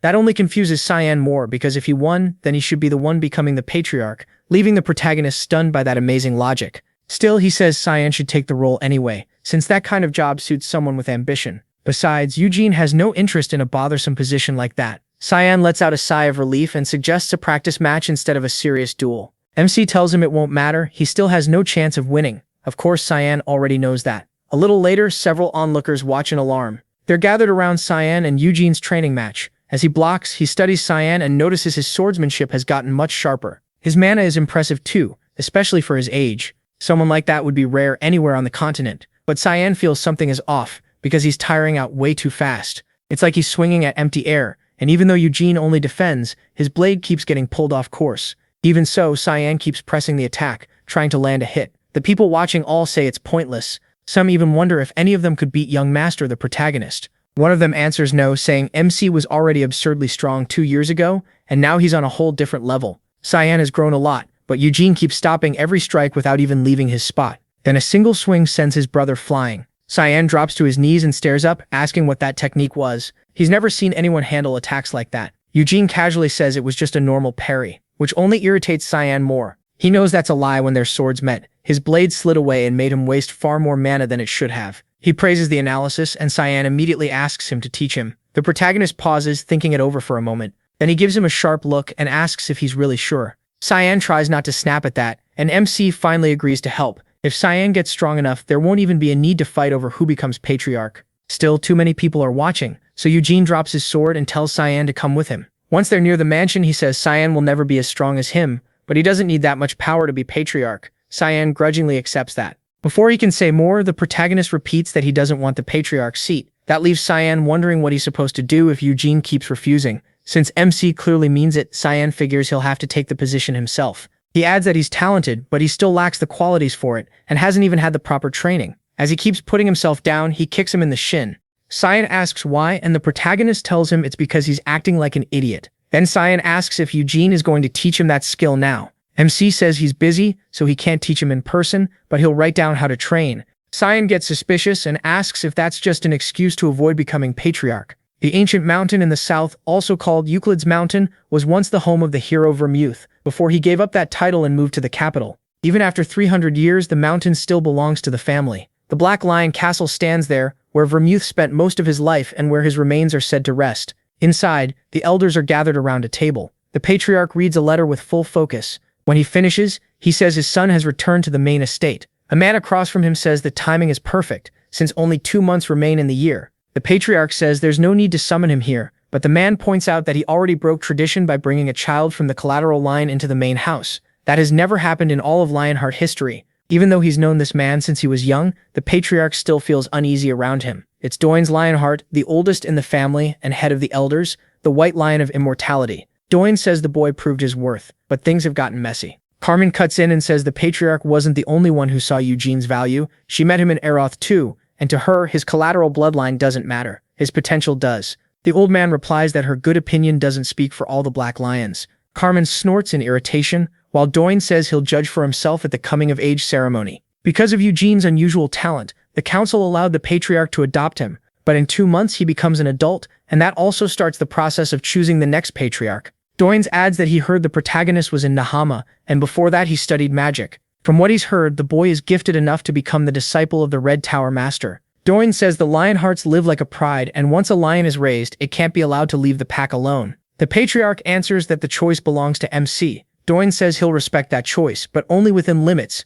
Then he asks if the Patriarch intends to put Eugene forward as the next Patriarch. His father says he wants to leave that option open, if he chooses it himself. Carmen closes her watch and says the protagonist won't want that. Sal told her he's been refusing the Patriarch position. With a cold look, Doin says he hopes Eugene doesn't change his mind. A few hours later at the main estate, MC asks about the Black Lion Castle. His mother confirms it and says she expected the elders to come for the ceremony, but instead they're inviting the 2 of them there. He asks when they leave, and she says as soon as they're ready. Since the protagonist is always ready, he immediately tells Cyan to prepare. They're leaving now. As they walk through the mansion halls, Cyan is holding the training notes Eugene gave him. Nervously, he asks if what's written there is really right, because that kind of training is insane and he'll definitely pass out. MC says it's the only method he knows. It's how he used to train his mana before. Then he turns and tells Sinan to keep going even when he feels like he can't. That's the only way he'll even get close to Eugene and become a respectable Patriarch. Sinan just stares at him in silence, half stunned and half scared. Then he turns away and mutters that his brother is completely crazy.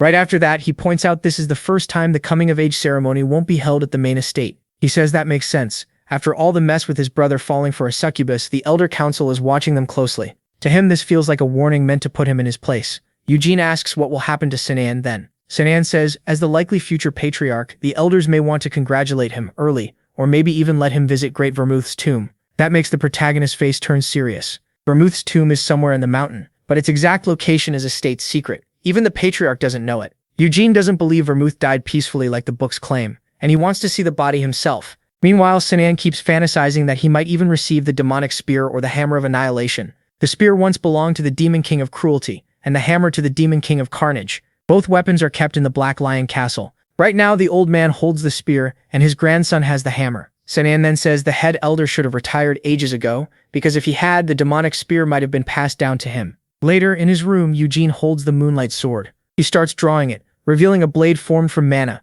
but he notices it drains his mana like crazy every time he uses it. The Moonlight Sword fragment he bought at the auction begins reacting to the blade and connects near its base. If he gathers the rest, the sword may fully recover. Still, he's not rushing. First, he needs to visit Vermouth's tomb. Looking out the window, he finds it strange that he's already leaving the main estate again just days after returning. He also wonders what to do with the statue hidden in his cloak, then thinks about leaving it at the mansion. But then a sneaky idea crosses his mind. A few hours later, Eugene asks Sinan if he's going on a date. Sinan, all dressed up, shoots back by asking if MC's headed to a picnic. Then he gets a better look at the Cloak of Darkness and notices how nice the design is. It even holds all kinds of magic, including space magic. Eugene tells him to stop staring. He's not lending it out. A moment later, the 2 brothers meet at the gate to the Black Lion Castle. He steps forward first and enters the teleport gate. Then a strong wind hits him out of nowhere, and his brother starts yelling in panic because both of them were launched high into the air. While falling through the forest, Eugene looks to the side and spots a castle. Seeing the Black Lion flag on a tower, he wonders if he should head there. Then he decides it might help, since it could lead him to his friend's tomb. On the way down, he notices his brother still screaming as he falls, but figures there has to be some safety measure if the ceremony starts like this. So he leaves his brother to deal with it and focuses on himself. Back at the castle, several people watch them fall. They're the Lionheart elders, along with Eugene's father. Doins asks if this is also part of Winnett's power, but learns the protagonist is using flight magic. Since MC stayed calm the whole time, Doins praises his skill. He asks how good he is, and an old woman says his flight magic is at least 4th circle. After seeing him recover so smoothly from that height, she guesses it may even be 5th circle. Doins then asks the Patriarch how far Eugene's white flames have grown. Gilead says the protagonist was at 3 stars before leaving for Arath, and later sent word that he had reached 4. The old man is impressed that MC got that far at only 19, and thinks he may be even stronger now since a year has passed. Another elder says reaching 5 stars before adulthood is impossible, but Carmen fires back that someone's lack of talent doesn't set the limit for everyone else. The old man turns to her offended, and reminds her he's been on the council for over 10 years. She snaps back, telling him not to call her that. People might think he's her father or grandfather. He says that's only because she uses magic to look young, even though she's really an old woman, and she answers that it's still better than looking worn out. That makes him furious, and he says she has no class. If she's on the council, he says she should at least look old like the rest of them. That comment sets the old woman off, and he quickly shuts his mouth. Doins cuts in, saying the boys have finally landed, and now it's Dominic's turn to move. Dominic is his son and the captain of the Black Lions' 1st Division. Hearing that, the Patriarch says they should wait until the kids reach the castle, but the old man says this isn't a test. Since this ritual is different from the usual succession ceremony, there's no reason to go easy because of age or experience. The Patriarch says that if that's true, then his eldest son should be allowed in too. The old man asks if he still hasn't let that incident go, and says that even if it's his son, he needs to leave him alone. He's living a peaceful life with his mother now. But the Patriarch answers that Edward is still the eldest son of the main family and has the right to take part. The old man puts a hand on his shoulder and says, that's unfortunate.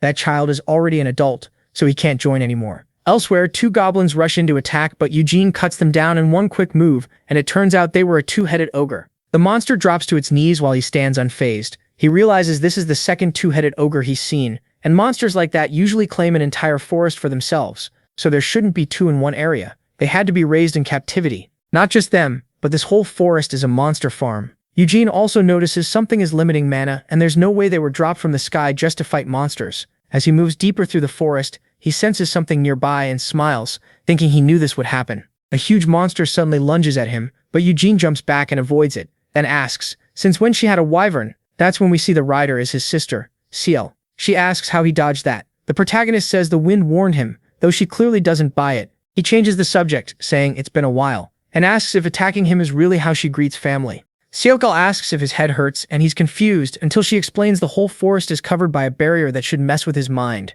He admits he felt a little sick when he entered, but says the barrier couldn't do much because his mind is hard to break. Cielkal explains that the barrier is supposed to turn a person's fears into illusions, and says their other brother is probably screaming at ghosts right now. But Eugene has already endured endless mental attacks in past lives, so a barrier like this won't break him. She says they were meant to watch how he handled fear, but instead she had to attack him herself. Drawing her sword, she says she doesn't have a choice. Even MC didn't expect to fight his sister like this, but he has no plans to hold back just because she's a girl. Ciel jumps from her wyvern and rushes him, while Eugene simply waits with sword in hand. With one clean move, he knocks her blade aside and sends her upward. She uses a tree to catch herself and comes right back, but even then she still can't break through his guard. While she's still in the air, several mana orbs form around her. Eugene asks if she can dodge this mid-air, but the wyvern suddenly roars and slashes with its wings, knocking Ciel away. He realizes she used the beast to gain momentum. Ciel keeps pressing the attack. She thrusts again, and the protagonist dodges by jumping up. Frustrated that none of her strikes are landing, she chases him into the air, but Eugene pulls a whip from his spatial cloak and locks down her movement, then slams her hard into the ground. After catching her, MC says he's got her. Cielkal says the fight isn't over yet. A second later, the wyvern charges at Eugene and he barely dodges, letting go of the whip as he gets ready to strike back. Then he hears his sister yell for him not to kill Draggy, which completely throws him off in the middle of the fight. As he wonders what kind of name that is, she begs him to spare her pet. Eugene gets annoyed. She was the one who jumped him first. So when the wyvern comes again, he says it's the lizard's lucky day. Third rate. He kicks it under the chin, stunning it, then rises with flight magic and drives a heavy punch into it that smashes the dragonkin into the ground. Eugene lands as the wyvern crashes face first below. Cielkal finally breaks free and curses him out. She takes her stance again, pouring mana into her sword. Then she charges Eugene with another fast thrust. This time, he moves to stop the blade with his bare hand, leaving her stunned and wondering if he's crazy. At the last moment, she twists the strike aside, and the protagonist uses that opening to grab her arm, pin it behind her back, and knock her sword away. He kicks behind her knee to break her balance, and throws her down, fully immobilizing her. Seokal asks if he couldn't have been a little gentler, and Eugene tells her to promise she'll stop attacking him. She admits the fight is over and she can't beat him, so she can't test him anymore. Madezo finally lets her go. As she stands and brushes herself off, Seokal asks if he knew she'd change the path of her rapier at the last second. He says it was just a 50-50 shot, which makes her mad. If she hadn't moved, her hand could have been cut. Eugene says he made that move because he was sure she could avoid it, which only annoys her more. Then he says this whole thing keeps getting weirder and asks her to explain what's going on. Sale only tells him to find the Black Lion Castle. He looks annoyed and says he already knows that. What he wants to know is how troublesome this whole process will be. She explains that there are 60 Black Lion Knights out here, including the captains, all spread across the mountains searching for him and his brother. Eugene asks if that's not way too much for a coming-of-age ceremony, but she says the council leader thinks very highly of him. His poor brother just got dragged into it too. After hearing the numbers, he says that's far too many people just to ambush 2 kids. Ciel says the mountain is huge, and not all of them are hunting them. Some are guarding places the brothers aren't supposed to enter. That immediately catches Eugene's attention, and he suspects one of those places is Vermouth's tomb. He asks where those off-limits areas are, but Ciel says they're simply the dangerous zones, because the mountain is full of monsters, and deeper in there are even demons strong enough to kill them easily. That instantly puts the protagonist on edge. He asks why demons would be kept here at all. Ciel says they're apparently used to train the knights, but MC snaps back that demons aren't tame animals. If they're raising them here, that means they're loose in the same forest as Vermouth's tomb. Ciel asks why he's taking it out on her, but of course she's part of the Lionheart family too. And Ciel asks since when he started caring so much about family pride. She adds that as far as she knows, the demons aren't near the tomb. She's been on several hunts and never found any sign of them. Eugene realizes the council leader is probably watching him, so pretending to head for the castle while sneaking to the tomb won't work. That means he'll need plan B, and for now, he should head to Black Lion Castle. As Ciel gets back on her wyvern to leave, he asks if she can give him a ride to the castle. Ciel answers like that was obviously never going to happen. She gives him one warning: run now because the other knights will be here any second. Eugene glances aside to check if she means it, then suddenly rushes at Ciel. The move catches her completely off guard. She springs back at once, trying to get away from him. The protagonist doesn't let up and casts wind magic. Since she's already airborne, he blasts her even farther away. Then he jumps onto the wyvern, which panics too. It thrashes around, desperate to throw him off. Eugene warns it to obey unless it wants another beating. The fake dragon flies off right away. Still stuck in the air from his spell, Ciel can only stare as her brother steals her mount. When she finally hits the ground, she glares up at them. Furious, she shouts for Draggy to come back. Eugene says if it does, it's dead. Then he spots something that shocks him. A whole squad of wyvern riders is already waiting. Carmen isn't with them, and MC can't sense any captains either. One of them reminds the others this is only a test, so they must not go too far. He can tell the Black Lions are highly trained, better than most knight orders even from his past life. Still, holding back won't test him much, so instead he'll be the one testing them. He leaps off the wyvern and charges straight at the riders. They panic, wondering if he's coming all out, and yell for everyone to stop him. Several knights ready their bows. They fire while Eugene is still midair. He opens his dimensional cloak and swallows the arrows, spins through the air, then sends them flying back. The knights react fast and slice the arrows apart before they hit. But that brief distraction is all Eugene needs. He rushes one rider and knocks him off his mount with wind magic. The old man from before comes at him with a spear. The protagonist slips past the thrust and realizes this must be Nishan Lionheart, the 3rd Division captain he saw in Arath. The old man gets back on his flying mount and says Ciel must have reached Eugene first, then asks where she is. Pulling out a spear, MC answers that she's down below. Then he lunges at the old man. Both use spears, trading a rapid chain of attacks and blocks. This time Eugene comes out on top. Nishun is stunned that he lost a spear clash, but he doesn't stop to finish it. He darts past him toward the castle, thinking there's no need to keep fighting. Then he suddenly spots a huge boulder flying at him. He barely dodges the stone launched up from the ground. Eugene freezes for a second, trying to figure out where it came from. Carmen appears behind him and casually says hello. A kick follows immediately, sending him flying. He barely blocks it in time and uses wind magic to soften his landing. As Eugene rises, Carmen drops to the ground in front of him. Kyle already warned him the captains would join the ambush, so her presence doesn't surprise him. Carmen asks if her greeting was too rough. At the same time, a group of Black Lion Knights lands behind her. The protagonist asks if this much force is really needed for one person. Carmen says he's doing better than expected. Cyan Lionheart is still lost in his own fears. She tells Eugene not to take offense. It only means people are paying attention to him. Since she came in person, the test should end soon. Opening her pocket watch, she says for 3 minutes, if he can endure her attacks, she'll escort him straight to the castle. MC asks if she's serious.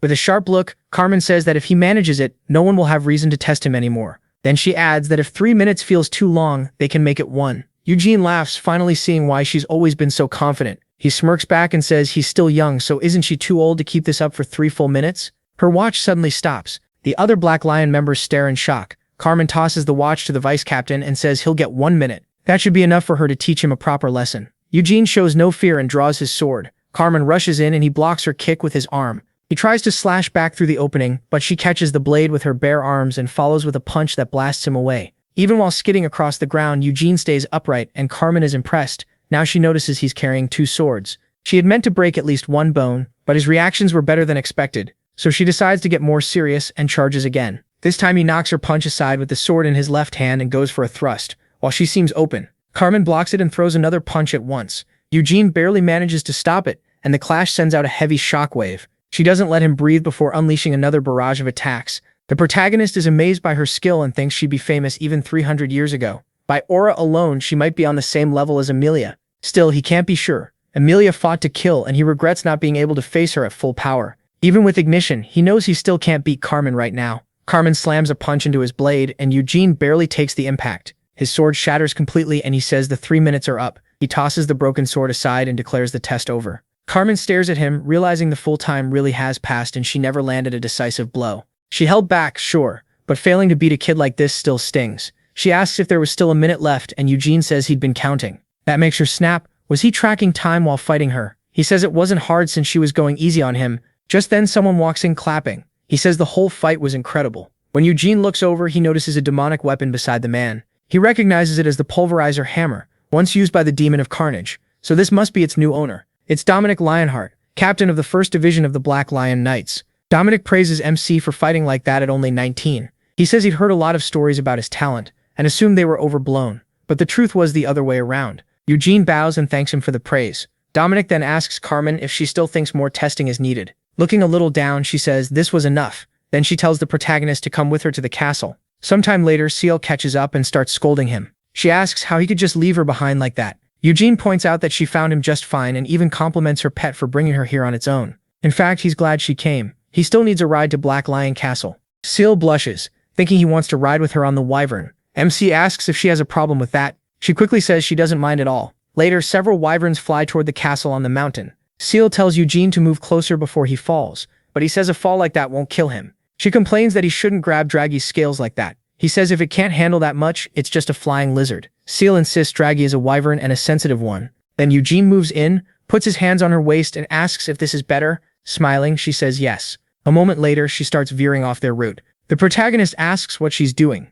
Ciel turns and says they're taking a little detour before heading to the castle. He complains, but she says all she'll hear there is useless nagging anyway. So she tells him to enjoy the ride for now. Sometime later at Black Lion Castle, Carmen walks through the halls with Eugene. She explains that the Black Lion Order doesn't have many members, and for a family that's lasted over 300 years, the order is far too small to guard everything. MC asks what they can even do, since unlike the White Lions at the main house, the Black Lions are made only of family members. Carmen says their job is cleaning up Lionheart's dirty business, so outsiders can't be allowed in. Then she asks Eugene to join the Black Lion Knights. He reminds her he already turned that offer down years ago. Carmen says back then she hadn't seen his talent with her own eyes, but now she has, and he's worthy to become the 2nd Division captain's disciple. He asks what kind of person goes 2 years without taking a student, and she says that's just because of his personality. Still, his skills remind her of that captain so much that she wouldn't be surprised if the man had trained him himself. Eugene says he's never even met the 2nd Division captain, but Carmen insists becoming his disciple would help him, and the Black Lions bring great honor to the family.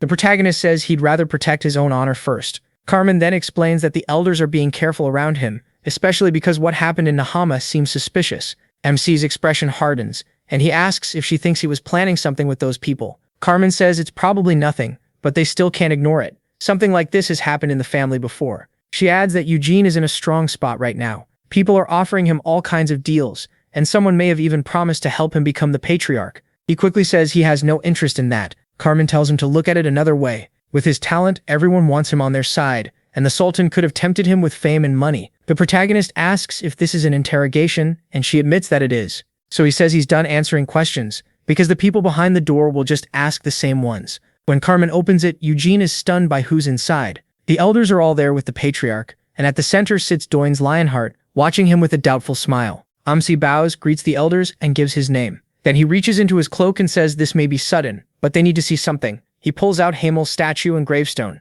Even the head elder is shaken. One old man can't tell what he's looking at and asks what those items are. Doin's Lionheart rises at once and walks over to inspect them himself. He reads the name on the stone and realizes it belongs to Hamel Dinas. That shocks the Patriarch, who jumps up and asks if this is Hamel the Fool's tombstone. Doin's Lionheart demands to know where Eugene got them, and he says he found them in Hamel's tomb. That answer leaves one of the elders badly shaken. The protagonist explains that he spent 2 years studying magic and learned about Hamel's tomb from a grimoire in Sienna's hall. When Doin's Lionheart asks how he managed that, Eugene says this may be the first time a Lionheart ever dug into witchcraft. He believes Sienna Murdain left that path for them. Hamel was a friend of their ancestor, and unlike the others, he never came back. He gave his life for his friends. MC says he wandered the desert and eventually found the tomb, though admitting all this feels a little embarrassing. By the time he arrived, the tomb was already badly ruined. Only the statue and gravestone were still whole. There was also a death knight made from Hamel's body, and after beating it, he ran into Noir. One elder blurts out asking how he made it back alive after meeting the death attendant. Eugene says the demon king of incarceration stepped in. The moment he says that, the Patriarch stares at his son in shock. Another elder asks if Helmut's ruler really appeared in person. He says he stopped Noir from draining all his strength and gave a warning. Freedom without responsibility is just laziness, and his kindness won't last forever. Doin is visibly alarmed by that. Eugene thinks he has to pass the message on, since he doesn't know how far his friend's promise really goes. He adds that the Demon King said if people show him no respect, he won't show any either. That leaves Doin as deeply uneasy. He returns to his seat and lowers himself down slowly, saying he never expected news like this from a child. They meant to question Eugene about his actions, but this is a far bigger issue. One elder says peace should last as long as they don't push his goodwill too far. But the Patriarch warns that if the Demon King ever feels threatened, peace will end sooner or later. Nahama has attacked Turith for centuries, so he thinks incarceration may have acted because of that. Doins tells him to go and ask the Demon King himself. Still, he says he wouldn't be surprised if peace collapsed at any moment. The two strongest Demon Kings are still alive, and their forces are spread across the continent. 300 years ago, Vermouth Lionheart and his companions beat many demons, but incarceration and destruction were never brought down. So he asks, who in this age could defeat either one? Not him, not his grandson, and not even the Patriarch. The family head says, this isn't just a threat to the Lionheart family, but to the whole world. Even so, the old man reminds them that they are the great hero's descendants. If war starts again, they will be forced to stand at the front. Then he asks the Patriarch if the family is truly ready for that. Another elder says, neither Keel nor the Lionhearts are the ones insulting the Demon King. It's the Empire and the alliance against the Demon Kings. They hate Helmut's rulers so much that the moment they hear this warning, they'll want to invade with everything they have. Doin's Lionheart dismisses that as showmanship, saying they'll run the second things become real. Eugene listens to the old men argue and thinks they're painfully slow. He doubts war will break out soon, and either way his goal hasn't changed. He still plans to kill the Demon Kings. Then Doins calls on the protagonist and asks what he plans to do with the items. Eugene says he wants to place them near his ancestors' resting place. He asks Doins to read the gravestone. The elder starts with the insults, but MC tells him to keep going. Soon he reaches the part honoring a brave friend who gave his life for his companions. He says his ancestor mourned Hamel's death, so it's only right for Hamel's stone to rest near him. He adds that he didn't study under Sienna Merichian herself, but under Lovelian Sophus, who inherited her teachings. That means Eugene stands in Sienna Merichian's line. He's also a descendant of the great hero and the only one who actually went to honor Hamel. So he believes he should be the one to return the statue and gravestone to his ancestor's tomb. Doins already understands what the boy is aiming for, but as he points out, they can't let just anyone go there. Still, after hearing him object, the Patriarch speaks up and says he also thinks Helmut's gravestone should be placed beside Vermouth's. Carmen adds that Eugene was the one who brought back both the statue and the stone, so it only makes sense for him to deliver them himself. After hearing that, Doin's Lionheart says they'll clear the path to the tomb. The protagonist is thrilled. Now he won't have to hunt for it on his own. And even if he can't open the coffin, he can at least learn the location and come back later. Doin says they'll need time to prepare the way, and asks to hold on to the items for now.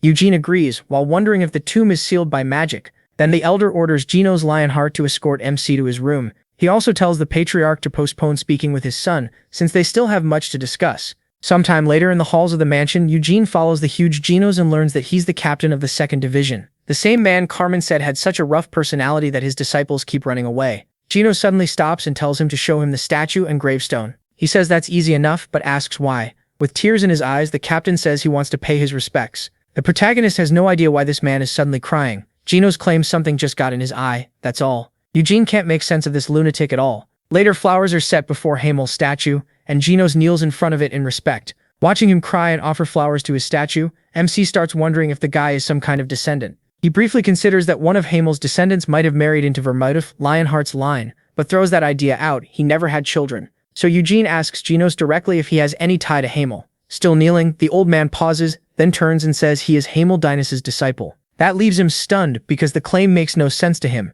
He never taught anyone in his past life, but the old man quickly explains he wasn't taught directly. Like the other branch families, his line split from the main house, and his distant ancestor was Vermouth's second son. The eldest son became Patriarch, so the younger brothers left the main estate and formed the branch lines. His ancestor didn't inherit the title, but he did inherit something else. Not the white flame formula, but Hamel's techniques. Eugene is shocked to hear his swordsmanship was passed down. Then Genos asks if the secret manual was found with the tomb because during the protagonist's fight with Carmen, the way he turned aside her blows stood out to him. That move was one of Sir Hamel's techniques, passed down through Genos' family. It's not something you can copy without great battle sense and mana control. Still, if Eugene found the manual, then it would make sense. MC is still stuck on the fact that his old friend passed his techniques to his descendants, so he asks why Vermouth Lionheart taught them to his second son. Genos explains that after the eldest became Patriarch and the family grew, troublemakers in the branch families were bound to appear, so his ancestor became the first Black Lion.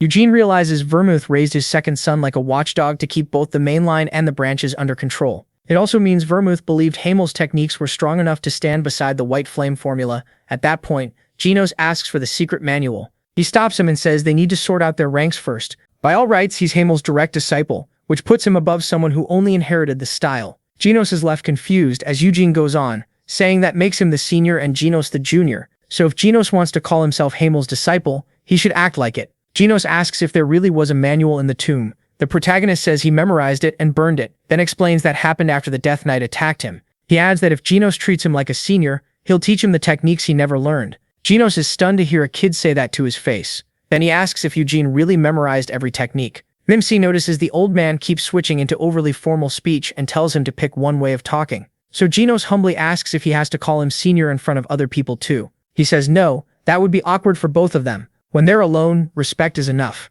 Genos accepts and lowers his head. Eugene immediately enjoys having the upper hand. Then he asks if Genos was going to show him the room or not. Once they get there, the two sit across from each other. The old man explains that his family passed down 10 skills. That even surprises the protagonist. He thinks, genius or not, did he really leave that many behind? The only one he clearly remembers naming was Ignition. The others were just names he made up on the spot. He tells Genos to go through them, and Genos starts with the core of the Hamel style, Ignition. Eugene cuts him off right away. He asks what this Hamel style is, and whether Vermouth gave it that name. Genos says he isn't sure. That's just what his family always called it. That annoys MC. Of all names, his friend really went with Hamel style. Genos keeps listing all 10 techniques, but the moment he hears their names, old memories he wanted buried come rushing back. He remembers his past self yelling, Asura Fury, as he unleashed a storm of attacks. Sienna asked if he'd lost his mind, screaming while swinging his sword. Hamel shot back that she tossed tiny flames around and called it something like Flaming Burst. Embarrassed, she said she didn't name it herself.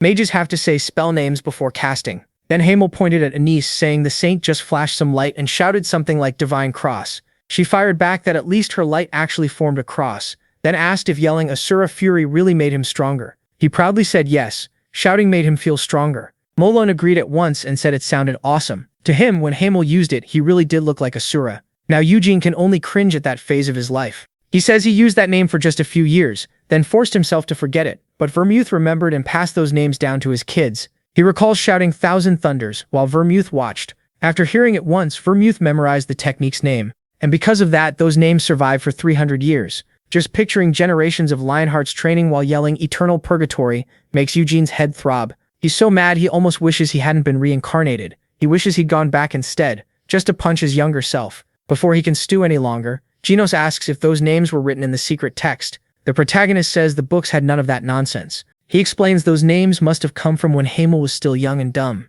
Genos is stunned by that. A moment later, he warns Eugene not to look down on those techniques. MC clarifies that he respects Hamel's skills, it's the names that are the problem. Then he tells his junior to put a hand on his chest and answer honestly, doesn't he find those names embarrassing too? Genos thinks about it for a moment, then remembers Carmen's ultimate move is called Destiny Destroyer. Eugene tells him to forget the names and write down the techniques themselves so he can fix any mistakes. A while later, Genos starts writing furiously, like he's inventing the theory of relativity. While he works, he asks if he's ever entered Vermouth's tomb. Genos says every captain must go there and swear loyalty to the family. The protagonist asks what kind of place his old friend rests in. Gino says it isn't flashy, but in a way it's like a temple. Maybe Vermouth became a god after death and was placed there to be worshipped. Strangely, Eugene doesn't dismiss that idea. If Vermouth really reached that level, bringing back a dead friend might be possible. Still, if he'd truly become all-knowing and all-powerful, why would he have fought Sienna? At last, Genos finishes writing and hands the paper to his superior. MC reads through all the techniques and thinks it's a total mess.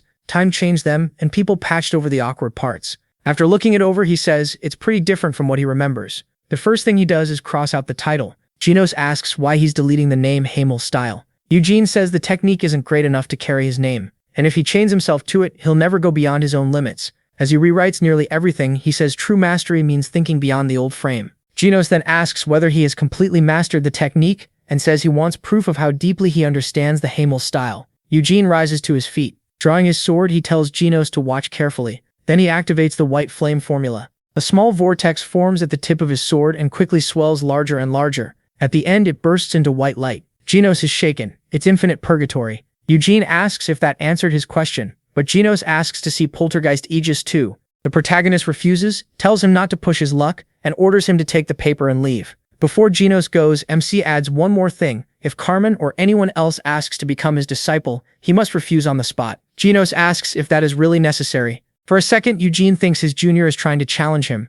but Genos says that's not it. He starts threatening to take the technique back, and the old man quickly agrees to reject anyone. A few hours later, the protagonist is having lunch with his sister. He's piling on meat to recover his strength while Seal watches him with a bright smile. She asks what he talked about with the second commander all day and whether he decided to join the knights. Eugene says no, he only taught him a few things. Seal brings up the prince, guessing MC may have already attended one of his banquets or met that young mage. He asks if he really looks that social, and Seal says Cyan will be very busy next year. Some princesses have already applied to be his partner, and he might be the first of the 3 siblings to marry. Eugene realizes one of them is from the Ruhr kingdom, tied to Milan, and just imagining a woman like his old friend makes him shiver. He calls that a nightmare, and right then, Cyan walks in. His clothes are ripped and he's covered in dirt. The protagonist says he came back sooner than expected. He thought Cyan would spend days lost out there, maybe chatting with ghosts in the forest. Cyan complains that he'd been fighting illusion monsters and knights all day, yet his rotten brother got back to the castle less than an hour after being thrown into the forest. Right then, a maid rushes in with urgent news. A guest is arriving soon and everyone must prepare and head to the teleport gate. Cyan says she hadn't heard anyone was coming today, and the maid explains the message just arrived. The visit was decided during the elders' meeting. Eugene asks what kind of guest is important enough to need a full welcome, and learns it's Assistant Bishop Christina Rogerus of the Holy Empire. Soon after, the whole family gathers at the teleport gate. Christina steps out first, followed by 3 holy knights. The moment MC sees her, he freezes. She looks just like a niece. Christina thanks them for receiving her. One of the elders admits he didn't expect her to come personally. Christina says it's her duty to answer any important call herself. Then she heads toward the castle with the elders and her knights. Eugene watches her closely until she suddenly stops and looks straight at him, giving him a bright smile. In that instant, he feels like he's found a saintly rival to the Gothic one. Sion asks if he's met her before, but he says this is his first time seeing her. Sion gets jealous over the way Christina smiled at him. A few hours later, Eugene is back in his room. He learns that Christina Rogerus is the adopted daughter of one of the Holy Empire's 3 cardinals, and part of the line that followed Anise. She isn't officially called a saint yet because she's still young, but since she's the only natural candidate, she'll get the title in a few years. Just then, someone calls for Eugene. The maid says a visitor wants to see him, Assistant Bishop Christina Rogerus. The saintly girl introduces herself to the protagonist. He asks why she came alone without guards, and she says she received a revelation from the God of Light, but she can't share it with him since he isn't a believer. MC asks why bring it up at all, if she won't explain, and she says she only wanted him to know this meeting was guided by God. The elders' meeting has ended, and the Senate decided to open the tomb. She'll be the one to guide him there. That's why she came in person. Later, while they walk through the halls, Eugene decides to ask her something. He heard she's the only saint candidate of her generation, so he asks if sainthood passes through blood. Christina asks why he thinks that. He says he saw pictures of Anise in the library, and Christina looks a lot like the first saint. Christina gives him a sly smile, and thanks him for comparing her to someone so noble. Eugene quickly notices she isn't surprised and figures the priests already know what Anise looked like.